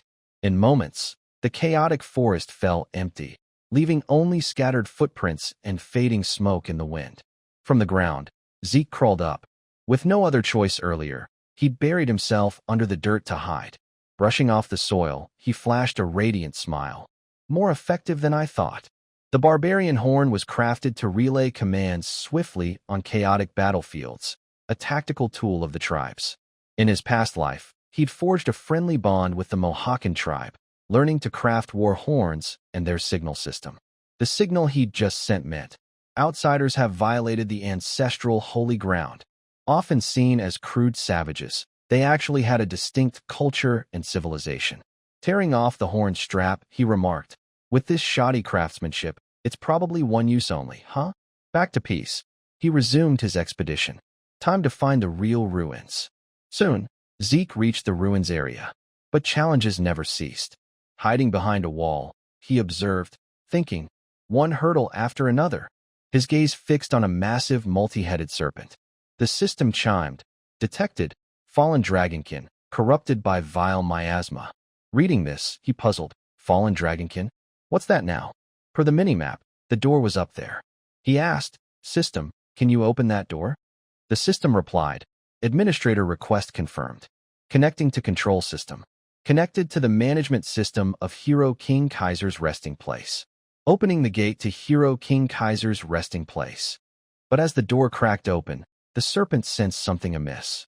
The multi-headed serpent slithered in the dark, its colossal body coiling into deadly spirals. Each head rose high, gaping maws revealing sharp fangs still reeking of blood. Its eyes blazed like eerie flames, exuding malevolent menace. Each head hissed hot breath, tongues flicking, emitting chilling hisses. The massive body growled, ready to strike, a living nightmare poised to devour any challenger. Seeing this, Zeke smirked. Sneak by quietly? Doesn't seem feasible. He then used a dragon-slaying technique variation, darting like the wind. Approaching, he employed shadowless footwork to blur its vision and rushed toward the entrance. The door grew closer. Zeke marveled. Just a bit more. Suddenly, the serpent roared, lunging like black lightning, its massive maws gaping wide. The air seemed to tear, winds howling as its colossal body twisted, channeling deadly force at its prey.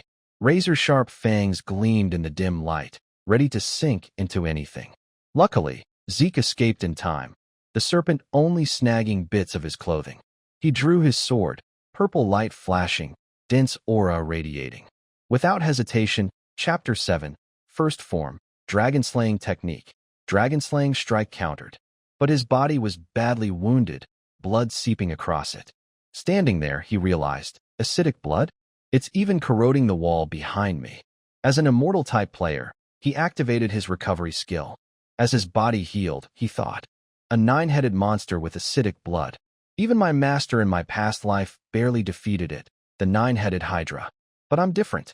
All right, let's give it a shot. Welcome to the sword team, buddy. Here's to a peaceful stay, heh? As the nine-headed serpent opened its grotesque maw, aiming straight for Zeke, he could only grit his teeth and raise his sword to block. Steel clashed against fangs, screeching like a deadly symphony. Not stopping there, another head roared menacingly, its glowing green eyes like twin jade orbs, hissing with murderous intent that thickened the air. But Zeke didn't retreat or flee. Exhausted as he was, he stepped back a few paces, regaining his balance, muttering as if complaining to the heavens, "Damn it! What's so great about this dragon-slaying skill anyway? In an era where dragons are extinct, the closest thing is this dragonkin monster. No matter how I slash, it just regenerates. So annoying." Once again, Zeke had to admit his current strength wasn't enough to finish this beast. And right before him, the gate to the sanctuary was just 30 meters away. Acting on impulse, he commanded, "System, close the gate." The system responded instantly, its robotic voice flat like an office clerk. Administrator request confirmed. Closing the gate to Hero King Kaiser's sanctuary. Boom. The gate began to shut. Behind him, Zeke drove his sword into the ground. The earth cracked, a terrifying force erupting like an earthquake, making the serpent tremble. Zeke roared, secret shock technique, wind slash. Instantly, a blazing slash tore across the ground, charging straight into the cluster of snake heads. Thwack! One head shot into the air like a popped balloon, purple blood spraying like fireworks, its agonized screeches echoing through the space. Seizing the moment, Zeke bolted toward the gate, calculating. All right, while it's reeling from losing a head, I can slip through. Forget killing it. Get to the gate first. But the serpent wasn't a pushover. It quickly caught onto Zeke's plan, its eyes flashing like laser beams from a sci-fi flick. With a lunge, it stretched its necks, each head snapping at Zeke from different angles, trying to crush him into living sushi. Just steps from the gate, thinking he'd make it, boom. A lightning-fast bite from the serpent cleanly took off one of Zeke's arms. Blood gushed like a burst pipe, splattering the closing gate. He staggered, tumbling inside, face contorted in pain, but still hissing through clenched teeth.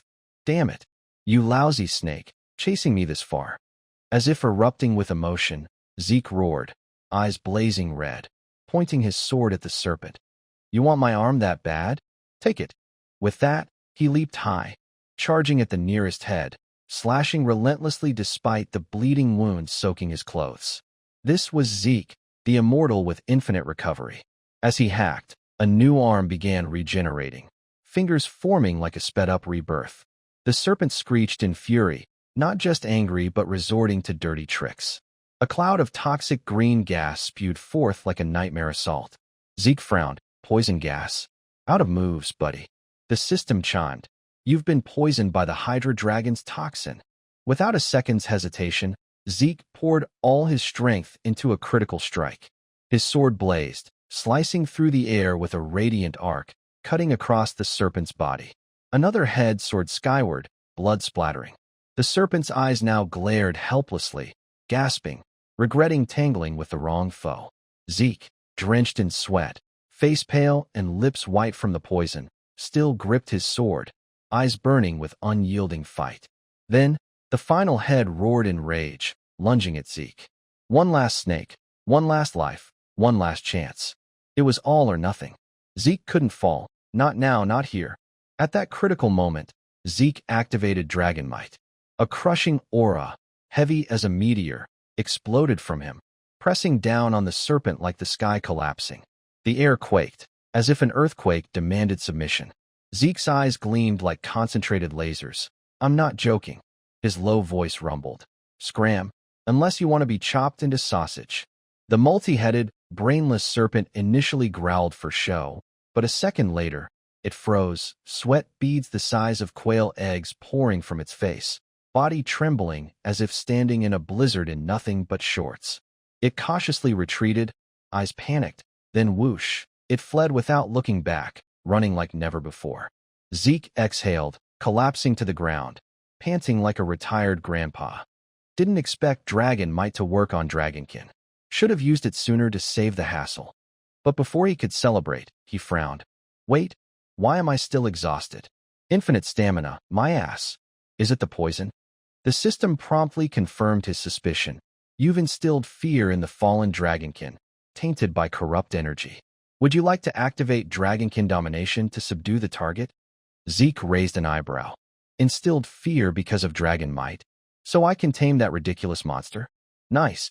Excited, he opened the system interface, but upon seeing the notification, he froze. Insufficient administrator privileges to subdue fallen Dragonkin.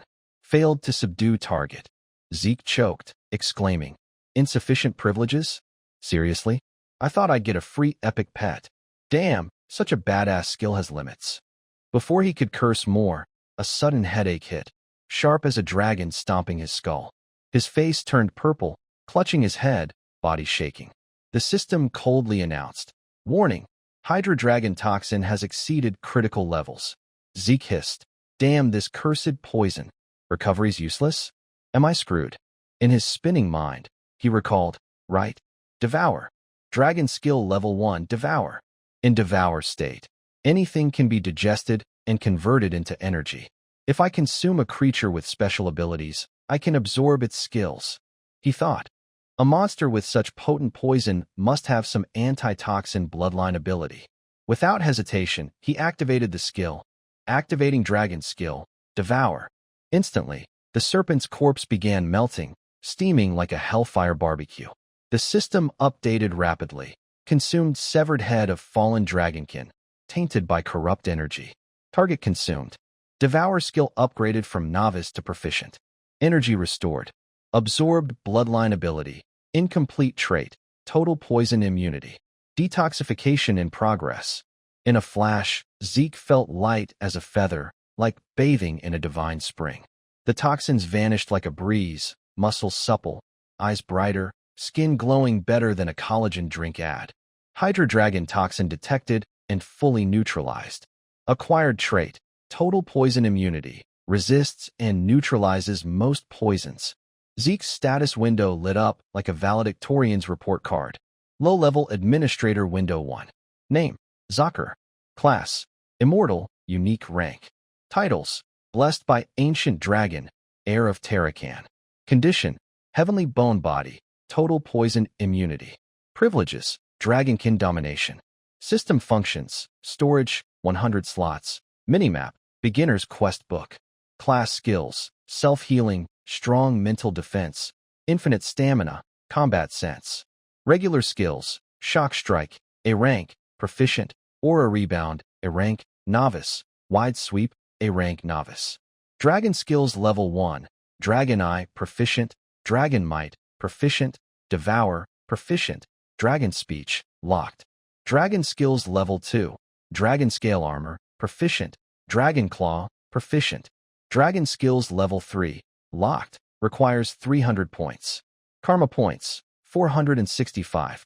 Traits, Total Poison Immunity, resists and neutralizes most poisons. Seeing the updated status, Zeke smirked. From now on, anyone playing poison will just poison themselves. Scanning the info, he frowned. That most part is concerning. But with this, I'm safe from poison. Devour went from novice to proficient. Can't believe my eyes. Leveling up Devour? That's near impossible unless, right. It's because I killed a designated target. Designated targets were monsters marked by the system for elimination, offering extra rewards. Zeke nodded. Oh, this is useful. So killing system-hated enemies yields sweet loot. Without lingering, he stood, flicked his cloak, and strode off cheerfully, as if the Hydra hadn't just pummeled him. That Hydra slowed me down. Gotta move fast. Hero King Kaiser. Half human, half elf, a living legend. Well, dead now. Son of the wise sage and the elven king. Like any proper angsty protagonist, his birth wasn't peaceful. A dark witch schemed to separate him from his parents, tossing him into a forest. No joke, chucked like garbage. Luckily, a sacred wolf, probably SS level at least, found the wailing Kaiser and raised him like its own. Thus, Kaiser grew strong, righteous, six-pack abs, and windswept hair. Later, he saved humanity from oppression, founding a human kingdom, Kronos, at the continent's heart. This was a tale anyone on the continent could recite, a fairy tale legend. But today, no records remain, all traces gone, as if Kaiser existed only in moldy old books. Until now, standing before Zeke, Kronos' ruins unfolded, silent yet majestic, whispering its story. He muttered, "Why is it so small? I thought a kingdom would be massive." Unbelievable. Kaiser's ruins were the entire Kronos kingdom. But then, the Dragon Slayer sanctuary he'd passed through had a similar vibe, divine, mysterious, and very main quest-esque. Approaching the ancient gate, the system pinged. Analyzing. Kaiser's mark confirmed. Opening Hero King Kaiser's sanctuary. Without hesitation, Zeke stepped inside. A faint glow reflected off a shimmering green crystal. He approached, touching it lightly, whispering, "Is this the Hero King's vision?" Instantly, the system blared like a burglary alarm. Initiating quest chain. Inheriting the Hero King Kaiser's vision. Zeke jumped. Huh, what? A quest out of nowhere. Did anyone ask if I agreed? Warning. Cannot leave this area until the quest chain is complete. What? Zeke yelped like he'd just failed an exam. Behind him, bam. The gate slammed shut, like a mom catching her kid gaming at 2 a.m. Quest chain. Hero King Kaiser's advancement. Objective. In the ruins bearing Kaiser's traces, Collect his advancements. Time limit. None. Reward. Tears of the Elven King. Zeke frowned, rereading the last line. Tears of the Elven King? He mumbled. This is getting confusing. Kaiser's mother. A being who blessed humanity. And I'll get her tears. Looking at the glowing crystal, like an NPC's eyes before a heavy task, he said, I'm starting to get nervous. Kaiser's mother, an entity said to grant any human wish. And the reward she left is the elven royalty's tears. Still reeling, Zeke, our protagonist, gaped, muttering, no clue what this does, but it's gotta be an epic treasure. He asked, System, how do I make progress like that? The system pinged, updating coldly like a grumpy AI assistant. Administrator request confirmed. Extracting data from magical recording device. Detected 546 magical videos of Hero King Kaiser. 12 videos match requirements. Playing first video. The screen flickered with magical light, a hazy image appearing, accompanied by an ancient voice in a lost language. The system auto-translated to the central continent's common tongue. Then pop. A figure emerged, exuding godlike handsomeness and stormy power, saying, What's a sword? It's just a sword, duh? Those old-brain geezers babble about swordsmanship philosophy, but can't even swing a decent slash. Utter nonsense. From behind, a shout. Hey, Satan, focus on recording. The screen shook, and Zeke held his breath. No way. That's the legendary Hero King Kaiser. And Satan, his loyal aide from the tales. This isn't fake, it's real footage. Want to master the sword? Nothing fancy. Swing hard, swing often. How much? I'll show you the goal. At that, Kaiser raised his sword in the dark, its blade flashing a chilling light, as if slicing through souls. Just watching, Zeke felt his heart cleaved by an invisible blade. He stumbled back, limbs weak, sweating buckets. One thought remained. That presence, that pressure, just through a screen, and I'm nearly fainting. Is this really the Hero King's advancement? Eyes gleaming like a kid with a new toy, Zeke grinned. I'm hooked. System, replay that video from the start. Administrator request confirmed. Time slipped by. 4 days passed since Zeke was trapped here. A place that looked like a bunker but was actually a training chamber for Kaiser's heir. Before him were 3 doors. The first, a food storage stocked for a month. The second, a 5-star hotel-like rest area. The third, a military archive full of books, weapons, and gear. Zeke spent all his time training, swinging his sword tens of thousands of times. Though he mimicked the moves, he couldn't replicate Kaiser's earth-shattering pressure. Until the system chimed. Learned Hero King Kaiser's progress. Basic elemental sword. Zeke jolted. Elemental sword? A flood of notifications hit like lightning. Basic phase complete. Initiating application phase. Summoning Hero King Kaiser's soul. A magical stone glowed brilliantly, and from ancient memories, a majestic, hazy figure appeared. The man stepped forward. Hero King Kaiser, the immortal king of Kronos, now returned. Zeke's face paled, as if he'd swallowed a ghost pepper. What's that? Don't tell me Hero King Kaiser is standing right in front of me. Before he could recover, Kaiser gripped his sword hilt, eyes icy, as if ready to slice Zeke in half. Not knowing what he'd done wrong, whoosh. Kaiser charged like lightning, swinging. With lightning reflexes, Zeke blocked just in time. Clang. The metal clash shook the space. Zeke gritted his teeth, yelling in panic. What's this? Attacking out of nowhere. What the hell? A second later, boom. Kaiser's overwhelming force sent Zeke flying like a leaf in a storm, tumbling like a fried pancake, sprawled on the ground, scratched up. Panting like a stranded fish, a regal voice came from Kaiser. Get up. You think sword training is a game of tag. Zeke scrambled up, thinking, waking me up by beating me up? Feels like meeting my past life master. Kaiser paced, lecturing like a sage. Back then, I was told to train my sword with my own strength. If the knights of old saw you like this, they'd have heart attacks and rise from their graves.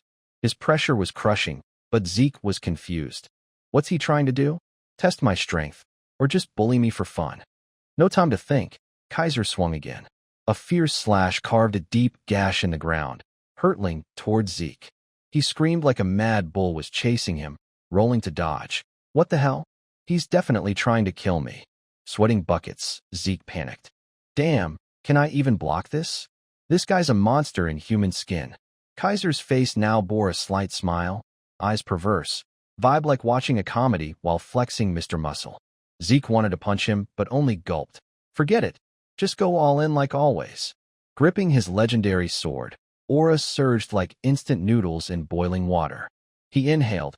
Let's go. Kaiser blinked. Satan's disciple? Finally succeeded. What's that power? Aurora. Zeke ignored him, charging, his blade tearing the air like thunder. But Kaiser casually blocked, like trimming weeds. Tilting his head, he muttered, still not quite right.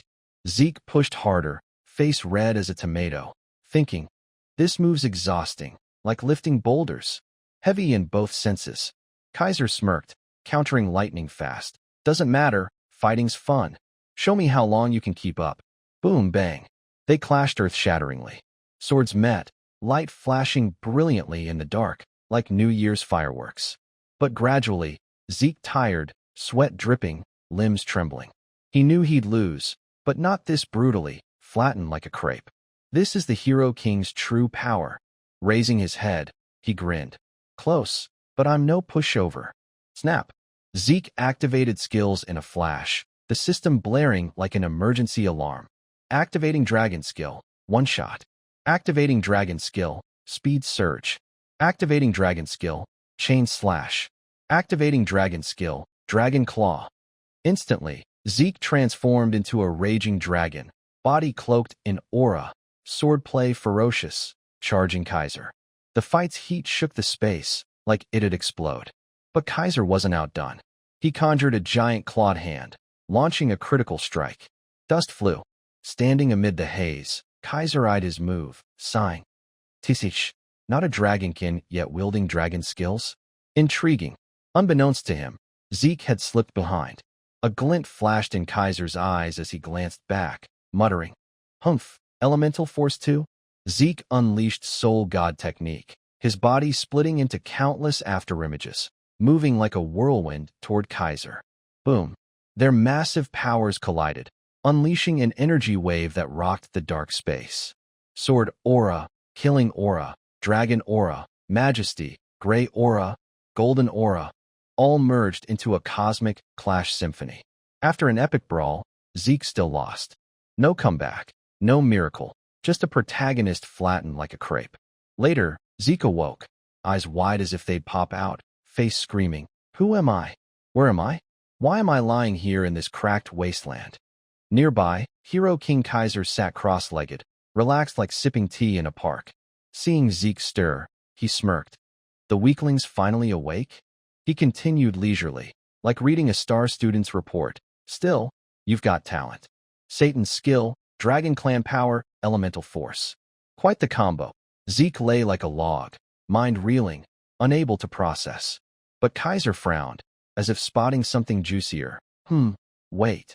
He leaned closer, staring at Zeke, voice lowering to a whisper. Ew. Your soul's resonating with the spirit realm? Zeke paled. Spirit realm? What's that? Kaiser launched into a lecture. You've crossed the line between life and death, not just once. For a mortal body to do that, wielding elemental force makes sense.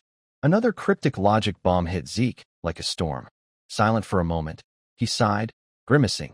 All I've heard is Satan, spirit realm, elemental force, and I don't get any of it. Can you explain clearly? Kaiser smirked, eyes sharp as knives.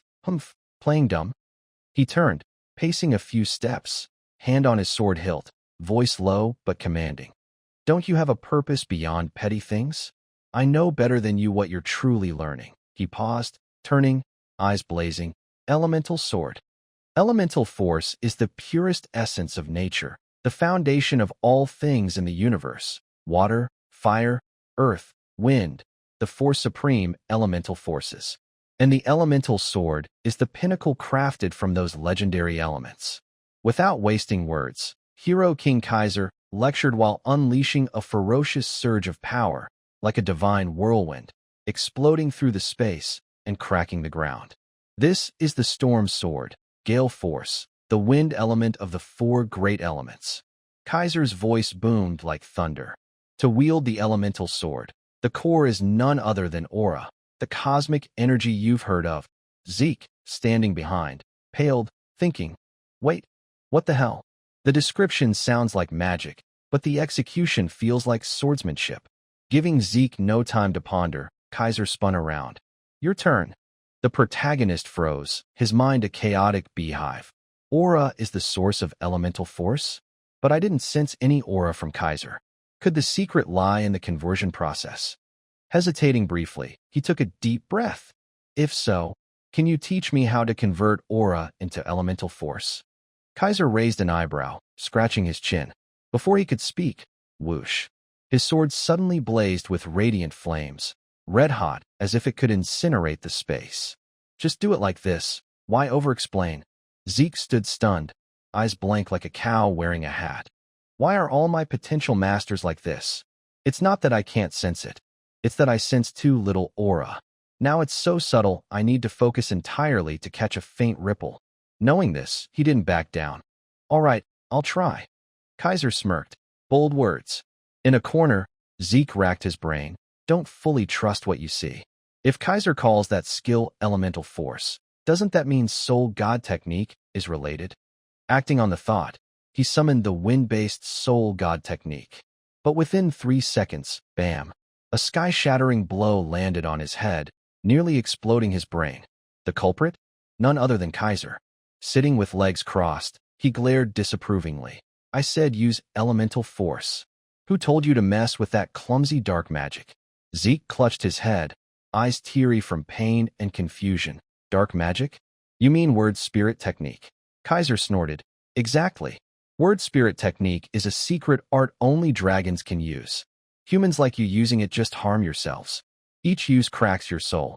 You're losing before you're dead. Ridiculous. Who'd dare fake word spirit technique as some parlor trick? All right, you know now, do it again. Zeke recalled seeing word spirit technique when absorbing Bahamut's heart at the Dragon Slayer's resting place. The system had noted, Dragon skill, word spirit technique, words hold power, locked. Administrator's maturity level insufficient. If Soul God technique was built on word spirit technique, once he matured and fully unlocked it, wouldn't he master Soul God technique too? Another reason to grow stronger fast. While Zeke philosophized, Kaiser lost patience, raising his sword skyward, shouting, Need another hit to wake up? Get up. Zeke sprang up like a conditioned reflex. Yes, I'm up. Indeed, applied training was tougher than basics. But with the sacred tower, Kaiser's godly demonstrations, and countless memorable beatings, Zeke gradually grasped the elemental sword's principles. Like magic using a raise to channel mana, the elemental sword used aura as a bridge to summon elemental force, spirit power. Once he understood the mechanics and mastered guiding aura, wielding the elemental sword was no longer an impossible feat after grueling days of sweat, tears, and nosebleeds. Mostly Zeke's. Kaiser finally declared, like a saving bell, You're passable now. But don't get cocky. The advanced phase will make you wish you were licking rocks instead. Rest for today. Yes, master. Zeke saluted like a rookie. Then, as if remembering something, scratched his head and asked, While resting, can I ask a few things? Kaiser nodded slightly. Go ahead. But seeing him float midair like a stress-free deity, Zeke paused. His eyes caught the faint lights dancing around Kaiser, misty specks moving with sentience. So those are elemental force too, he thought, eyes glinting. Without delay, he cut to the chase. When we first met, you saw me use Arama and called me Satan's disciple. What did that mean? Kaiser raised an eyebrow, surprised by the question, then answered slowly, voice heavy with dramatic lore. Arama, that's the name. I called you that because your technique was created by that guy, Satan. He kept saying humans couldn't master the elemental sword, yet he devised a method based on aura. Worse, he ignored my techniques and spread only his own. Kaiser's eyes darkened, voice bitter. That guy, Satan Draker, damn bastard. Zeke jolted, as if electrocuted, his heart taking a Kaiser-sized punch. Wasn't Satan the noble knight, Kaiser's most trusted aide, famed across the continent for founding Orama cultivation? He bore the Draker name? So the Draker family's true ancestor isn't Tarakan, as believed? But an ancient figure named Satan? Why has no one mentioned this? Still reeling, Zeke asked another. What's the spirit realm where spirits reside? I've sensed spirit power, but I can't grasp its true nature. Before finishing, Kaiser snapped his fingers, snap, like a magic trick. Instantly, a roaring whirlwind surged, swirling the air and forming an invisible barrier. Zeke touched it, feeling compressed wind like a wall. Gale force can be used like this, he thought, eyes brightening. Kaiser's voice echoed through the vortex. Precisely, it's complex, but simply put, the spirit realm is the yin, and our world is the yang. When a body leaves this world for the spirit realm, it's like crossing a one-way boundary, no return. Those trapped there can't come back. Zeke was shocked. But didn't you say part of your soul lingers in the spirit realm? How are you standing before me now, in a spirit state? Kaiser relaxed, an invisible force radiating like glowing mist. Stretching casually, he said lazily, well, you're a rare case. But there are ways to bend the spirit realm's rules. He glanced over, lips curling. Take me, for example. Got a dragon's help. Dragon. Zeke's eyes nearly popped. For real. Swallowing hard, he stammered. That, dragons helping humans? You joking? I've never heard of that. Kaiser frowned, glaring as if ready to punch. What are you babbling? Among races, dragons value humans the most. Zeke froze, like a fish out of water, mind in chaos. What the hell? Dragons value humans? Weren't beastly dragons like Bahamut nearly world destroyers? So human-dragon relations in ancient times were totally different? What's going on? Kaiser shrugged, eyes amused but voice cryptic. No need for long explanations. You're living proof. Stepping close, he touched Zeke's chest. This heart, and the tooth used to forge your sword. Weren't they gifted by Bahamut himself? He chuckled, half teasing, half praising. Grumpy as a dog in the sun, but he never refuses a sincere plea. Honestly, kinda endearing. Zeke stayed silent, scratching his head, thinking, seems Kaiser and the evil dragon Bahamut were on good terms. Better keep quiet about that past subjugation. Smiling awkwardly, he replied vaguely, yes, exactly. My family has served Lord Bahamut for generations, rewarded for loyalty. Guess I misunderstood. Kaiser laughed heartily. Haha, still the same, huh? Always looking out for his people. But you must have had a hard time cleaning up the mess from his quirky temper. That fiery attitude even sparked plenty of arguments with Kronos. Zeke raised an eyebrow. Wait, Kronos is a dragon too?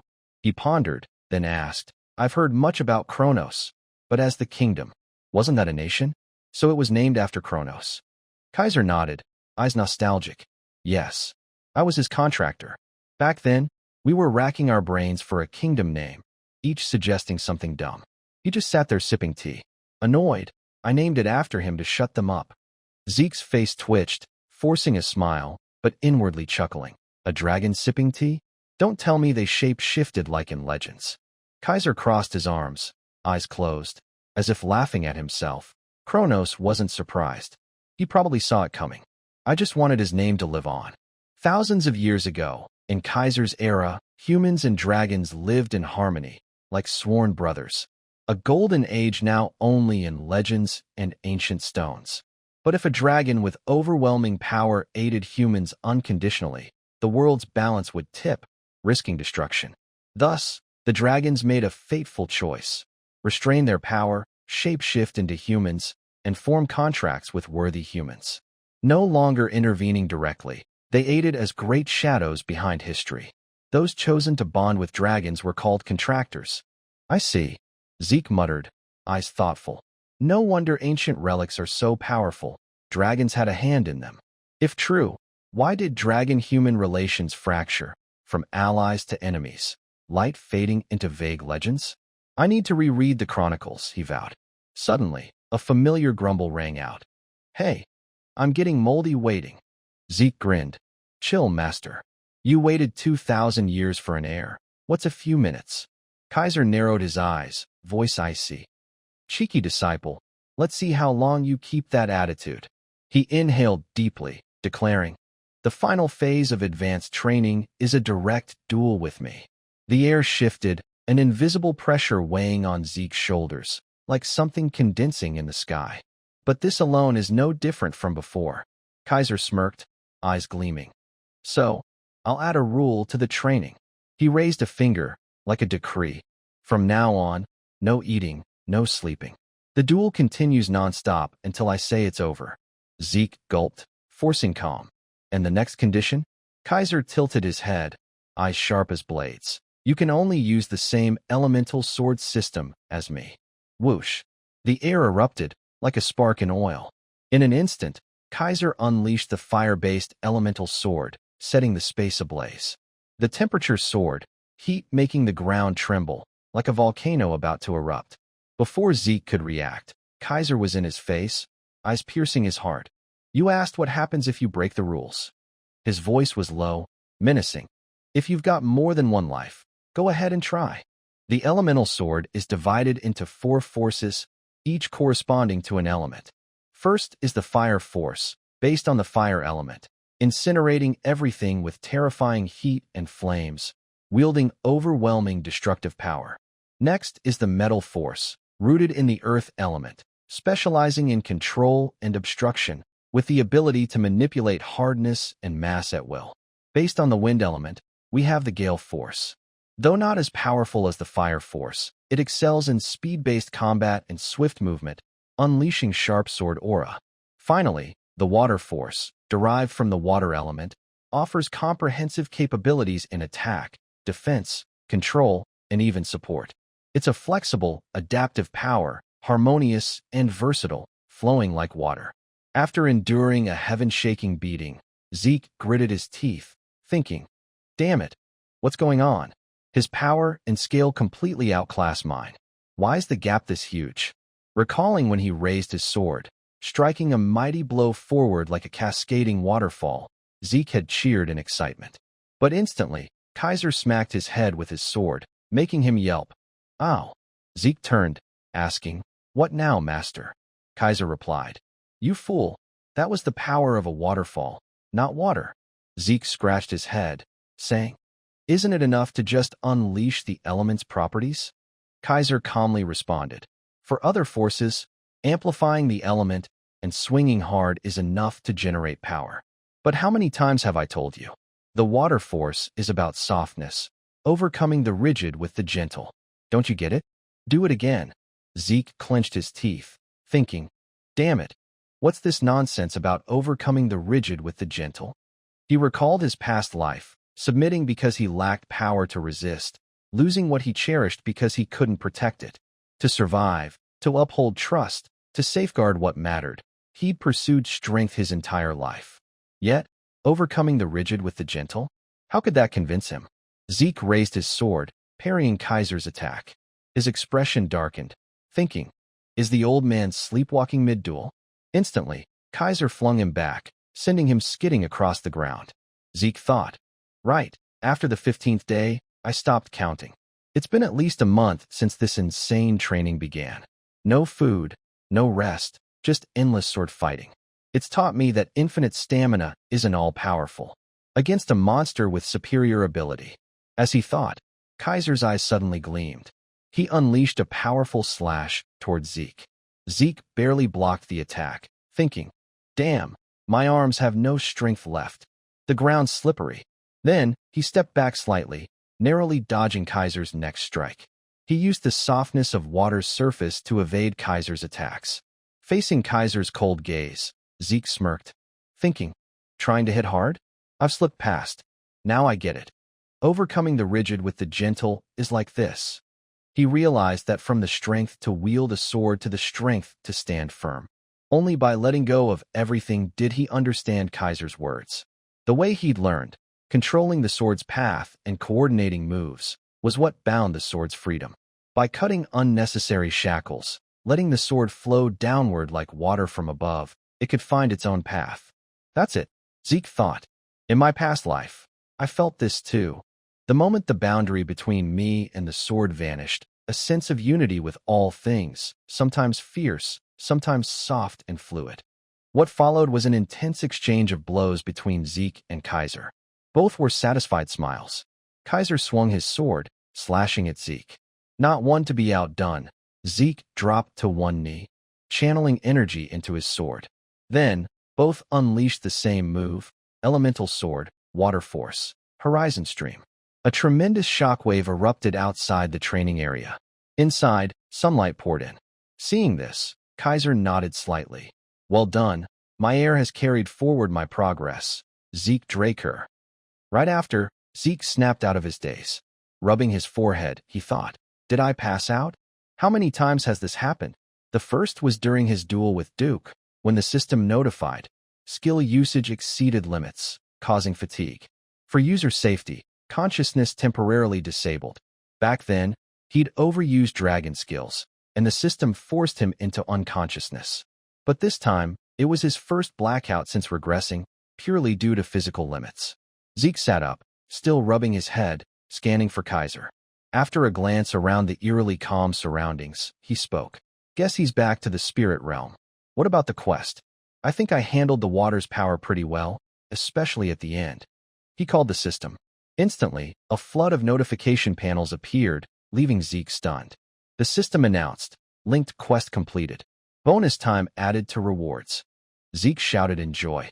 After that hell, of course I succeeded. The system continued. Quest rewards. Tears of the Elven King. 500 karma points. 3 random skill cards. Achievement quest completed. Bonus time added to rewards. Rewards. System administrator rank upgrade. 500 karma points. 3 random chests. System authority upgraded to mid-level administrator. Unlocking new features. Beginner's quest book upgraded to mid-level quest book. Equipment slot toggle enabled.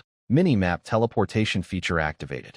Administrator's soul matured, partially unlocking Bahamut's heart. Current seals, 90%.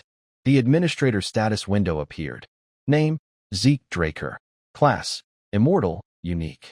Titles, Blessed by Ancient Dragon, Heir of Terrakin Draker. Privileges, Dragonkin Domination. Condition, Heavenly Bone Body, Total Poison Immunity. System functions, Inventory, 100 slots. Minimap, Teleportation, Mid-level quest book. Class skills, Self-healing, Unyielding mental defense. Infinite stamina, Combat sense. Skills, Shock Strike, A rank, Proficient. Elemental Sword, S rank, Novice. Aura Rebound, A rank, Novice. Dragon skills level 1. Dragon Eye, Proficient. Dragon Might, Proficient. Dragon Speech, Locked, unlocks when conditions met. Devour, Proficient. Dragon skills level 2. Dragon Scale Armor, Proficient. Dragon Claw, Proficient. Dragon skills level 3. Unavailable. Unlocks with 300 points. Current karma points, 1465. Staring at the myriad system panels, Zeke beamed. That's a haul. Just checking them all could be a job. The system added. Soul growth partially unlocked Bahamut's heart. Zeke stroked his chin. First, check the seals. The system reported. Seal level, 90%. Zeke thought. It was 95% after absorbing Bahamut's heart. I tried breaking the seal then, but the system locked it. Of course, I know from experience what power beyond control feels like. Now, I can handle 10%. Even if Dragon Speech can't be unlocked with karma points, and Dragonkin Domination too, they're likely tied to the seal level. Glancing at the panel, Zeke said, I'll keep an eye on it for now. Next, the random chests. The system announced, Administrator rank upgrade quest rewards, 500 karma points, 3 random chests. As the 3 chests opened, it continued. First item, boots crafted from meteoric iron, sturdy yet light. Unique ability, none. Special note, set enhancement, activates when full meteoric iron set is equipped. Second item, greaves crafted from meteoric iron, sturdy yet light. Unique ability, none. Special note, set enhancement, activates when full meteoric iron set is equipped. Third item, delicately carved crystal earrings. Unique ability, increases wearer's aura recovery speed by 15%. Special note, pairs well with a red dress. Holding the earrings, Zeke grinned. These could fetch a fortune from a mage. Plus, I've got boots and greaves to match my gauntlets. Now I've got a full set. Turning back to the system, he muttered. Next, random skill cards. As the name suggests, these should contain skills. The system announced, opening random skill cards. From 3 golden cards, 3 beams of light burst forth. It continued. Static shock. C rank generates electricity to shock touch targets. Flash bomb. C rank launches compressed energy skyward, exploding into blinding light, impairing enemy vision. Sonic break. C rank emits disruptive sound, interrupting opponents' hearing. Looking at the 3 skills, Zeke sighed. All C rank? Well, if they gave high rank skills for free, all my suffering would be pointless. He activated static shock. A current flowed from his hand into a small dagger. Then, a massive electric orb appeared in the air. Seeing this power, Zeke murmured, C rank, huh? Pretty strong for its rank. I can use it in many ways. Combining flash bomb and sonic break, I could get better effects than the artifact I used in the rank up exam. Plus, the authority upgrade unlocked new system features. Scanning the options, Zeke exclaimed, there it is. The system announced, equipment slot toggle, use items and slots as skills. Zeke stroked his chin. Use equipment as skills? This'll be handy in a pinch. With infinite stamina and self-healing, I'll use these slots for things besides elixirs. While browsing the system, Zeke suddenly noticed something, his gaze pausing as he thought, wait a sec. Even perfect skills have weaknesses? There's no guarantee I won't face someone like Kaiser again. Someone even infinite stamina can't handle. I don't know self-healing's true limits either. There's always a what-if scenario. He tapped to purchase an A-rank healing elixir. The system announced, purchased 1 A-rank healing elixir. Current karma points, 1465. Registered high-grade healing elixir to equipment slot. Salvation item, a masterpiece by Jabir ibn Hassan. Instantly heals severe wounds and restores vitality. Special note, due to its exceptional performance, it won't work twice on the same target and has undetermined side effects. Scanning his inventory, Zeke muttered, unplanned expense, but at this level, it's worth it. It can substitute for infinite stamina or self-healing. Now, the most crucial reward. Zeke retrieved an intricately carved vial from the system, Tears of the Elven King. The system announced, Tears of the Elven King, a tear shed when hero King Kaiser fell to an evil sorcerer's scheme.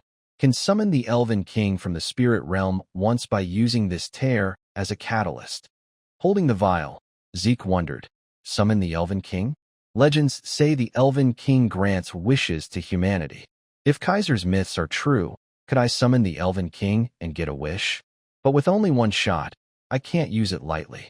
After examining it, Zeke stored it in his inventory, muttering, I'll hold on to it for now. There'll be a time I need it. Scene transition. Outside, somewhere, a magical circle appeared on the ground. Zeke teleported here. Scanning his surroundings, he murmured, this is the adventurer's outpost. I actually teleported?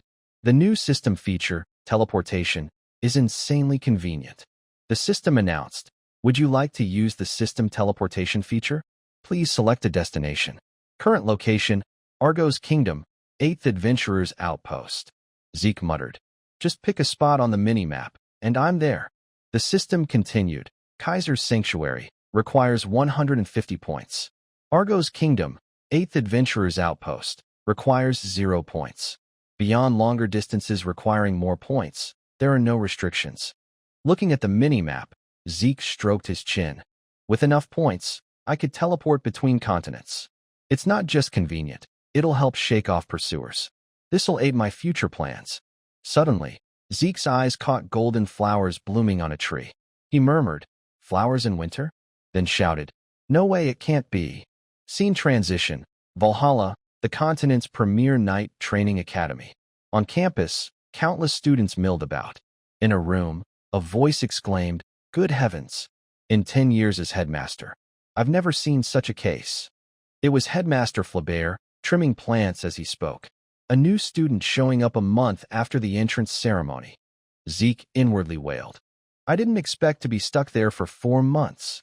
The guide who delivered his recommendation letter had warned that missing the entrance ceremony could lead to rejection at the headmaster's discretion. It's already the next year, too late. I need access to Tarek and Draker's secure archives. I must convince the headmaster at all costs.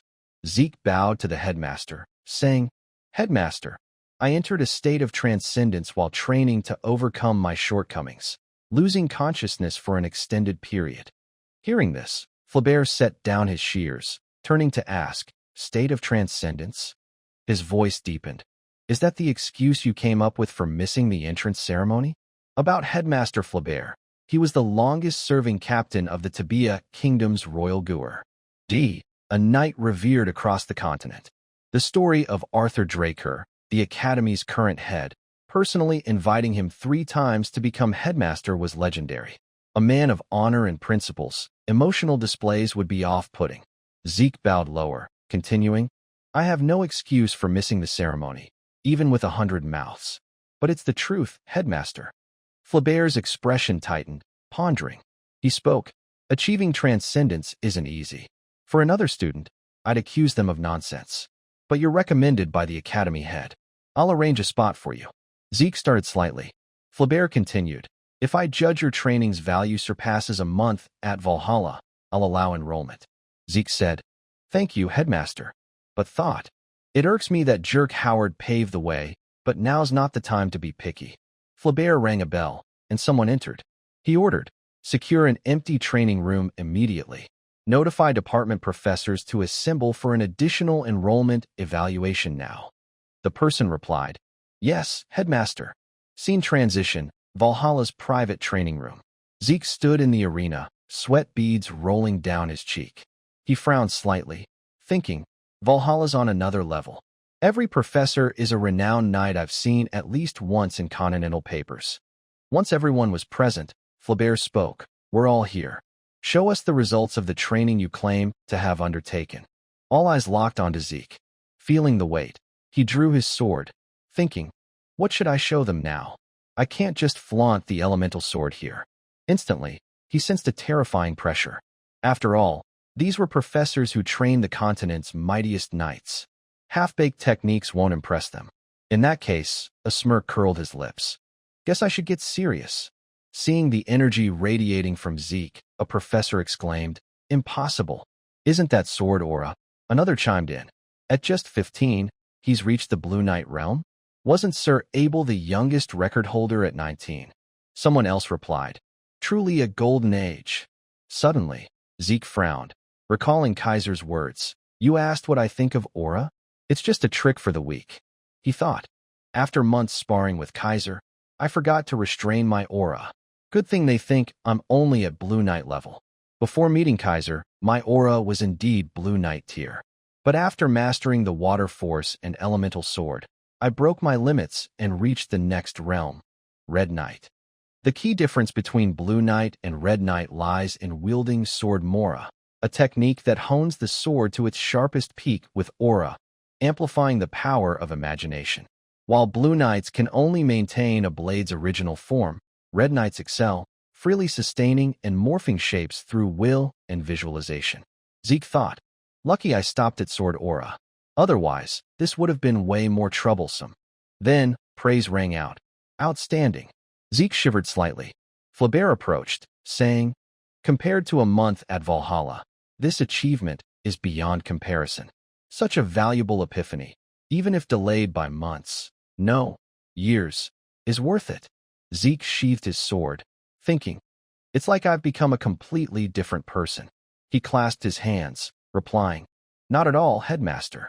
I apologize again for missing the entrance ceremony due to unforeseen family matters." Flaubert laughed heartily. "Ha ha, I said it's fine."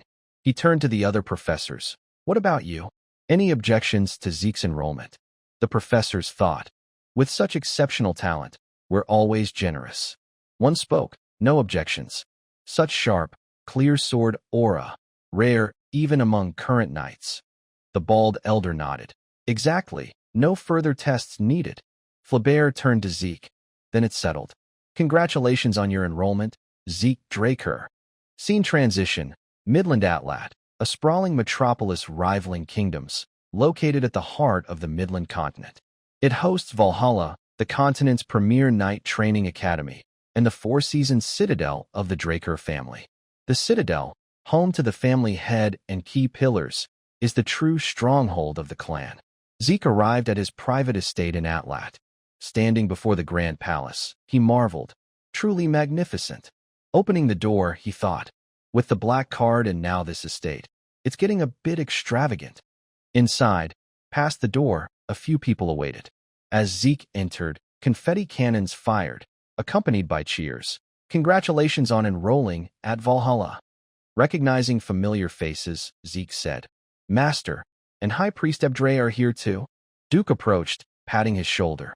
Disciple, you're truly extraordinary. In all my years, you're the first to dare miss Valhalla's entrance ceremony. He pointed behind. The stars here. Shall we start? Zeke blinked. Huh? Start what?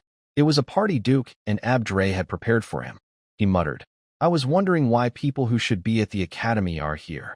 Turns out, Duke had been summoned by the family head and returned to the Four Seasons Citadel, casually moving into Zeke's estate over a month ago. Abdre, sheepishly, said, I've decided to join Valhalla as a teaching assistant. Sorry, but I'll be bothering you for a while. Zeke thought. These two must have planned this. Watching them laugh, he frowned, inwardly fuming. This is my house. Who gave you the right to decide?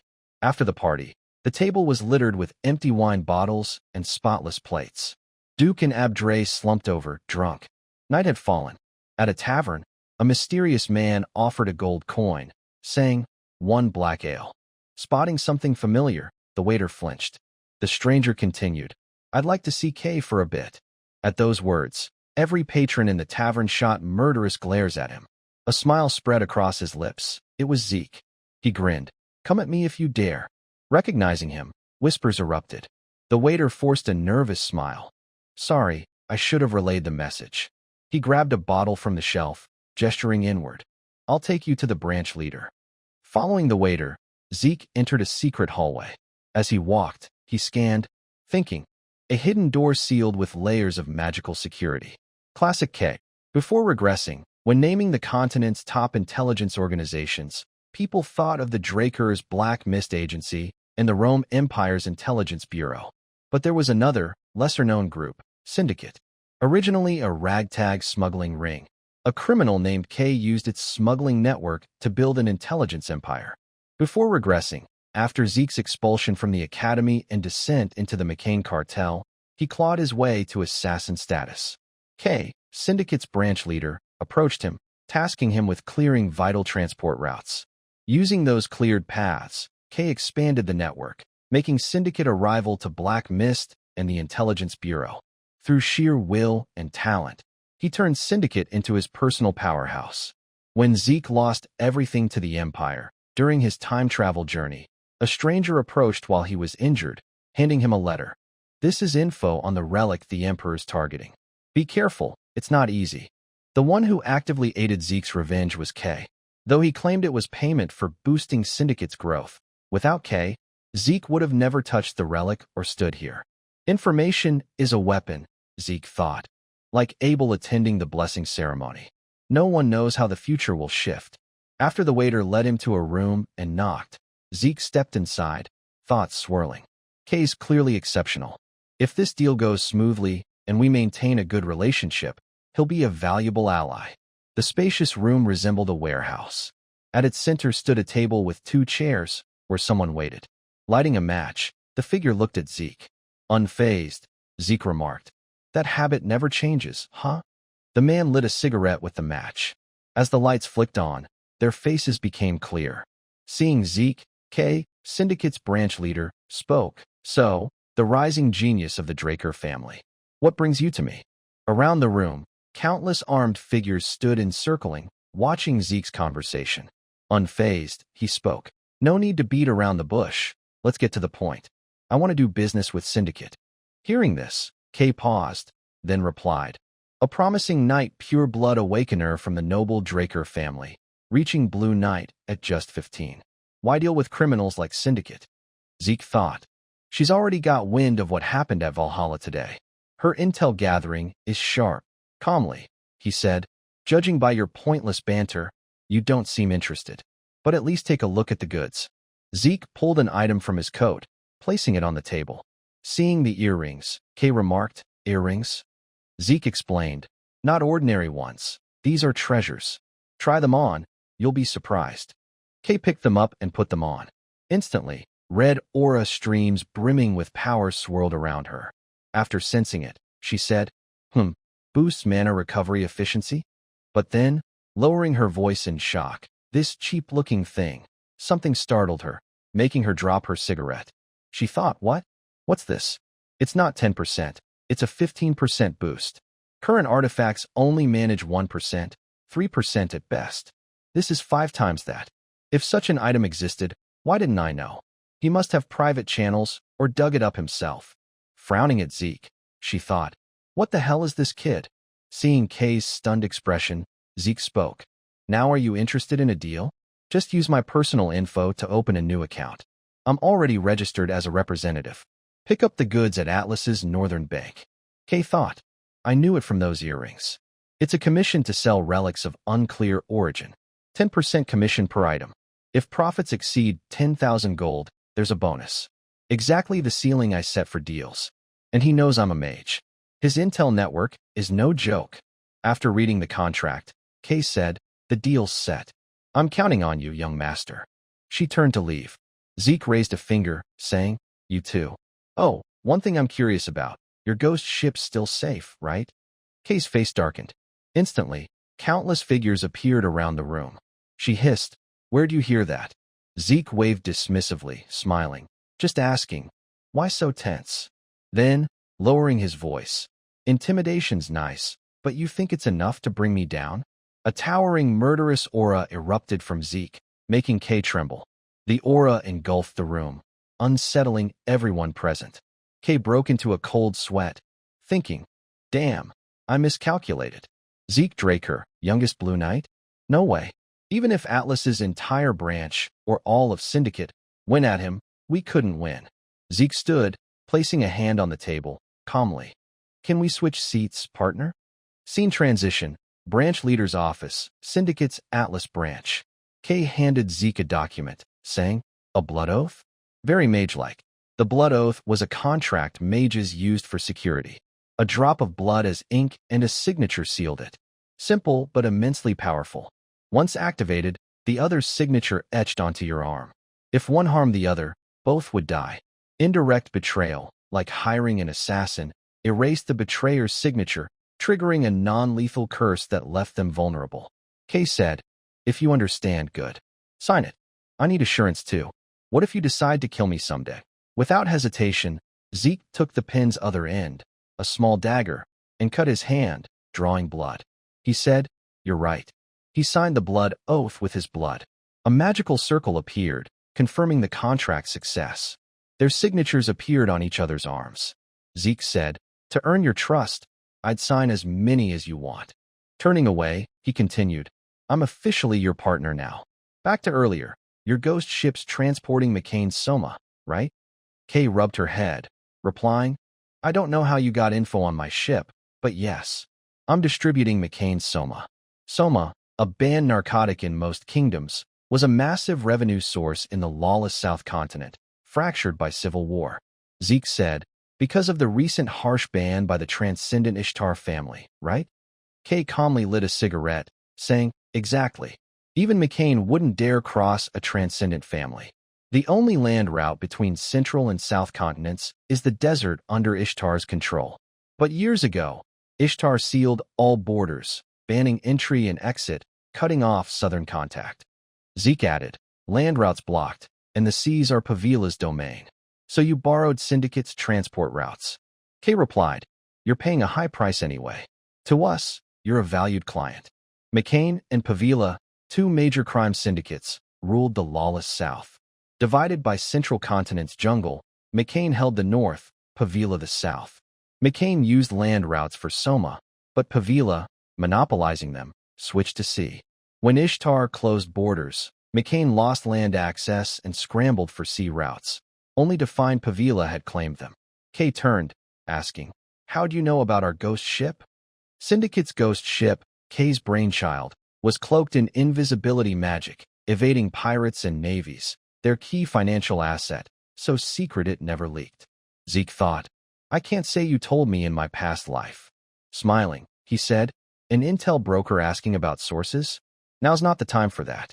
Shouldn't you focus on Pavila's offer first? Kay started, right. Recently, Pavila approached me, offering double to cut ties with McCain. Higher-ups are still considering. Zeke interrupted, reject it. Syndicate thinks it's just Pavila's ploy to sabotage McCain.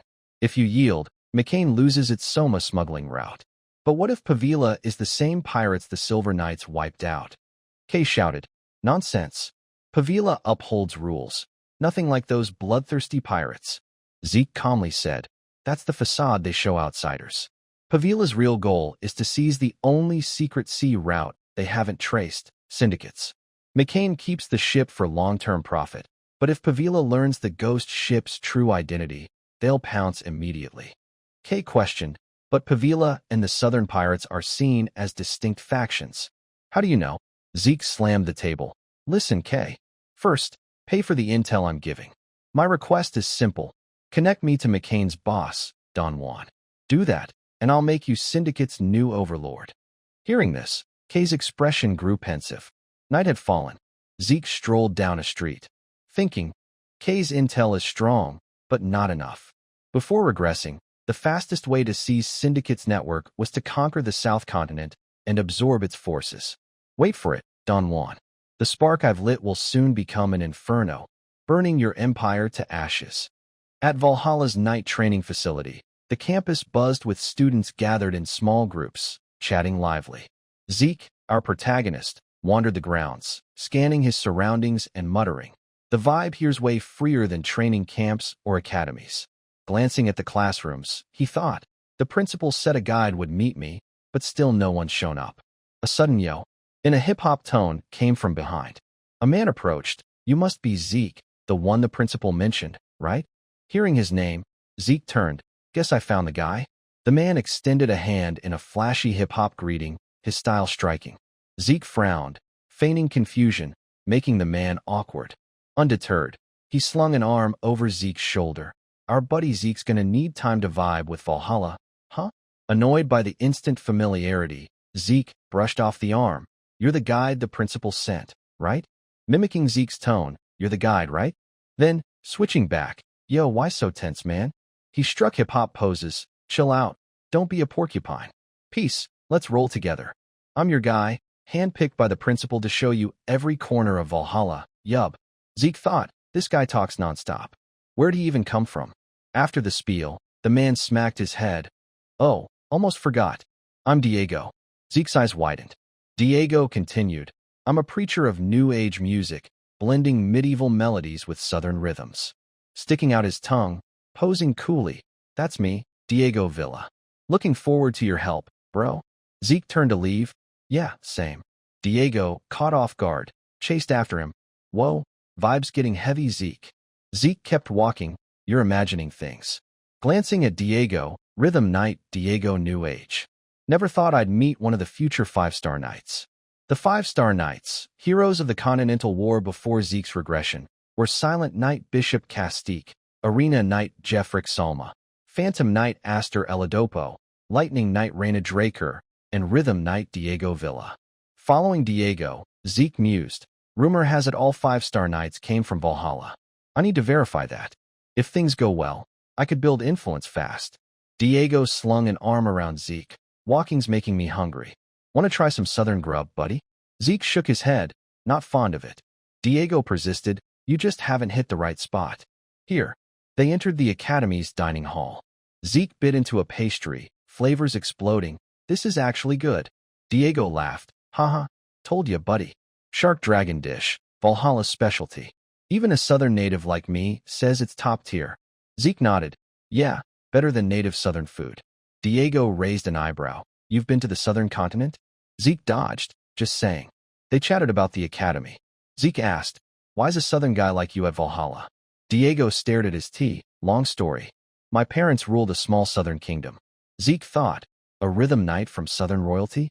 The southern continent's a coalition of kingdoms around Gusco, most migrating to the center after its civil war collapse. Diego smiled. Basically, I'm a noble prince. Zeke frowned. Royalty with no decorum. Diego sighed. But my old man insisted I uphold royal swordsmanship, so a sword prodigy like me got shipped to Valhalla. Thumbs up. Grinning, but I'd rather make music. Zeke thought. What about those banking on him? Diego chirped. Join my New Age Southern Music Club. Zeke turned away, not into that nonsense. At a large lecture hall, Zeke questioned, can we just crash a seniors class? Diego, arm around him. You're green, buddy. Valhalla's free. If it helps learning, anything goes. Pick any class. Plus, today's not ordinary. Something epic's coming. Zeke smirked, nonstop mouth. Whispers caught his ear. Students murmured, that's him, right? Yeah, definitely. A student added, Zeke Draker, youngest Valhalla recruit. Another, he's pure blood, right? Beat a coach, too. Diego turned, what? You're a Draker? Zeke, surprised, what? Showing his gloves clan logo, what did you think this was? Diego blinked, what's that? Zeke snapped, idiot. This is the pure blood glove, symbol of the Draker clan's awakened pure blood. Diego stammered, huh? I thought it was some cool concept. Pure blood glove? Clueless. Zeke thought, at Valhalla, and can't recognize a pure blood glove? Typical reaction to an awakened pure blood. Diego mused, no wonder you were all high and mighty. Zeke waved, speechless, this idiot's clueless. Diego laughed, haha, a Draker should treat me to food, right? Kidding. Zeke gritted his teeth. He's even more hyped now. A professor entered, clapping for order, attention. All eyes turned. Zeke propped his chin, no wonder it's packed. The principal's leading this lecture. The principal said, your turnout shows how anticipated this is. Diego, holding song lyrics, asked, yo, buddy, how's this rhyme? Zeke pushed his hand. If you drag me here, at least act focused. The principal continued, skipping fluff. Our special guest was hard to book. The Draker clan's Black Knight is back. Zeke perked up, back in Four Seasons City. Is he re-emerging? Duke Draker, Zeke's drunkard mentor, stepped in, causing a stir. Storm Knight Duke Draker? The Black Knight who vanished? Rumors of him in Four Seasons City were true. Duke tapped the mic. I've been off the front lines, yet you remember me. An honor. I'll share my journey from an ordinary Valhalla student to a knight. Zeke muttered, normally a mess, but he's polished today. Quite a presence. Duke's tale started strong, but soon bored many. Only Zeke and Diego stayed alert. Zeke grumbled, 2 hours of self-praise. When's he stopping? Duke rambled, I said, rethink it. The principal interrupted, sorry to cut off eager listeners, but time's up. Students thought, thank you, principal. He added, our next speaker needs no introduction. Despite a busy Guardian Knight schedule, they're here. Zeke jolted. Draker Knights rank from novice to intermediate, advanced, and Guardian. Guardian's highest rank match the Elder Council's authority. Fewer than 10 exist. This is big. Excited, he watched as Diego tinkered with lyrics. At 4 o'clock, a woman with platinum hair and white armor strode in. Zeke wondered, platinum hair, white armor. Striking, but who? Students buzzed, lucky to be at Valhalla. Seeing the Silver Knight in person, Zeke muttered, what? It's her. Carly Draker, the Draker clan's eldest daughter, the Silver Knight. Isen Port City, the continent's maritime trade hub, boasts a prime geographic position, controlling commerce not only with the door-to-trade republic, but also the southern and eastern continents. Yet, over a decade ago, the situation was starkly different. Isen was overrun by southern pirates, a lawless land rife with crime. Upon becoming an official Draker clan knight, Carly launched a campaign to eradicate the pirates. By the 5th year, no pirate dared linger in Isen. Under her protection, the city revived, becoming the continent's greatest port. Surviving pirates fled to Dorda's Dead Sea region. For reclaiming Isen, Carly was named the youngest Guardian Knight in clan history. A feat even Abel, who once held everything before his regression, never achieved. Gazing at her on the podium, Zeke thought, I knew she was a big deal, but my eldest sister? And a direct line member clashing with Abel for the inheritance. No wonder I didn't recognize her. Before my regression, Carly Draker was. Carly closed her eyes, tapped the table, and commanded, silence. Her words unleashed a crushing pressure, rattling weaker students. Zeke smirked. They were all excited earlier. A Guardian Knight causing such a ruckus? Where's the decorum? As the hall quieted, Carly spoke.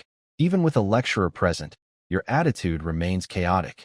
Valhalla, where I graduated, was never this disorderly. If our predecessors saw this, they'd shake their heads. Think peace comes free? No. It's earned through our ancestors' blood and sweat. Understanding alone means nothing. Action gives it value. Hearing his sister preach, Zeke smiled. So that's it. Carly slammed the table. Only through grueling training and discipline do you become a true knight. Zeke thought, she's so dramatic. After the lecture, students spilled onto the campus, buzzing. One said, that was intense. Another replied, makes me miss Duke's talks. Zeke mused.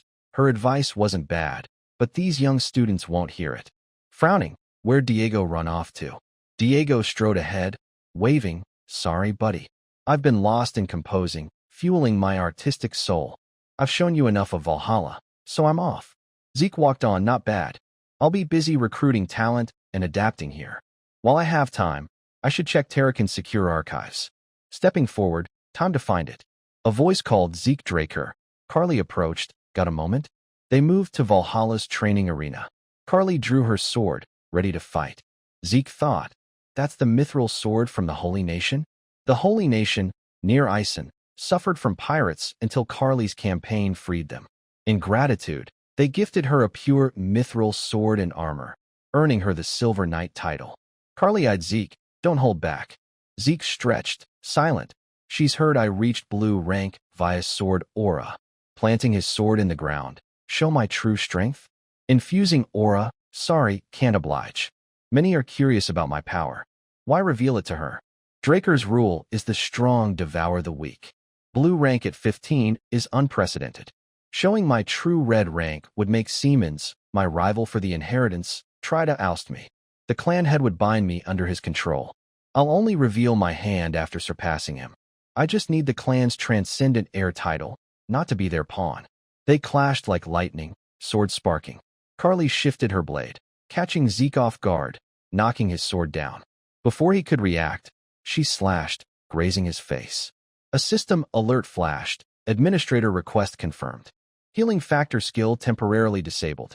Zeke thought, she's a guardian knight. She might detect my healing factor. Recalling Duke's fight, how do you heal so fast? I won't let that happen again. Zeke attacked, trading countless blows. He leaped, slashing down. Carly parried unfazed, their clash kicking up dust. Feeling his sword tremble, red rank indeed. Countering at blue rank's limit is tough. Carly charged, slashing fiercely. Zeke blocked with quick reflexes, their energies colliding in a massive explosion.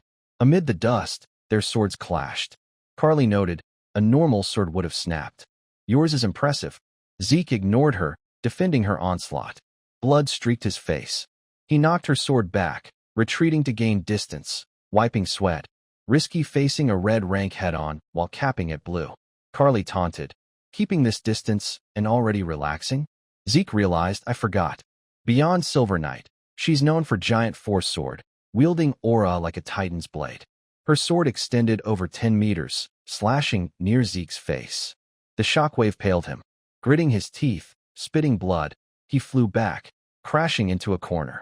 As dust settled, only Zeke's sword remained planted. Carly muttered, overdid it. Her eyes widened as Zeke emerged from the rubble, leaning on a stone. Satisfied yet? Seeing Zeke still standing after her attack, Carly praised, remarkable, Zeke. You blocked that strike? You've exceeded my expectations. Though upright, Zeke trembled from the devastating blow. Carly sighed. Zeke, I need to discuss something. But before she could continue, Zeke collapsed. Alarmed, Carly rushed over, shouting, Zeke, are you okay? Supporting him, severe internal injuries. Overused aura? She pulled a vial from her pouch, pouring it into his mouth. This is the clan's supreme recovery elixir. Drink slowly. The elixir's power spread, healing him. A system alert flashed. Administrator request confirmed. Healing factor skill reactivated permanently. Regaining consciousness, Zeke muttered, this shouldn't be noticed. My pausing and reactivating healing factor was a performance. Capping my strength at blue rank. When her greatsword struck, I used minimal defense to take the hit. Oddly, a strange gap appeared before impact, making it smooth. I absorbed Carly's aura, unable to use my own, causing natural internal injuries. She'll believe I used aura and assume the injuries are from overexertion. After minutes unconscious, Zeke stirred, rubbing his aching head. Ugh. Carly asked, feeling better? Smiling, yeah, much better. Thanks, Carly. Relieved, she stood, offering a hand. Call me sister. Relax. It's fine. Zeke was surprised by her warmth. The scene shifted to a secluded alley in a slat's outskirts. On a horse-drawn carriage, Carly set a tea table to help Zeke recover. Holding 2 cups, I heard you like tea, so I prepared some from the eastern continent. Hope it suits you. Zeke replied, Thanks, sister. The clan head said the same. How far has this tea rumor spread? Inside the lavish carriage, Zeke remarked, This is inside a carriage? Hard to imagine from the outside. Carly explained, Disguise magic. A guardian knight's carriage draws attention. She dragged me to the arena. Now takes me out of the city? He asked, something so sensitive it can't be overheard.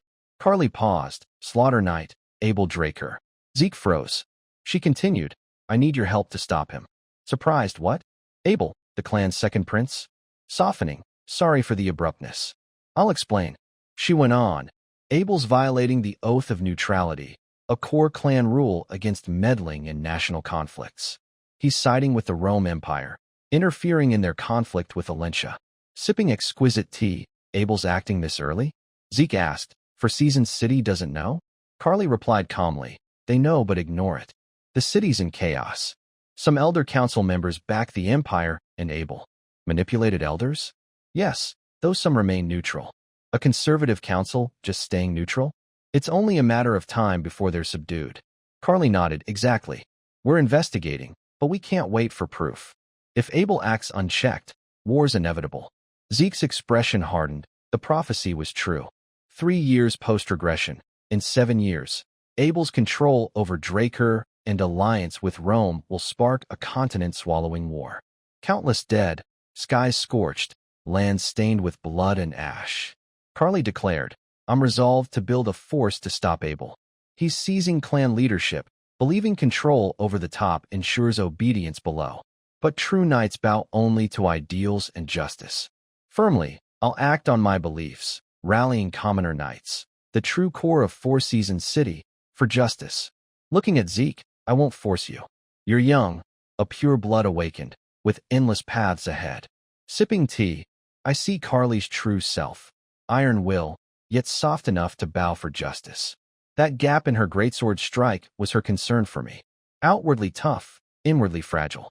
Carly mused, if this fails, I could be branded a traitor. Think carefully. Zeke set his cup down. Thanks for your concern.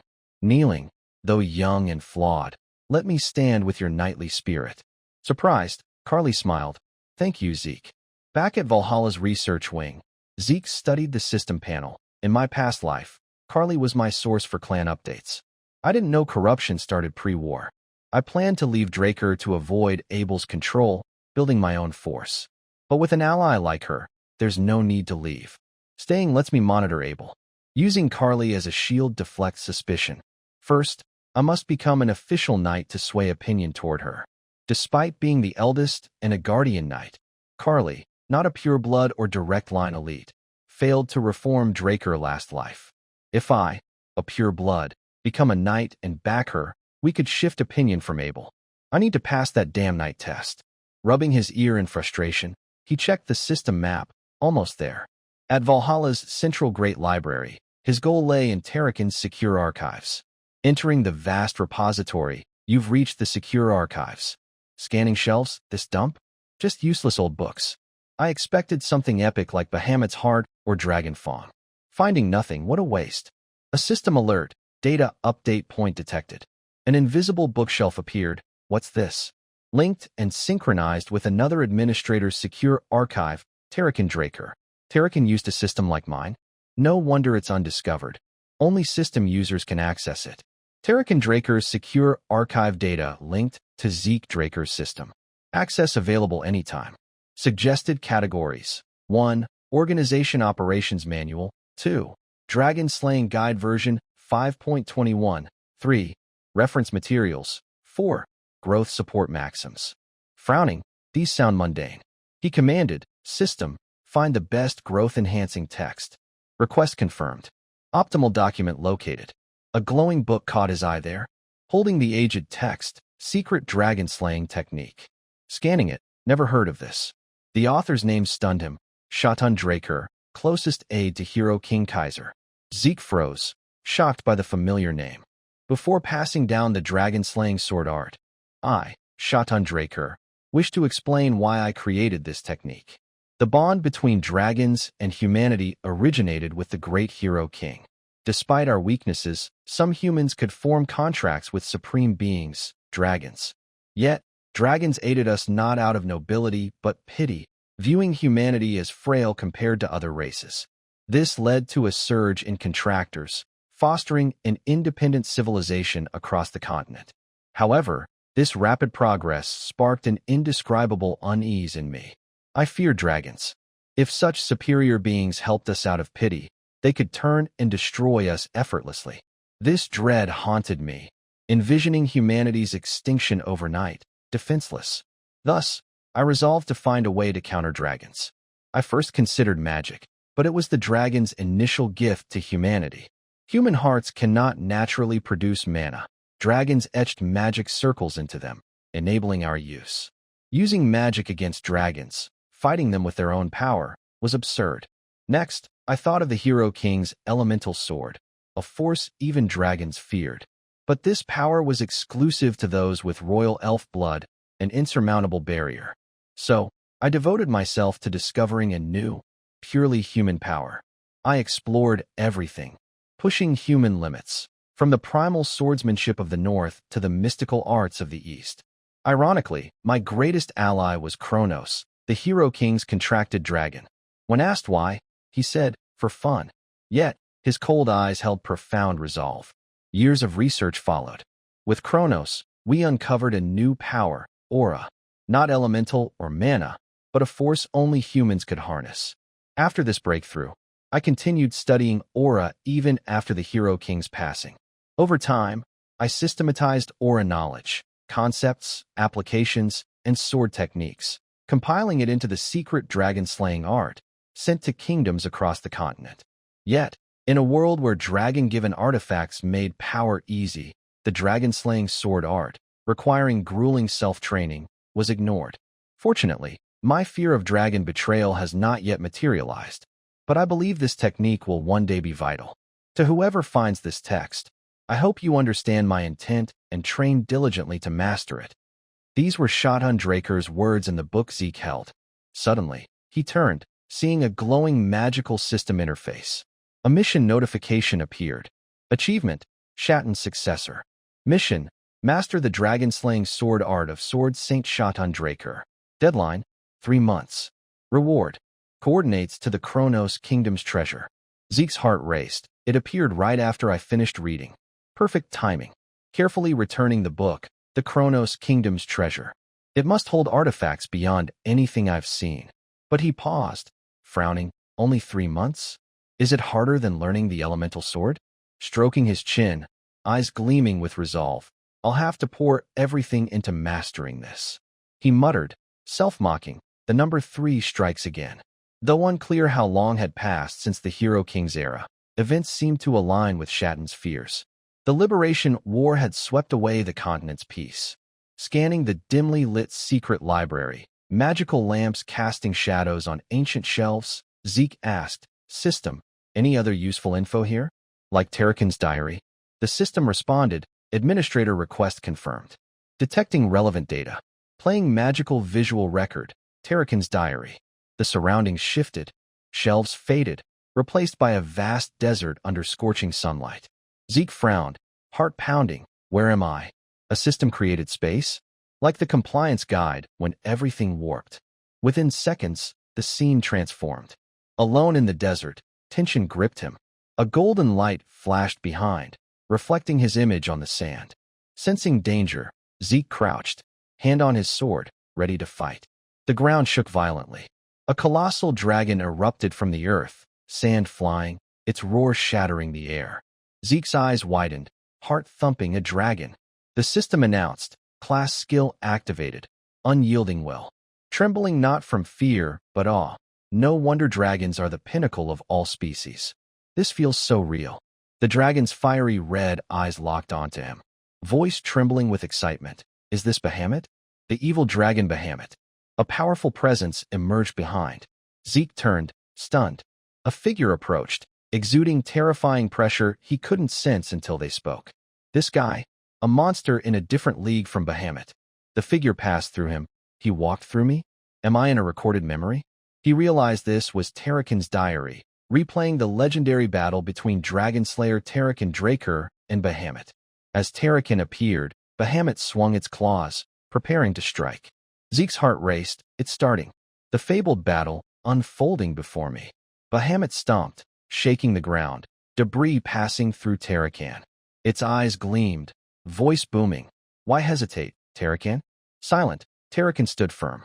Bahamut continued, disappointed, a pity, the one I chose as my contractor. Zeke's eyes widened, pupils shrinking. What? Tarakan was Bahamut's contractor? Like Kaiser and Kronos? Then the legend of the Dragon Slayer killing Bahamut. Could it be? The space wavered, distorting. Zeke shouted, frustrated, what's happening? Glancing at Tarakan, fading, speaking to Bahamut too far to hear. Desperate, system, no way to fix this? The system replied, unable to confirm administrator request.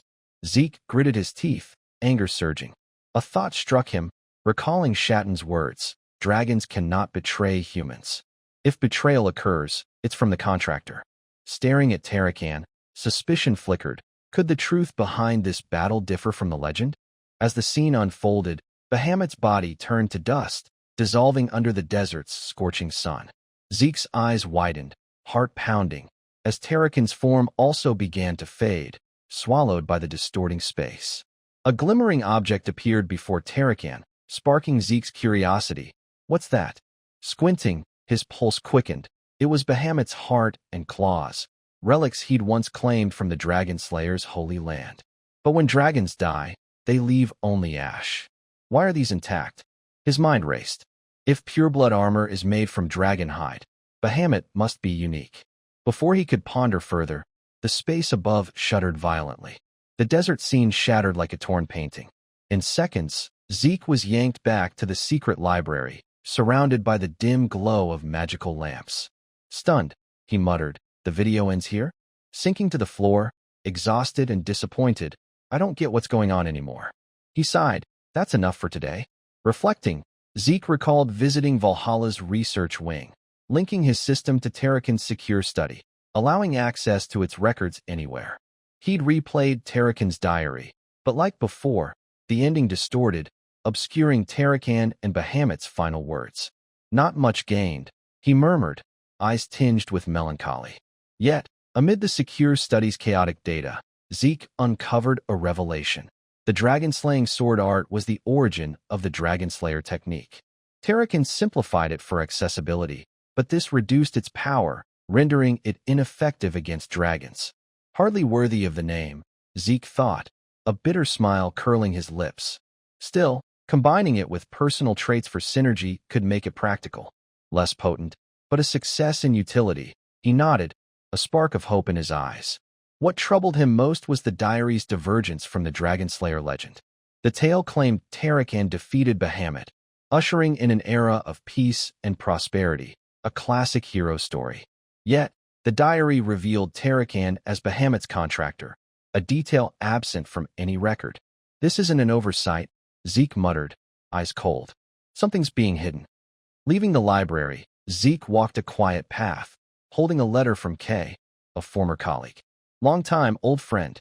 I don't know why you're suddenly into ancient history, but as requested, I investigated Dragon Slayer legends across the continent, including untranslated manuscripts. As expected, no text mentions human-dragon contracts or figures like Kaiser or Tarakan as dragon contractors. Oddly, all sources share a uniform tone, as if curated. When I dug deeper, the Draker clan sent a warning letter. So, our group pulled out. Clashing with the Drakers isn't on our agenda. Zeke burned the letter, flames consuming the words. Striding forward, it's clear now. The Draker clan is censoring Tarakan's info. But why?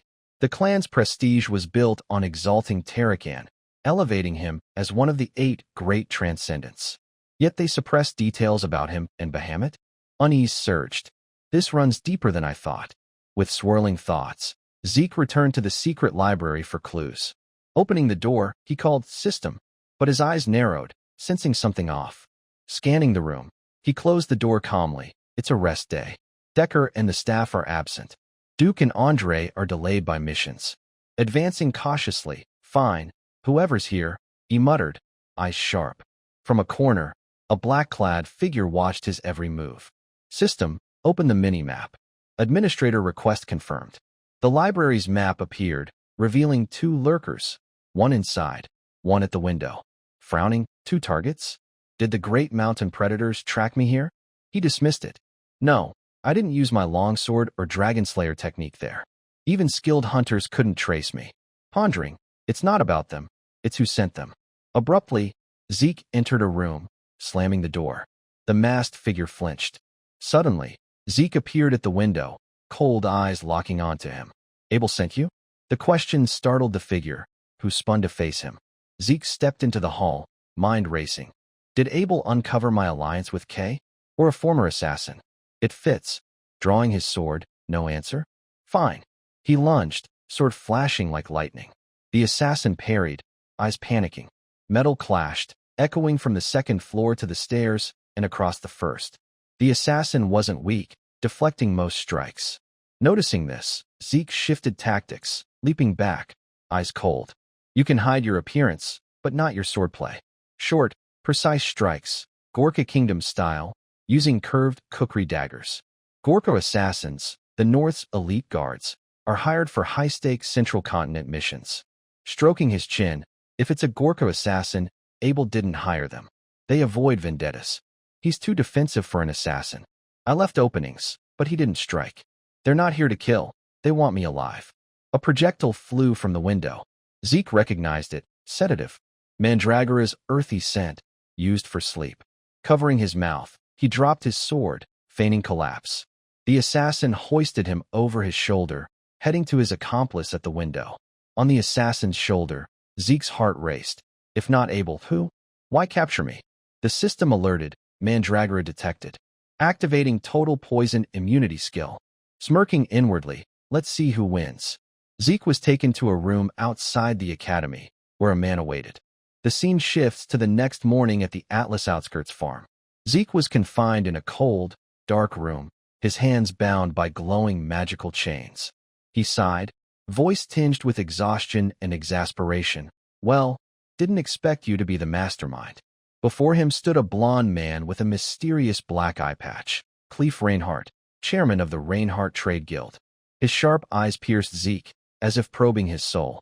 Leaning on the table, Clef's calm voice carried authority. If you know who I am, this'll go faster. Zeke met his gaze, brows furrowing. We had a connection in my past life. The Reinhardt Trade Guild, one of 110 major guilds, operated mainly in the Orentia Kingdom. If events followed their current path, the continental war sparked by Abel and the Empire would engulf both the kingdom and the guild. Zeke recalled Clef's fierce resistance against the Empire in his past life, like himself. Yet, after providing critical intelligence to defeat the Empire, Clef returned to the collapsing Orentia, dying in agony despite escaping. Zeke shook his head. Patriotism or something else, it was a foolish choice. Clef's voice softened with regret. Sorry for the rough methods. He signaled his subordinate to unchain Zeke. The magical chains fell, leaving his wrists numb. Clef continued. The guild will formally apologize for this discourtesy. So, let's talk comfortably. Zeke cut him off. Eyes sharp as a blade, save it. Get to the point. What do you want? Clef raised an eyebrow. Young, yet a true Draker. Even seasoned knights would falter in captivity. But Zeke showed no unease, his presence unshakable. After a pause, Clef's tone grew serious. Before my request, can you review this? He slid a stack of documents toward Zeke. Zeke flipped through, eyes focused. Clef explained, this lists those infected by a new disease spreading in the southern continent. Zeke's brows furrowed. Them? Why show me this? At the final page, a name halted his breath. Elena Stone, mother of his first guard, Liam Stone. She'd survived the Crimson Plague with his recipe. Anger surged. Zeke slammed the documents down, voice icy. What's your game? Clef, unfazed, pointed to Elena's name. There, it's called the Crimson Plague, a brutal disease with a 100% mortality rate. Only Elena survived, fully recovered. But the doctors stayed silent. His gaze locked on Zeke. Know anything about this? Zeke smirked coldly. He sensed something off and is probing. Typical merchant. Was Cleef after the Crimson Plague cure for profit? Its value was immense, but Cleef wasn't blinded by greed. Kidnapping a Draker pureblood for money was too reckless. Taking a gamble, Zeke said confidently, "Of course I know. I provided that formula." Cleef shot up, eyes gleaming. "I'll buy it. Name your price." Zeke raised a hand, smirking smugly, stunning Cleef. "So worked up?" "Not very merchant-like." Cleef's face reddened. His goal isn't money. It's about saving lives. Zeke grinned. "Let's deal like merchants." Cleef calmed. "3 conditions for the formula, right?" Zeke nodded. "Simpler than you think." Cleef pressed. "What are they?" Zeke's tone carried weight. "I'll use them when the time's right. Nothing beyond your guild's reach." Cleef considered, then nodded. "If it's reasonable and mutually agreed, fine." Satisfied, Zeke scribbled the formula and handed it over. "Follow this exactly." Cleef reached for it. Eyes alight. "This is it?" But Zeke pulled back, skeptical. "One question. Who really needs this cure?" Cleef froze, eyes flickering with panic. Stammering, "What?" "The guild's just after a high-value item." Zeke shook his head. "You mobilized northern mercenaries to kidnap a Draker pureblood and lost your cool. That's not the Reinhardt guild I know." Exposed, Cleef leaned on the table, head bowed, then sat, voice low. "The Arentia royal family." Zeke raised a brow. "Who specifically?" Cleef shook his head. "I can't say." Disappointed, Zeke recalled their last meeting in his past life. He warned, "You're planning to return to Arentia, right? Don't. It's fallen, like your guild. Going back means death." Back then, Cleef's tired eyes replied, "Thanks, but I'm done. I'll end my days in Arentia." In the present, Cleef's resolute yet pained gaze met Zeke's. "I can't say more." That look, not the hollow shell from before. Someone vital to him. Despite Arentia's conflict with the Empire and internal strife with the joined tribe, a royal connection could be useful later. Zeke handed over the formula. "Fine, keep your secrets." Cleef clutched it, hands trembling with relief. Zeke interrupted. "Sorry to cut in, but my first condition now." Cleef regained composure. "Of course. Name it, if it's within our power." Zeke grinned confidently. "Let me join your guild." Before this unexpected proposal, Cleef spoke up with curiosity. "A job offer, or are you planning some kind of trade?" Zeke replied, "To be precise, I need a fake identity. Just for temporary use." Cleef continued, "If it's just that, why go through us at all?" Zeke explained, "I plan to use it in the southern continent. That place is full of seasoned criminals. A half-baked disguise won't cut it. But the Reinhardt Trading Company is trusted by the cartel, isn't it?" Hearing this, Cleef nodded in agreement, though not particularly pleased.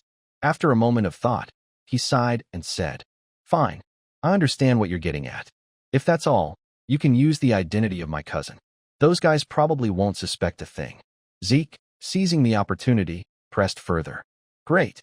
Also, I need a regular means of transportation to and from the south, along with a house. The house needs to be spacious enough to store goods. That's my first request. Oh, and since you guys dragged me here, I assume you've already prepared a way to get me back, right?" Zeke's bold demands made Cleef's expression stiffen. He was furious inside but forced a bright smile, thinking to himself, "This brat's got some nerve." Then, with a smile, he said, "All right, I'll contact you when everything's ready. The ranger team will handle getting you back." Zeke agreed immediately but thought to himself, the renowned Reinhardt Trading Company agreeing to a deal this easily? That person must be really important to them. Afterward, the ranger team turned to head toward the door. Seeing Zeke still sitting there, one of them called out, "Hey!" He pointed to the door in front of them, continuing, "This way." Outside, a sturdy-looking horse was waiting. Zeke pointed at the horse, exclaiming, "Whoa, this ant looks pretty solid." Then he stepped past the 2 men, smiling as he said, "I'll make good use of it." As Zeke mounted the horse, the 2 turned to leave. The brown-haired one reminded him, "We're done here. We'll head out first." Zeke spoke up, making them pause. "So, can we consider the deal with Reinhardt finalized?" At this, both turned sharply, staring at him. The brown-haired one asked, "You speak Gorkin? Do Drakers learn that too?" Zeke just smiled and replied, "Let's call it a hobby." Brushing it aside, he continued, "Anyway, back to business. This time, I have a job I'd like to hire you for." After hearing Zeke's words, the brown-haired one asked curiously, Rescuing someone held by McCain? He glanced at his companion. Both fell silent for a moment. Seeing their lack of response, Zeke pressed. What? Is the price I offered not attractive enough? His words startled the brown-haired man. He looked at Zeke and replied, No, the price isn't an issue. In fact, with terms similar to Reinharart's, it's more than profitable. But he continued, The problem is your identity. Our king doesn't like dealing with transcendent families. Zeke furrowed his brow, sighed, and questioned, What? You're hesitating over something so trivial? I already have a fake identity prepared by Reinharart. Just use that to draft a commission letter to Gorka, and it's done. Seeing the logic in Zeke's words, the brown-haired man agreed. All right, as long as it doesn't get found out. Zeke added a reminder. Oh, and by the way, we still have some unfinished business to settle, don't we? The comment puzzled the brown-haired man, unsure of what Zeke meant. Suddenly, with uncanny skill, Zeke pulled out their 2 kukri blades and drove them into the ground. The action darkened both men's expressions. For the rangers of the Gorka kingdom, a kukri wasn't just a weapon. It was a symbol of a true warrior, a cherished companion as vital as their mission. The fact that Zeke took their kukris without them noticing proved he could easily take their lives at any moment. Zeke spoke coldly. Consider this a gift in return for daring to kidnap me. The 2 men's expressions grew highly cautious, realizing the absolute gap in strength. The brown-haired one gritted his teeth, sweat streaming down his face, muttering, What kind of monster is this guy? Zeke glanced over, flashing an enigmatic smile, and said, You speak the common continental tongue pretty fluently, huh? Then he continued, Farewell, brothers. See you next time. After meeting with Reinharart, Zeke officially entered the phase of recruiting allies.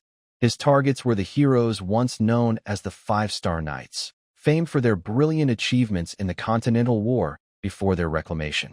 If he could build rapport and recruit them to his side now, they'd form an incredibly powerful force.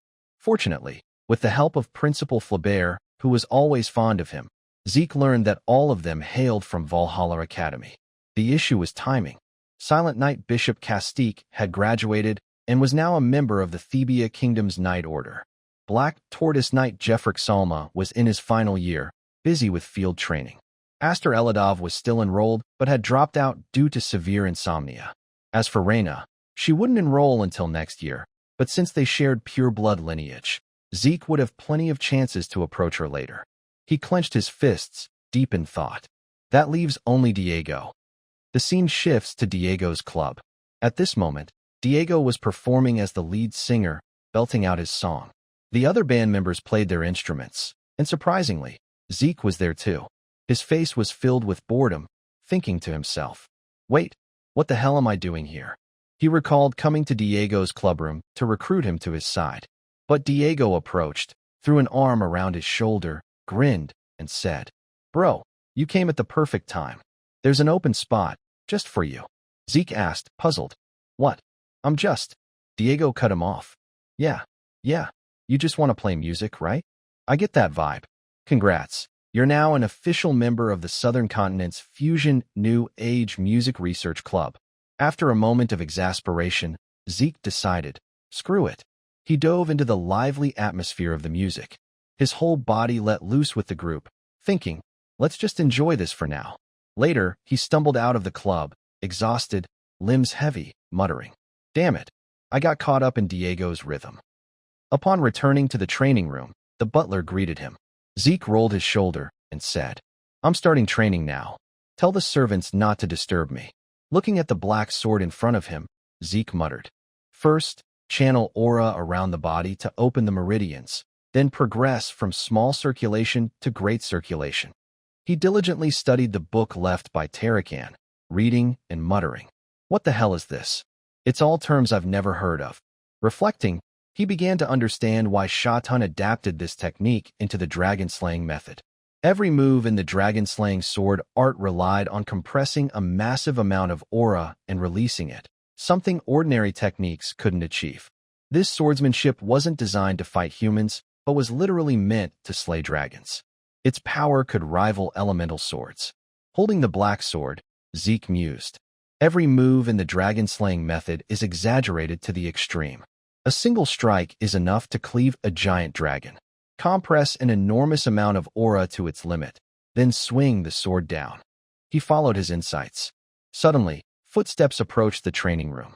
The butler closely observed Zeke, who was unleashing powerful slashes of the dragon-slaying method. Each strike seemed to tear through space, kicking up clouds of dust. After swinging tirelessly, Zeke chuckled to himself. Haha, this heaven-blessed body is no joke. The system notified. Heaven-blessed physique. Optimizes physical potential, accelerates skill mastery, and enhances ether conduction in the body. Thanks to this ability, Zeke could visualize his movements in advance, like a map unfolding before his eyes, guiding him to perfect his skills. Repeating the motions, he concluded, I can feel it. I'm getting more proficient and faster. Then, he raised his sword high and unleashed a slash that tore through the space in front of him. Zeke's eyes widened in shock. He questioned, What?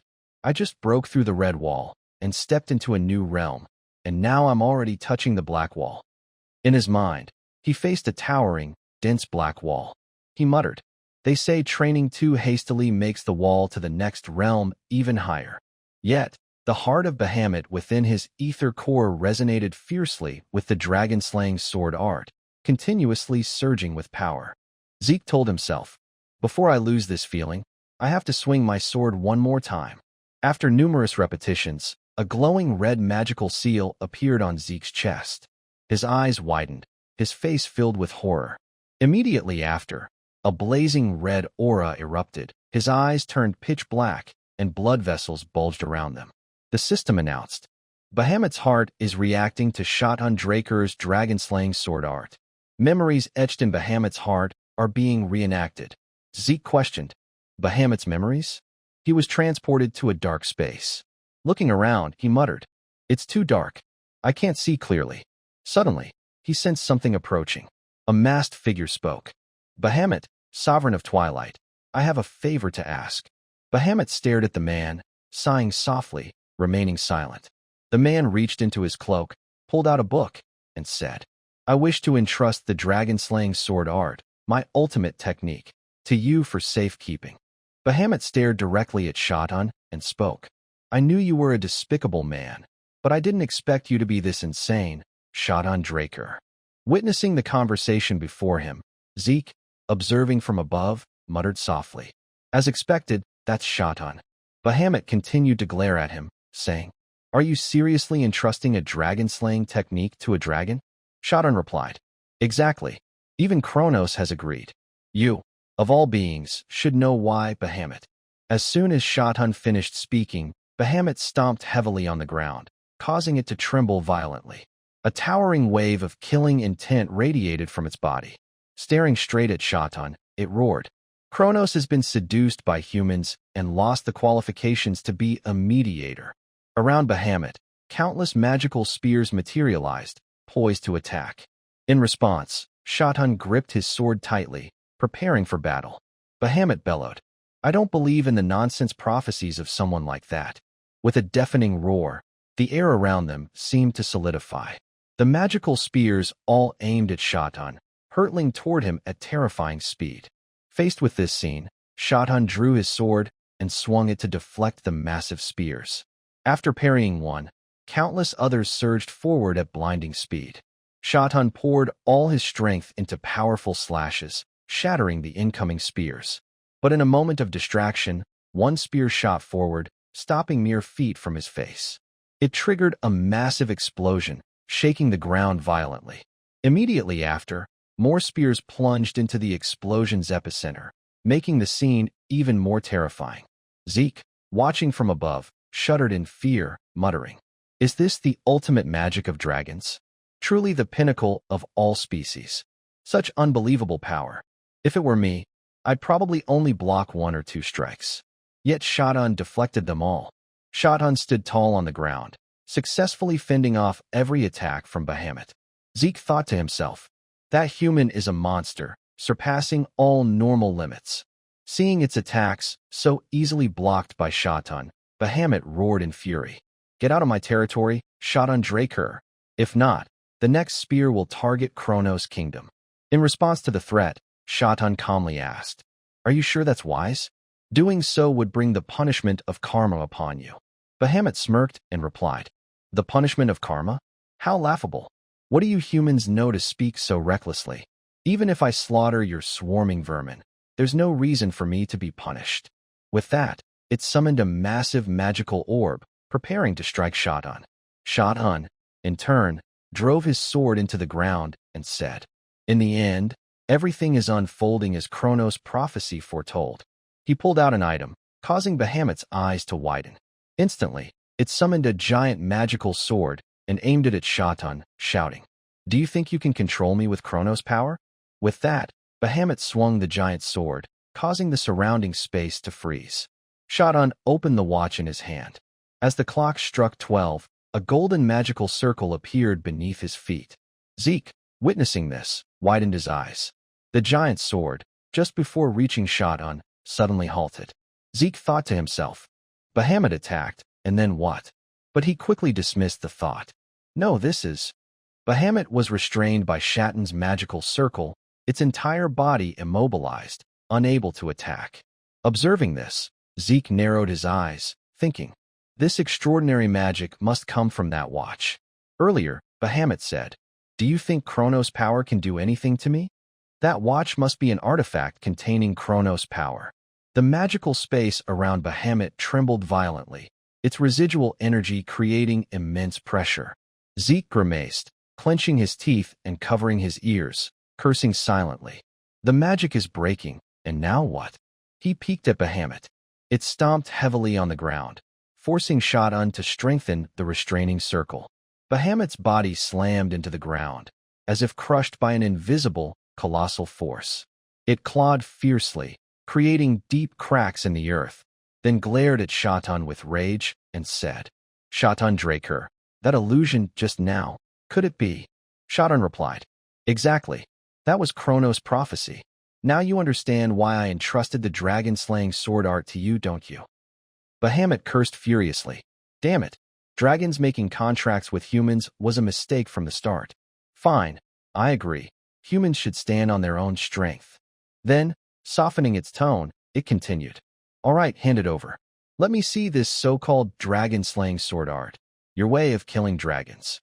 After reviewing the dragon-slaying sword art, Bahamut growled and said, You dare create something like this?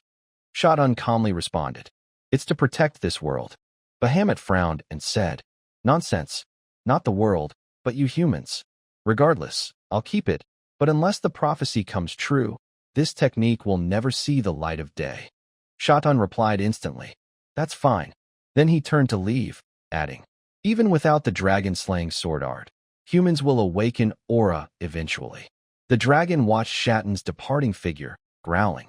When that time comes, I'll personally wipe out all you humans. That power belongs to lowly creatures who don't deserve to wield it. Hearing this, Shatan smiled, thinking to himself, I don't know why I, a man who created the dragon-slaying sword art out of fear, trust you and Kronos more than anyone else.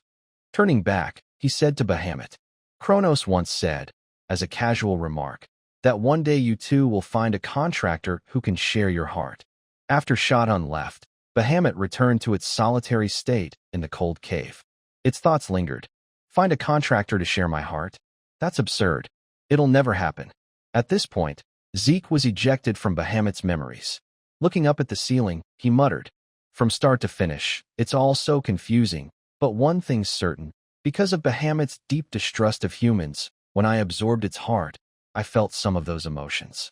But that makes it even harder to understand why it formed a contract with Tarakan. After witnessing Bahamut's memories, Zeke began investigating to resolve his questions. But all records about Tarakan had been falsified by the Drakers. In this era, Bahamut, who had contracted with Shatan, was known as the Evil Dragon, and no valuable records remained. While continuing to train in the dragon-slaying sword art and search for new clues, Zeke received a message from Reborn that his first request had been prepared. Holding a golden card in his hand, after examining it for a moment, he muttered, Deputy Branch Leader of the Reborn Trading Company's Southern Continent Branch? Isn't that a bit over the top? Suddenly, he sensed something outside. Looking over, a messenger pigeon was perched at the window. Staring at it, Zeke muttered, Looks like Kay has finally made a decision. The scene shifts to the secret garden under the management of the Atlas branch of the syndicate organization. After passing through a golden door, Zeke stepped into a VIP room at the bar within the secret garden of the hotel. Kay was already waiting, and upon seeing him, she greeted warmly. "Welcome, partner." Zeke raised an eyebrow, puzzled. "You're really calling me a partner now? That's a new feeling." He glanced at the scenery outside, lost in thought for a moment. Seeing him silent, Kay felt an indescribable sensation. Before Zeke, the city sparkled with grandeur. He remarked, "Even though I've been in Atlas for a while, seeing it like this still feels surreal. Makes sense, though. I'm more used to scenes of devastation from the Continental War, so this feels strange." After a moment of reflection, he turned back, exclaiming, "I didn't expect Atlas to have a place like this." Kay, pouring a drink, asked, captivated by the view. She continued, "It's majestic, isn't it? This hotel is one of the syndicate-side businesses. Those of us in the underworld always need discreet places to talk." Zeke looked directly at her, awkwardly saying, "Well, hold on, I'll pass on the alcohol. Tea would be better next time." Kay chuckled, teasing, "What? Don't tell me you're refusing because you're underage? Didn't expect you to be this cute." Zeke, embarrassed, gritted his teeth and replied, "It's just that drinking doesn't feel special, so I'd rather not." He recalled the last time, during a celebration for becoming a new student, when he got caught up in the atmosphere and drank a bit. As expected, his 100 poisons immunity skill treated alcohol as poison and neutralized it. He thought to himself, "Before my regression, I used to drink to get drunk. Now I can't even get tipsy, so I'd rather have tea I enjoy." As he drank, the system promptly notified, "Alcohol detected. Activating 100 poisons immunity. Detected toxins will be expelled." Kay responded cheerfully, all right, so you don't like alcohol, got it? Anyway, enough small talk. I've got something to show you." With that, she turned to the side, searching for something. Zeke watched her, muttering to himself, "She really doesn't listen, does she?" Moments later, Kay produced several drafts and photos, explaining, "That guy you're backing, Pavila, turns out he was a pirate. I looked into it, and the evidence is overwhelming. Strangely, no one's noticed until now. More importantly, the timing of the Silver Knight's crackdown on pirates, when they vanished, perfectly aligns with Pavila's rapid rise. And that's not all. I uncovered something even more unexpected." Zeke's eyes narrowed, focusing intently. Kay pointed to a photo and said, "Joaquin Fernandez, alias El Mencho. He's a Draker operative in the McCain organization, yet he's secretly dealing with Pavila, his rival. This is pretty shocking, so I haven't reported it to my superiors yet. It'd cause chaos within the syndicate. Sometimes, ignorance is bliss." She continued, "Oh, and about that artifact you asked me to sell." But as she spoke, Kay's face suddenly filled with fear. Zeke interjected, "You've done a great job, Kay. From now on, I'll explain the plan to make you the new leader of the syndicate." The scene shifts to a train station where heavy rain pours down. Zeke walked through the rain, eyeing a notification board that read, "Activating teleportation gate at the designated location." Looking at the system panel before him, Zeke remarked, "Good, preparations are complete. Using the teleportation gate on the mini-map will cost a fair bit of karma points, but it ensures I avoid even the slightest suspicion." Among the 3 transcendent magical families, those capable of teleportation magic were exceedingly rare. Teleporting between cities typically required large-scale teleportation devices in magic towers. In other words, this plan was perfectly disguised as an ordinary accident. Zeke thought to himself, "Imagining that old bastard's face makes me laugh. Tonight's going to be a fiery one, Don Juan." The scene shifts to nighttime, the atmosphere heating up as a massive fire breaks out. People shouted, "Fire! Call the fire mages. If this spreads, it'll take the neighboring building too. Have we contacted the building's owner yet? When are the fire mages arriving?" Zeke blended into the crowd, silently observing the situation. The scene shifts to Kay, lighting a cigarette, thinking to herself, "That guy, he's every bit a Draker. A bold kid, not to be underestimated. Not just bold, he's completely insane." Recalling Zeke's words, Kay slammed the table in anger, shouting, "What? You're planning to burn down all of McCain's Soma warehouses in the central continent?" Zeke nodded calmly, replying, "Exactly. So tell me the locations of those warehouses." Kay protested. "That's top secret information. Only McCain, the syndicate's top executives, and I know it. Doing this would get us caught immediately." Zeke, unfazed, smiled and said, "Even better. I wasn't planning to hide it. I'll pin it all on El Mencho. The fewer people suspected, the easier it is to handle. Besides, the syndicate still doesn't know Pavila's a pirate, right?" Kay nodded, agreeing. "Right, because I haven't reported it."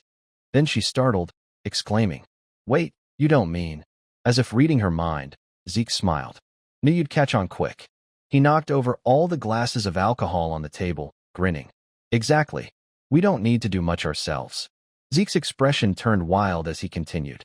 "Just drag all the syndicate executives, those wavering between McCain and Pavila, into this game. Then report everything to Don Juan." "Done." Hearing this, Kay froze. She trembled slightly at Zeke's audacious plan, biting her lip, stammering, "Do you realize what you're saying?" Zeke replied, "Of course I do." Kay, still trembling, continued, "This is an insane plan. You know what happens to traitors in the organization." Zeke clenched his fist, slamming it on the table, and shouted, "When all the executives get swept away, who'll be left to distinguish traitor from loyalist? Are you content being the organization's lackey forever? Didn't you already agree to my proposal to make you the leader? From now on, there's no folding, only call or raise. Your choice." Faced with these words, Kay fell into deep thought, muttering to herself, "He's right." She clenched her fist, thinking, "I didn't join the organization to stay a pawn forever."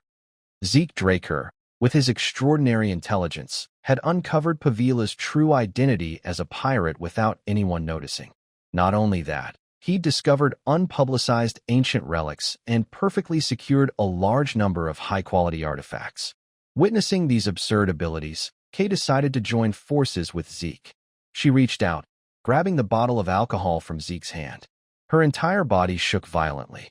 Yanking the bottle, she thought to herself, "After hearing this plan, how can I back down now?"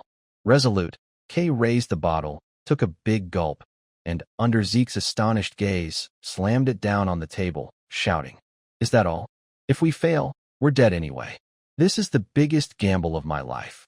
Wiping the alcohol from the corner of her mouth, she locked eyes with Zeke, declaring, "All in." Seeing her all-in attitude, Zeke grinned excitedly, saying, "Now you're getting fired up. I'll make sure you don't regret this bet." Back to the present, Kay gripped her cigarette tightly, her hand trembling violently. She clutched it with her other hand to stop the shaking, muttering, "Zeke Draker, I'm betting everything on you." On the table, a local newspaper read, "Series of fires erupt in Central Continent. Mere coincidence or deliberate crime?" Last night, multiple fires broke out simultaneously across various locations in the Central Continent. Local investigators agreed that, due to the geographical distance, it's unlikely to be a planned crime. The buildings were completely incinerated, leaving no traces. The incidents were ultimately concluded as accidents caused by human negligence. The scene shifts to Don Juan's mansion. He sat in his study, staring at the night sky, muttering, "I don't know who that bastard is, but I swear, I won't let you die peacefully." The scene shifts to the academy, at Zeke's dormitory. He sat in his room, his fingers tapping rhythmically on the table, betraying a hint of anxiety. Propping his chin on one hand, he spoke. "Another semester is almost over, and it's been half a year since everyone learned about my blue realm. I've been thinking it's time to leave, but now that I've actually received an invitation to the promotion celebration, I'm feeling oddly nervous." The promotion celebration was a ceremony honoring young members of the Draker family who had surpassed the Golden Swordsman realm and entered the Night realm. Even for Drakers, reaching the Blue Knight or Purple realm typically happened around age 20, so this event was known as the Draker family's pride ceremony. Zeke closed his eyes, sinking into thought. "It's been nearly 3 years since I last saw the family head. I hope nothing goes wrong." The scene shifts to the banquet hall in the central spring garden of the Four Seasons city. Arthur was cheerfully conversing with other nobles, holding a glass of wine. From a distance, someone approached and respectfully said, "Greetings to the head of the Draker family." Arthur looked at the person and responded, "Oh, you're here, Abel?" Abel smiled and replied, How has your grace been faring lately? He continued. By the way, this is the first time I've seen a promotion banquet with so many important figures in attendance. Arthur nodded, saying, Indeed, indeed. His eyes reddened as he gazed at the lively scene before him, a faint smile forming as he spoke. Well, he is the youngest Blue Knight on the continent, so it's only natural that all eyes are on him. Hearing this, Abel forced a smile, but a surge of indescribable anger welled up inside him. He thought to himself, even though they know I was the youngest Blue Knight before Zeke, they still bring it up like this. Arthur turned to him, interrupting his thoughts. Well, it seems Zeke is about to arrive. I need to prepare for the ceremony. It's been a while, and we haven't had much time to talk. Abel immediately bowed respectfully. Please don't trouble yourself, Your Grace. Arthur walked away, smiling, and added, Make sure to enjoy this precious banquet, young man. Abel responded promptly. I understand, sir. Watching Arthur's retreating figure, a terrifying glint of killing intent flashed across Abel's face. The scene shifts to Zeke, adjusting his collar and muttering, This is so stuffy. He turned to Duke, asking, It's been hard to catch up with Master lately, hasn't it? Duke replied, exasperated, Don't get me started. I'm retired, and they drag me back to work like a beast of burden. I can't even go home. And now I'm stuck running around for that damn Arthur. To top it off, today he's got me playing guide for you. He even said it's only natural for a master to guide his disciple. That shameless blockhead. Hearing the complaints, Zeke raised an eyebrow, thinking to himself, No wonder his face looks so worn out. He's been overworked. He asked, So, we're heading to the spring garden, right? Duke nodded and replied, Yes, in the Four Seasons city. That's the only place outsiders are allowed to enter. Zeke followed behind, thinking, The main facilities of the Four Seasons city are divided into 4 areas. According to Duke, the spring garden is the only place open to outsiders, so most events are held there. Summer Rock handles all matters related to the Draker family and houses the family head's office. Autumn Fell is for internal ceremonies, like the induction into the family's night order. Finally, Winterhold stores the rare artifacts the family has collected over thousands of years. I've only heard about it before.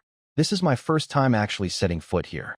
Before my regression, I'd already been expelled from the academy by this point. After some time, they arrived at a massive door. Duke sighed and said, We're here. He turned to Zeke, continuing, From here, you'll have to go in alone. This door is reserved solely for the star of this banquet. Duke placed a hand on Zeke's shoulder and added, I have other duties, so I can't attend the banquet. Don't lose heart. Just go in with confidence. At these encouraging words, Zeke gave a small smile, thinking, Having someone worry about me doesn't feel bad at all. He responded, Master really does think of everything, doesn't he? Duke burst into laughter. Haha, just don't cause any trouble, and that's enough for me. As Zeke stepped inside, the sound of trumpets and drums blared in welcome. The announcer declared, The star of the banquet, Sir Zeke Draker, has arrived. Under Abel's gaze, Zeke strode in confidently, drawing gasps of awe from the crowd. The onlookers began to murmur, Oh, that's Sir Zeke? Reaching Blue Knight at just 15. Truly worthy of the golden pureblood awakening. But I didn't expect him to break Sir Abel's record as the youngest Blue Knight. Another person chimed in. Haven't you heard? Sir Zeke has surpassed all of Sir Abel's academy achievements. The person beside them gasped in amazement. At this moment, Zeke stood before Arthur. He knelt on one knee, paying his respects. The announcer continued. Arthur Draker, leader of all dragon slayers, hereby declares that Zeke Draker will take his first steps on the path to becoming a knight. Arthur placed his sword on Zeke's back, proclaiming loudly, In the name of Draker, I bless the radiant future of Zeke Draker, who will walk the glorious path of a knight. He continued, And Zeke Draker shall be officially knighted as a knight of the Draker family. The announcement stunned the guests. One stammered, What? A full knight of Draker at just 15? Even as the youngest Blue Knight, isn't this decision too hasty? Zeke, too, was taken aback by the proclamation. He thought to himself, Becoming an official knight of the Draker family isn't just about achievements. The Drakers are blessed with aura, so awakening early or reaching the self-awakening or blue realm is almost expected. That's why, instead of judging based on aura realms, they value accomplishments above all. Even Abel, the previous record holder for youngest Blue Knight, needed at least 3 months of accumulated achievements to be knighted. That alone shows how crucial accomplishments are to the Draker family. Yet Arthur's announcement defied prior conventions. Though the family head's knighting authority was unquestionable, Zeke found it perplexing. I wonder what he's planning. Arthur extended his hand, addressing the crowd. Today, I am honored to introduce my son to you all. Not only is he the first to achieve the unprecedented Golden Awakening, but he's also the youngest to reach the Blue Knight realm. I believe he will one day become a knight surpassing even me. Holding his wine glass, he continued, I don't wish to be an overly boastful father, so I'll stop bragging here. Let us conclude this ceremony with a toast. Here's to the bright future of this talented young man, and to peace and prosperity for the continent. He raised his glass high, proclaiming, For Draker. The crowd echoed enthusiastically. For Draker! For Draker! With that, Arthur and the guests sipped their wine, toasting Zeke's success. Zeke glanced at him, thinking, back when Howard expelled me from the family, he stayed silent and didn't react.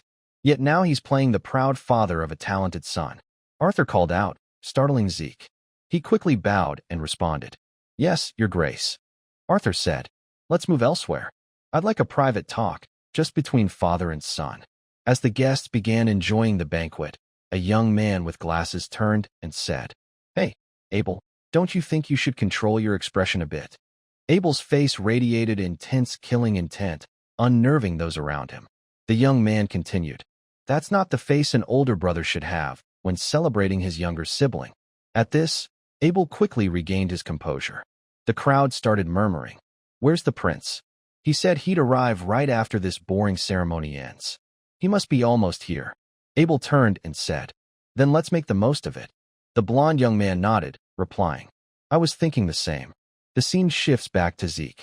After their conversation, he left the family head's room, stepping outside with a badge bearing the family crest in his hand.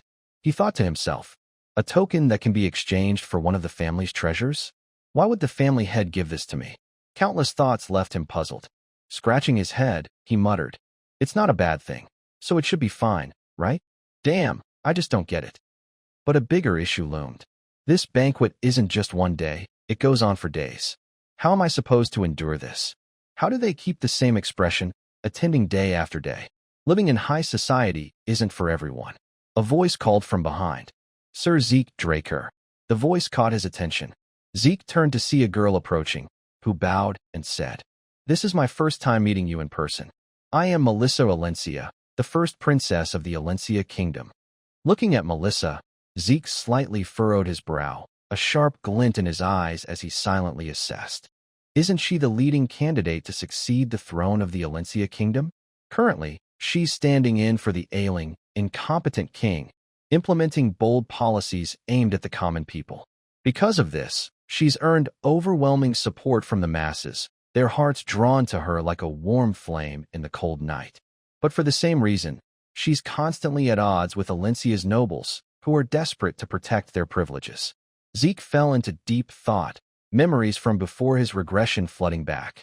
If Melissa officially ascends the throne, sooner or later those nobles will try to curry favor with her, despite their current fierce opposition. But in his previous life, this promising princess, during escalating tensions with the Rome Empire, abruptly ceased all foreign activities and vanished mysteriously. Rumors spread across the continent that she was assassinated by the Empire, but after Alencia's fall in the war, the truth was buried forever in the dust of history.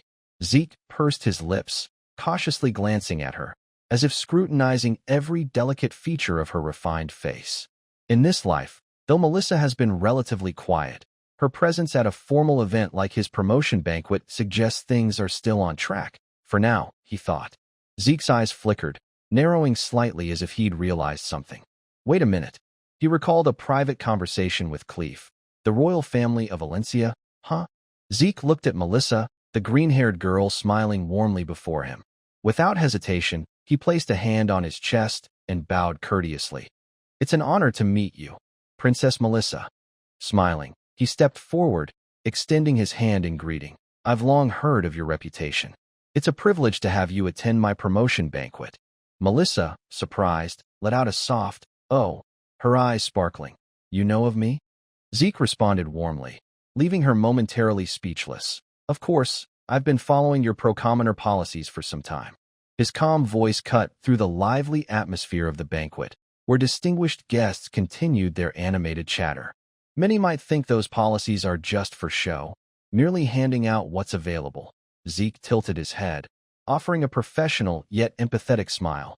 But in reality, everything from the budget to the smallest details requires meticulous planning, doesn't it? His sharp words left Melissa stunned, her eyes widening as she struggled to respond. Covering her mouth, she smiled, thinking to herself, as the rumors say, he truly is different from other knights. Seeing her silence, Zeke grew slightly anxious and quickly clarified. "Have I been rude to the princess?" Melissa laughed, her eyes radiant. "Not at all. I'm just surprised someone understands my struggles. Honestly, I'm a bit touched." She then bowed politely. "I'll take my leave now. It was a pleasure to meet you." Zeke, caught off guard, blurted, "What? You're leaving so soon?" The green-haired girl smiled gracefully. "I'd love to talk more with you, Zeke, but I can't monopolize the star of the banquet." Zeke frowned slightly, glancing around. Though no one spoke up, curious and even strange gazes followed them. Melissa clearly sensed the awkwardness of those looks. Her voice was gentle but laced with meaning. Still, no need to feel too regretful. Covering her mouth, she gave a playful smile. There'll surely be better chances to meet again. As Zeke politely saw off the final guest, he sighed in relief, watching the crowd disperse. That's the greetings mostly done with. Finally, a moment to breathe. Though he maintained a serious, proper demeanor outwardly, inside he was exhausted. These kinds of banquets really aren't for me. I'd rather be training with Kaija. Heavy footsteps clinked, accompanied by the clatter of armor, snapping Zeke to alertness. He glanced toward the crowd, thinking, who wears armor to a banquet like this? A boisterous voice rang out, joined by a fluttering red cloak. "Ah, there you are, finally found you." A man appeared, his gleaming armor and long sword at his hip exuding an imposing aura. "You're the star of this banquet, right?" Kairos, the fourth prince of the Rome Empire, who, alongside Aben, had sparked a continent-wide war in Zeke's previous life, approached with commanding presence.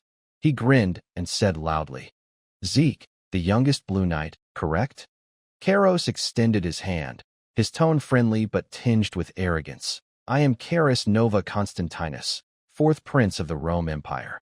Instead of shaking hands, Zeke bowed, placing one hand on his chest and the other behind his back, responding with respect. "It's an honor to meet you, Your Highness Kairos. Thank you for attending my promotion banquet."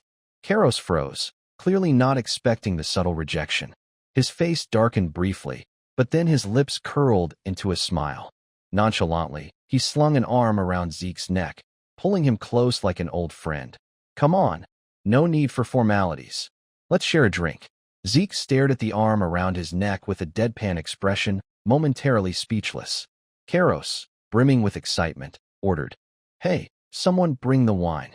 The finest kind, worthy of this historic meeting between Kairos, the most dashing man on the continent, and Zeke, the future strongest knight."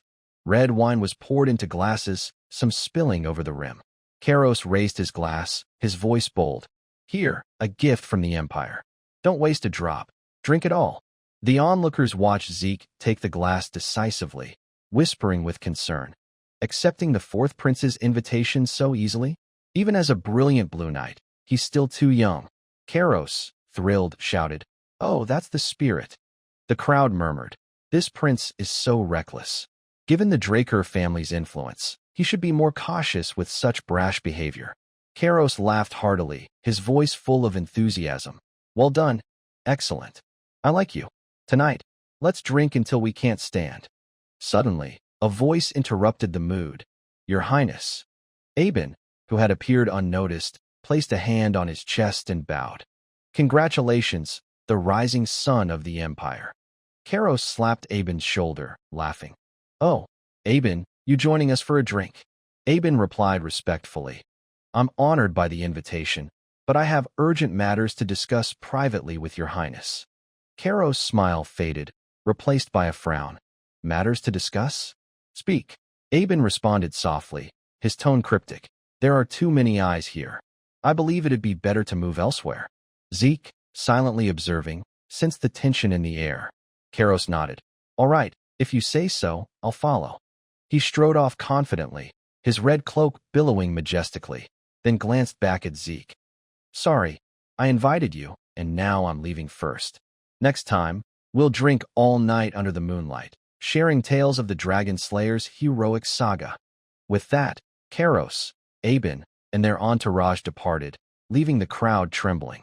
They whispered, a man like that is a prince of the empire? The Rome Empire always lacked legitimacy. Another murmured, Aben's handling of the situation was impressive. No wonder he has such a reputation. Zeke glanced around, listening to the chatter. All praise for Aben, huh? If you didn't know better, you'd think he was just bailing out an embarrassed prince. His brow furrowed, his expression hardening. But the meeting between the fourth prince and Aben happened earlier than I expected from before my regression. From how they interacted, it seems they've been close for a while. He pictured them talking privately, unusually intimate. The Continental War might be closer than I thought. At the grand building, sunlight highlighted its authoritative and solemn presence. Zeke, deep in thought, looked at the badge in his hand, a token exchangeable for a Draker treasure. He recalled his private conversation with the family head. How's your plan to become the continent's strongest progressing? Arthur had asked. Zeke replied cautiously. Well, thanks to the head of the family. The words seemed harmless, but carried an invisible pressure on his shoulders. Head of the family? In private like this, call me father for comfort. Zeke lifted his teacup, took a sip, and glanced sideways. Those words reminded him of what Kaija once said. Call me sister for comfort. Setting the cup down, he mused. Now I understand that strange feeling. Aben is acting boldly, even rallying the elders to his side. Kaija noticed and is preparing to counter, but Arthur, the family head, seems oblivious, or is he deliberately turning a blind eye? If he knows Aben's schemes and still echoed Kaija's words, is he pressuring me? Or is it just a coincidence? Either way, Zeke decided, I'll act assuming Arth. UR is on Aben's side to avoid any losses. Glancing at the family head, he took another sip of tea and replied softly, Yes, father. Arthur smirked. Father, huh? Sounds nice. All right, I'll give you a gift to encourage your pursuit of your goal. He placed an item on the table, sliding it toward Zeke. Looking at the solitary badge, he continued, This is a token exchangeable for a treasure in Winterhold. Zeke picked it up, unable to suppress a smile. Thinking, Winterhold, famous across the continent for its rarest artifacts. Arthur raised a hand in reminder. But remember, in there, alongside priceless treasures, there's also plenty of glamorous junk that's only shiny on the outside. Zeke nodded. I'll keep that in mind, father. Zeke's steps halted in a dimly lit room. Clutching the token, his eyes gleamed with excitement. I don't know what he's scheming by giving me this, but a treasure from the Winterhold of Four Seasons City. He grinned triumphantly. Whatever I can exploit, I'll exploit to the fullest. As Zeke stepped into the area, an elegant receptionist approached, her gentle yet authoritative voice ringing out. I've been expecting you, Zeke. Before you enter, allow me to briefly explain this archive. Please follow me this way. She led the way with confidence, her sharp gaze suggesting she knew every corner of the place intimately. According to the Draker report, this archive housed approximately 17,000 rare artifacts, unique treasures that could be exchanged based on quantity. There's no time limit for your selection, the receptionist said, her tone lowering in warning. But once you leave, you cannot return. Please keep that in mind. Zeke scanned his surroundings, the vast space eerily silent. Not a soul in sight. He frowned, his voice laced with suspicion.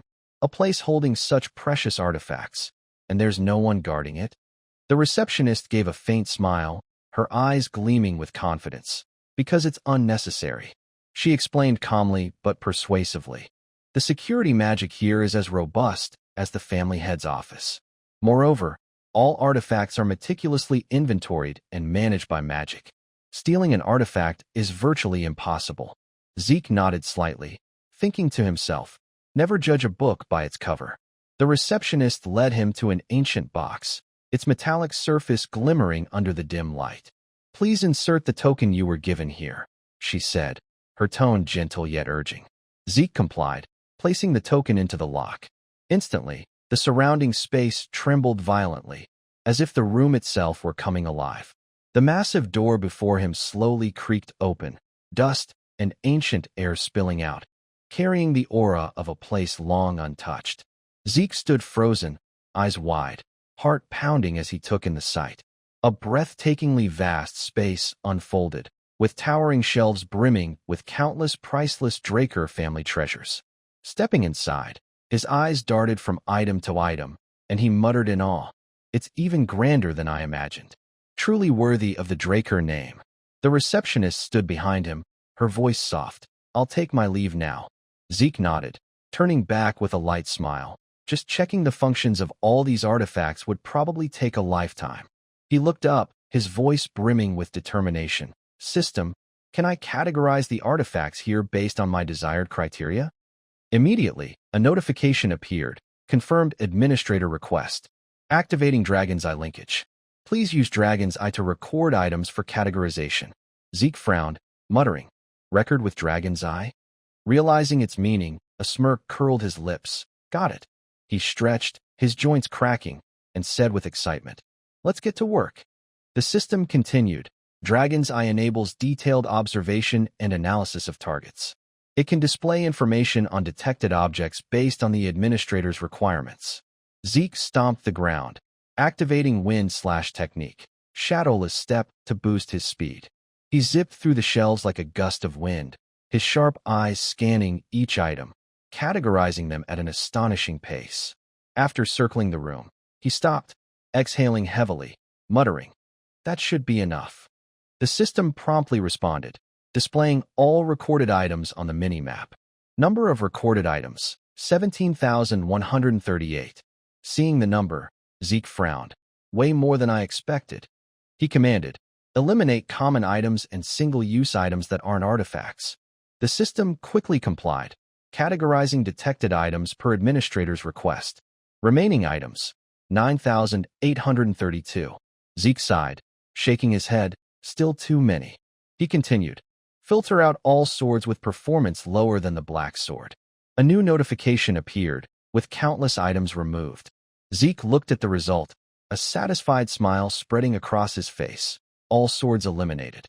So, among tens of thousands of artifacts here, the black sword is the strongest. But then, an unexpected item caught his eye. He let out a cold hum, pointing at the screen. "What's this? Why isn't there any information on it?" Following the coordinates on the mini-map, Zeke quickly located the item. Before him was a simple jade-green bracelet, so plain it bordered on ordinary. He frowned, muttering, "A bracelet? It looks like this and has no information." As he touched it, the system suddenly displayed a new notification, making Zeke's eyes widen in shock. This item reacts to the title heir of Terrican Draker. Staring at the bracelet, a slow smile spread across his face. Reacts to the heir title? So this is Terrican's artifact. He examined the bracelet closely, but no further information appeared. Suddenly, another notification popped up. Guardian Holy Stone. A bracelet embedded with a guardian stone, capable of summoning a spirit beast. Inherent ability. Summons a spirit beast compatible with the user's soul. Special note. The guardian stone contains the blessing of the Fairy King. The system continued. The guardian holy stone has been bound to the administrator. You may use it to summon a guardian beast compatible with your soul. As the notification faded, the bracelet on Zeke's hand began dissolving into thin air. He jolted, shouting, "Hey, wait. What's this binding nonsense? Who authorized this? Can it be unbound?" The system replied coldly, "Confirmed administrator request. This item is bound to the title Heir of Terrican Draker and cannot be unbound." Zeke trembled, cursing under his breath. "Damn it. I haven't even checked all the artifacts yet, and now my plan's gone down the drain." But he took a deep breath, reassuring himself. Think positive. If it's Terrican's artifact, it's probably stronger than most others. He twirled the bracelet, turning to the system. Activate its inherent ability. The system responded, "Confirmed administrator request. Activating Guardian Holy Stone to search for a guardian beast compatible with the user's soul." The bracelet on Zeke's wrist suddenly glowed brilliantly, pulling him into another space. A massive magical circle appeared before him, radiating powerful energy. The system announced, "Thanks to the Fairy King's blessing, the search range has been expanded to a higher level. The guardian beast is a spirit beast." Zeke's eyes widened, his heart pounding with astonishment. The system continued, "Found a spirit beast compatible with the user's soul. Summoning spirit beast." At that moment, a colossal surge of energy crashed down from above, enveloping the space in thick dust. Zeke stepped back, trying to stay calm. The energy persisted, and from the light, two legs emerged, followed by a majestic horse's head. When the summoning completed, a magnificent creature stood before Zeke, a dazzling unicorn. The system announced, "Spirit Beast Longma summoned." Zeke stared at the horse, muttering, his heart trembling with awe. This is a spirit beast? The power it exudes is terrifying. He glanced at the bracelet, his voice brimming with excitement. Bahamut's heart and Fong, and now an artifact that summons a spirit beast. Just how many insane things have I gotten my hands on? The llama lowered its head, nuzzling close, startling Zeke. He reached out, stroking its face, a strange sense of familiarity welling up. It's like meeting an old friend, he thought. Leaning closer to the horse's head, he smiled. "All right, I like you too." After a few moments of playful interaction, Zeke glanced at the system panel. Naming the spirit beast allows you to summon it anytime via the Guardian Holy Stone. Looking at the horse, he muttered, "A name? How about Bucephalus?" The horse neighed joyfully, as if approving. Zeke grinned, satisfied. "Good, it likes the name." The system announced, "Bucephalus, Longma imbued with auspicious spiritual energy. Inherent ability, unleashes lightning power from its twin manes. Note, Supreme Spirit Beast, King of Longma." Zeke mused, "King of Longma sounds impressive, but this is my first time seeing one in person. How do I gauge its strength?" Suddenly, Bucephalus playfully nibbled at Zeke's cloak, pulling him closer. Zeke startled. "Hey, Bucephalus, what's that about?" The horse abruptly tossed him onto its back. Settling in, Zeke muttered, "You want me to ride you?" He stroked its mane, thinking, a supreme spirit beast, indeed. It reads my thoughts, knowing I want to test its abilities. Gripping the mane tightly, he shouted, "All right, Bucephalus, run at full speed." Like a gust of wind, Bucephalus shot forward, its speed breathtaking yet silent. Zeke laughed with delight. This fast, and not a sound. Just how absurd is this creature I've tamed? Suddenly, he noticed magical circles appearing beneath the horse's steps, radiating vibrant energy. "Void steps." Zeke laughed loudly, thrilled to the core. "Huh? Absolutely insane." The scene shifts outside, where a carriage moved steadily along the road. Zeke sat inside, his eyes gleaming as he recalled the receptionist's skeptical look. "Are you sure you want to choose this?" He smirked, thinking of her lackluster reaction when he picked the bracelet. Arthur said this archive holds countless priceless treasures, but also plenty of glamorous junk that's only shiny on the surface. This bracelet must have been seen as worthless. Before reacting to the heir title, even the system couldn't display its information. It's no wonder no one recognized its true value. Zeke's lips curled. "I thought Terrakin's artifacts could only be found at system-designated ruins. Who knew I'd stumble on such a steal so easily? The ancestors must be watching over me." He leaned back in the seat, relaxing, and muttered, "Either way, this is a massive haul. After the tense battle at today's banquet, I'm going to rest properly." But contrary to his hopes, as soon as he stepped into his room, a voice rang out. "Congratulations on officially becoming a Draker Knight, Sir Zeke." He turned, eyeing the mysterious man before him, frowning. "Why the sudden formality? It doesn't sound genuine at all, Cleef." Cleef smiled, his eyes glinting. "You've become an official Draker Knight, so it's only natural I adjust my address." Zeke rubbed his head, sitting down, his voice slightly annoyed. "Fine, but don't just pop up like that anymore. If someone discovers our connection, all our future plans could collapse." Cleef nodded, looking slightly embarrassed. "My apologies for that. But someone insisted on meeting you no matter what, so I had no choice." He gestured toward a cloaked figure seated across the room. The figure slowly removed their hood, revealing shimmering blue-green hair. She placed a hand on her chest, smiling with regal grace. Allow me to greet you once more. I am the head of the Re-Enherart Trading Company, Melissa. The system added, Melissa Alencia, first princess of the Alencia Kingdom. Looking at Melissa, Zeke's expression grew more serious. He repeated, his voice lowering with caution, the first princess of the Alencia Kingdom, Melissa Alencia. So, the true master of the Re-Enherart Trading Company is indeed the princess. Melissa covered her mouth, chuckling softly, her eyes twinkling as if she'd caught a secret. You already knew that, didn't you? She tilted her head, her tone playful yet sharp. Recently, Princess Melissa had rarely appeared in public, yet she chose to re-emerge at Zeke's promotion banquet. Coincidentally, this was also when patients injected with the cure for the crimson flower disease, provided by Zeke, recovered instantly. Anyone with half a brain would figure it out, she said, her eyes flashing with a hint of challenge. Zeke fell into thought, his gaze sweeping the room as if piecing together a puzzle in his mind. Finally, he nodded, his voice calm. Yeah, you're right. Melissa smiled, gesturing confidently. Then I'll skip the introductions and get straight to the point. The reason I urgently sought you out, Zeke, is because I need your help. Zeke looked at the map she placed before him, frowning. Help? With what exactly? Melissa responded immediately, her voice resolute. First, could you take a look at these documents? She pushed a stack of papers toward him, explaining.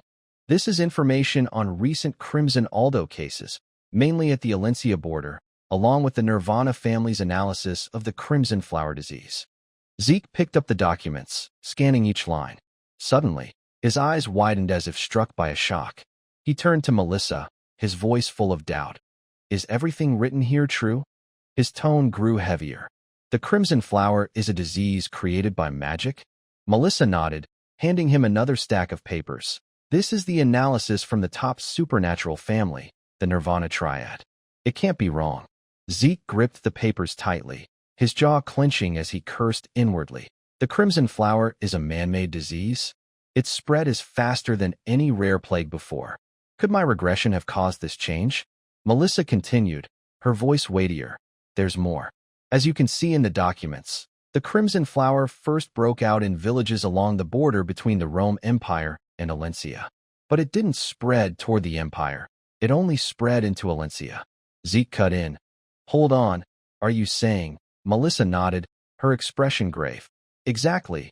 Zeke, I share your suspicion. It's highly likely the Rome Empire created the crimson flower and deliberately spread it into Alencia. Zeke's lips twitched, and he cursed silently. This is really serious now. He recalled that, before his regression, Alencia's collapse against the Rome Empire was largely due to the crimson flower. So this is why the princess needs me. Zeke set the documents down, his voice calm but icy. What the princess wants is likely the rights to mass-produce and distribute the crimson flower cure, correct? Melissa didn't deny it, nodding immediately. That's right. In our previous contract, my trading company only had the formula. To distribute the cure nationwide, we need a new, expanded contract. Zeke smirked, adding, and you've included a very intriguing clause. Melissa smiled, her eyes sharp. Still, I have no intention of breaching the contract. As a merchant, revealing your intentions first puts you at a disadvantage. But working with you, Zeke, I don't see it as a loss. Zeke gave a faint smile, thinking, truly the master of the Re-Enherart Trading Company. It's no fluke that Re-Enherart became one of the most powerful trading houses. She continued, the cure will be distributed to the public as relief supplies, so there's no need to worry about the formula leaking. And of course, we'll compensate you handsomely. She made an offer, her voice brimming with confidence. I'll give you 20% of Re-Enherart's shares. Zeke started, frowning, thinking, Re-Enherart is among the top 10 most reputable trading houses. If it doesn't collapse with Alencia like in my previous life, 20% of its shares could be worth millions of gold, tens of millions if the war is prevented. He looked at Melissa, his voice low. That's a tempting offer. But first, I have a few questions. What if I were working for the Rome Empire? Your willingness to share this information and offer 20% just for relief supplies is puzzling. Melissa smiled, her eyes gleaming with confidence. I'll answer one by one. First, I'm certain you're not with the Rome Empire. Beyond my title as princess, my strength lies in the keen intuition honed through countless betrayals. After the banquet, I didn't leave immediately, but observed you from afar. Though subtle, you treated those connected to the Rome Empire coldly, especially when you refused to shake hands with the fourth prince, Carus. Others might think you were just being polite with a different greeting, but to me, it was instinctive resistance, a disgust, as if you wanted to avoid contact. Zeke's eyes flickered, thinking, her observational skills are godlike. She continued, her tone gentle but firm. Second, about the 20% shares. If it saves my people, it's absolutely a profitable deal. Zeke fell silent, memories from before his regression flooding back. A pained voice echoed in his mind. Alicia, please stop. We have to retreat. Even if we stop the Empire now, what's the point if the king dies? In his memory, Alicia looked at him, her voice resolute. Zeke, if my life buys time for the people to escape, that's a profitable deal. Back in the present, Zeke propped his chin, his eyes tinged with sadness. He cursed inwardly. Damn it, I tried to prevent this, and yet Melissa's words are exactly like Alicia's back then. After a mental struggle, he sighed. All right, we have a deal. Melissa's face lit up, and she clapped excitedly. Really? A wise decision, Zeke added, his tone stern. But be careful not to reveal my identity. She nodded, her eyes sparkling. Rest assured, I'll guarantee that. 2 weeks later, in the basement training room of the mansion, Zeke relentlessly practiced with the black sword. His slashes were swift as the wind, precise to the millimeter, shattering the ground with each strike. Gripping the sword tightly, he channeled a massive amount of mana into the blade, unleashing a powerful slash forward. A whirlwind swirled around him, creating a scene of immense power. As the dust settled, Zeke exhaled, resting the sword on the ground, his eyes scanning the system panel. A notification appeared, successfully mastered dragon-slaying sword art, rank S beginner level. He muttered, a hint of satisfaction in his voice. Finally done. Took a whole month. The system continued, achievement condition met. Inheritor of Shatten's legacy. Completion time added to rewards. Mission rewards. Coordinates to the Chronos Kingdom's treasure vault. Title Sword Art Successor. 500 karma points, and 2 random gift boxes. His personal information panel appeared, detailing everything about Zeke. He let out a soft, oh, 2 random gift boxes? That nearly makes up for the karma points I spent burning McCain's warehouses. Picking up the sword, he muttered, all right, let's check this first. A small compass appeared in his hand. He looked at it, whispering, these are the coordinates to the Chronos Kingdom's treasure vault? The system confirmed, administrator request verified. But a red alert suddenly flashed, coordinates currently unreadable. Zeke startled, questioning, why is that? The system continued, a seal is required to activate the coordinates. Collect and reassemble the scattered seal fragments to unlock the coordinates. Fragment locations have been linked and displayed on the mini-map. Zeke looked at the map, muttering, 2 fragments in the central region, 1 in the south, and 1 in the north. Quite a distance. It'll take some time to gather them all. Staring at the system screen, a smug smile curled his lips. No wonder it never showed up. The system sent a final notification, linked mission, treasure vault of the legendary kingdom. Find and restore the scattered seal fragments of the Chronos Kingdom. Time limit, none. Mission reward, title heir of the Chronos Kingdom.